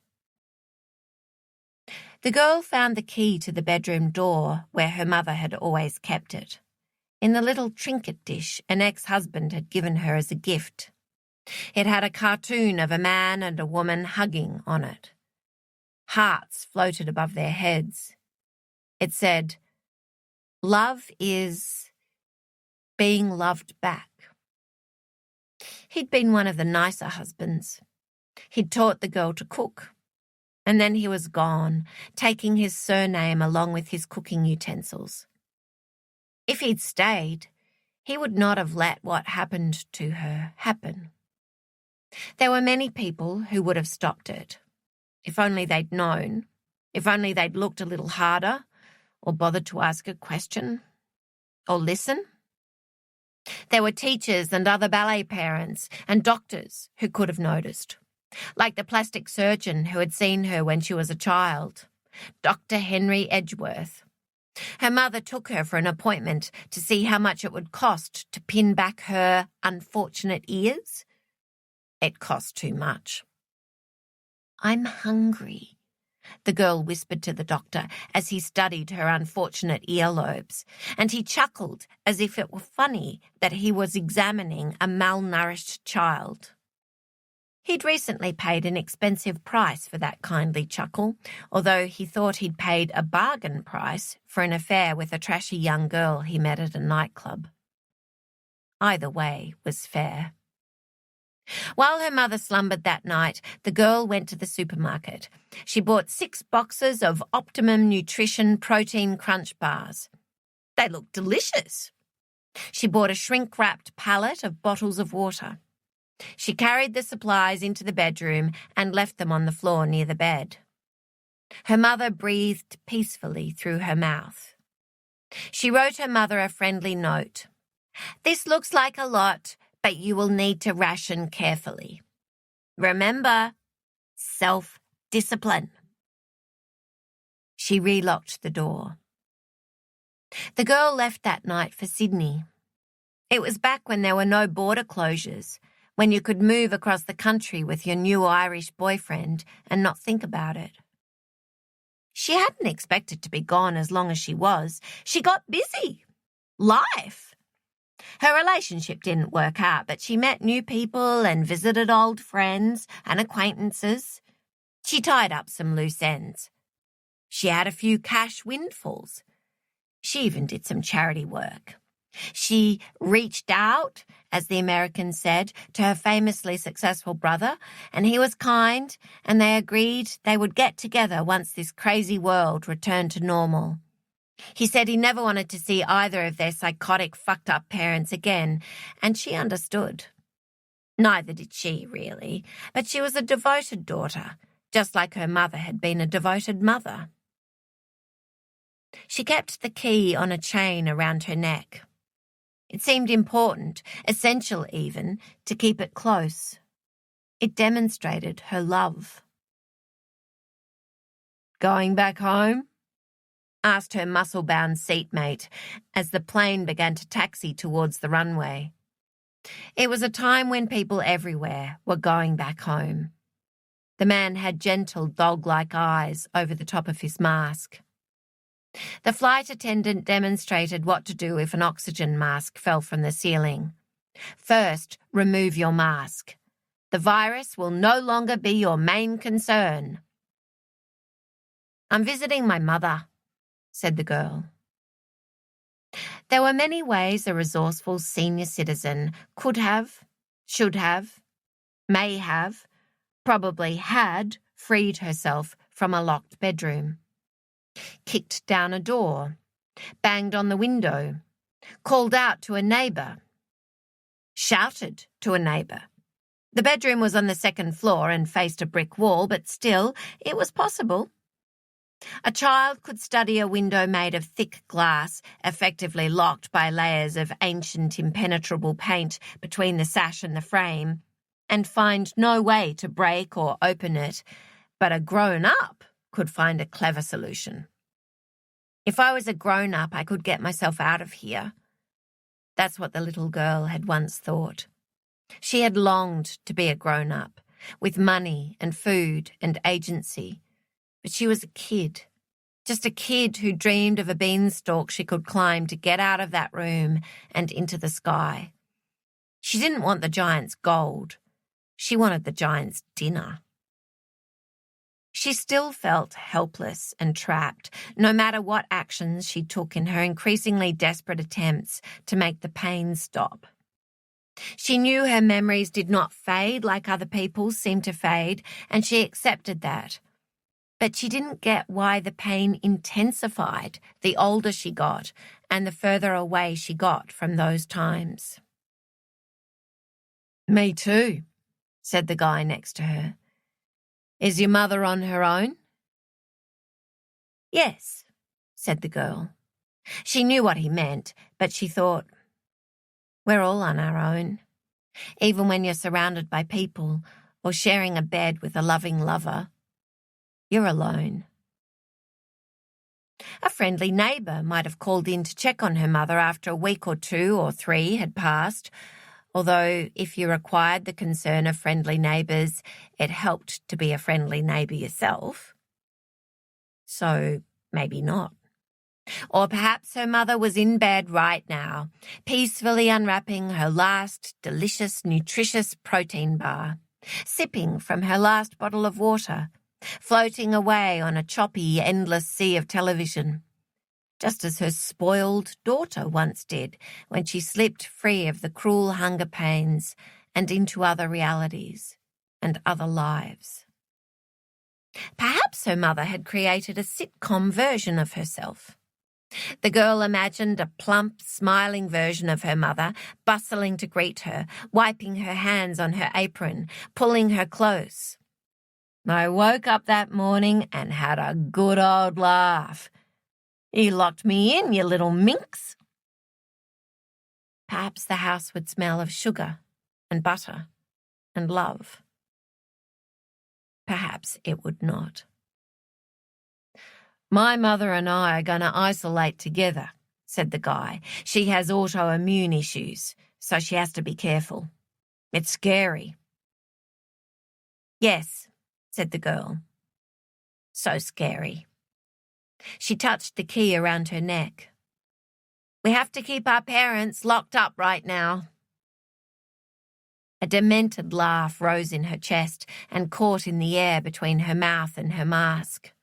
She breathed fabric in and out and thought of a plastic bag pulled tight around her head. Her seatmate didn't notice. He didn't know the truth about the girl seated next to him, sharing his exit row responsibilities. Masks were so great, so useful and protective. Nobody knew what went on behind them.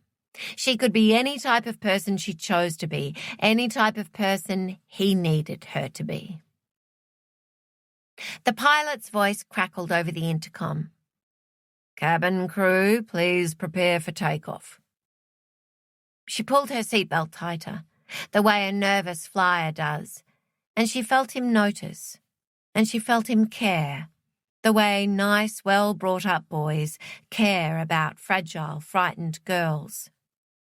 He needed fragility. She could give him fragility. She wasn't dressed right. Girl next door would have been better, but it was all in your delivery. The engines roared. That moment before takeoff always seemed impossible, against the laws of nature.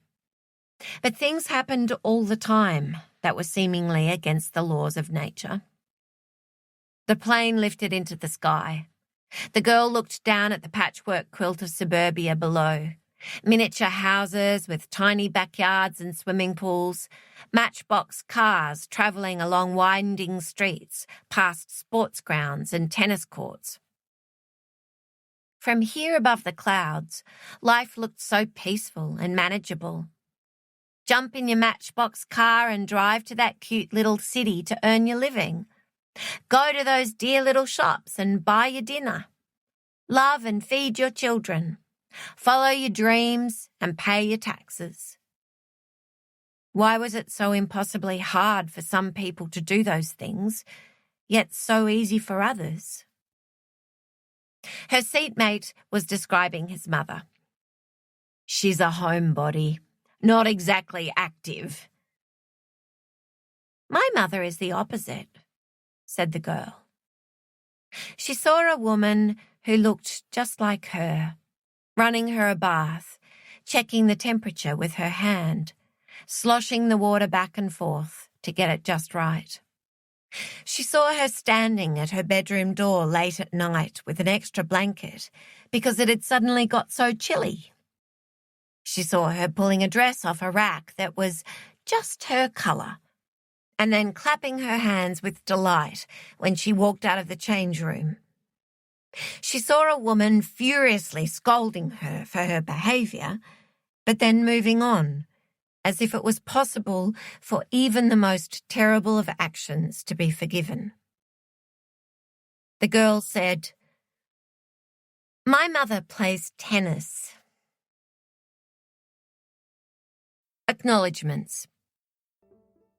Thank you, as always, to my incredible editors of many years.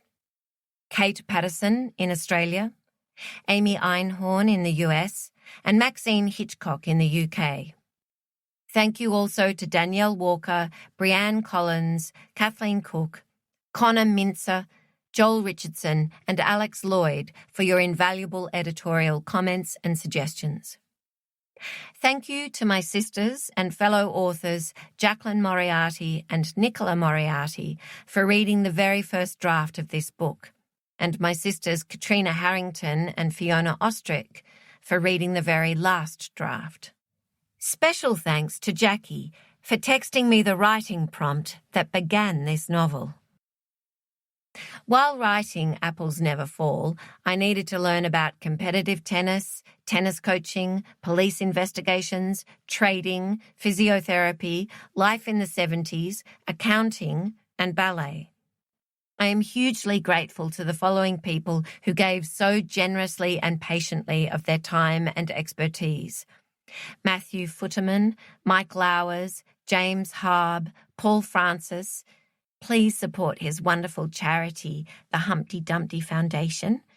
Rob, who knows who he is, Mark Davidson, Kim Ivey, Rob Collins, Eleanor Reddy, and Jan Levinsky, Eleanor DeCinque, via Marissa Colonna, Dr. Teresa Lee, Cameron Duncan, Scott Harrington, and Julie and George Gates. Thank you to Beau Lockhead, who contributed absolutely nothing to this book, but I feel guilty every time I see him because I forgot to thank him for a real-life anecdote I put to fictional use in a previous novel. There is a certain kind of thoughtful, well-connected person who, upon learning that you are researching a particular topic, texts you the very next day with an introduction to someone with the exact qualifications you need. Thank you to Lisa Cuddy, Jackie Aloisio, and Charles Anderson for being those sorts of people. Thank you, Molly, Cherie Penny's dog, and Daisy, our family's chocolate Labrador, for helping inspire the character of Steffi. In spite of all this generous expertise, I know there will be mistakes, and they are all mine. Before you point them out, please note that I have taken some artistic license with the real world, particularly in relation to timing. For example, the song Popcorn was released when Joy was 19, not 17. However, there was nothing fictitious about Australia's catastrophic fires early in 2020. The Authors for Fireys campaign raised funds for bushfire relief, and Sulin Ho and Nicole Jourdain-Lenoir both donated to this wonderful initiative to have their names appear as characters in this book.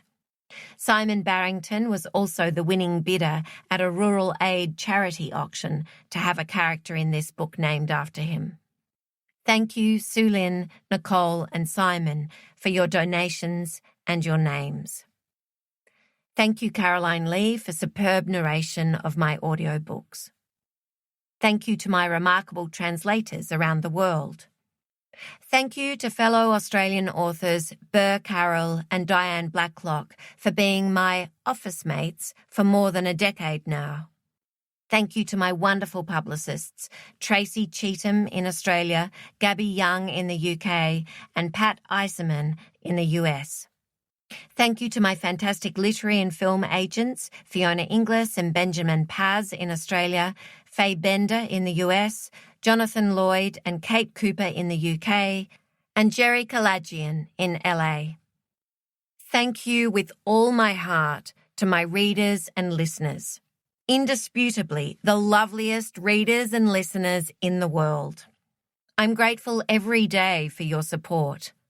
The 2020 pandemic means that I will sadly not meet as many of you as I normally would when launching a new book.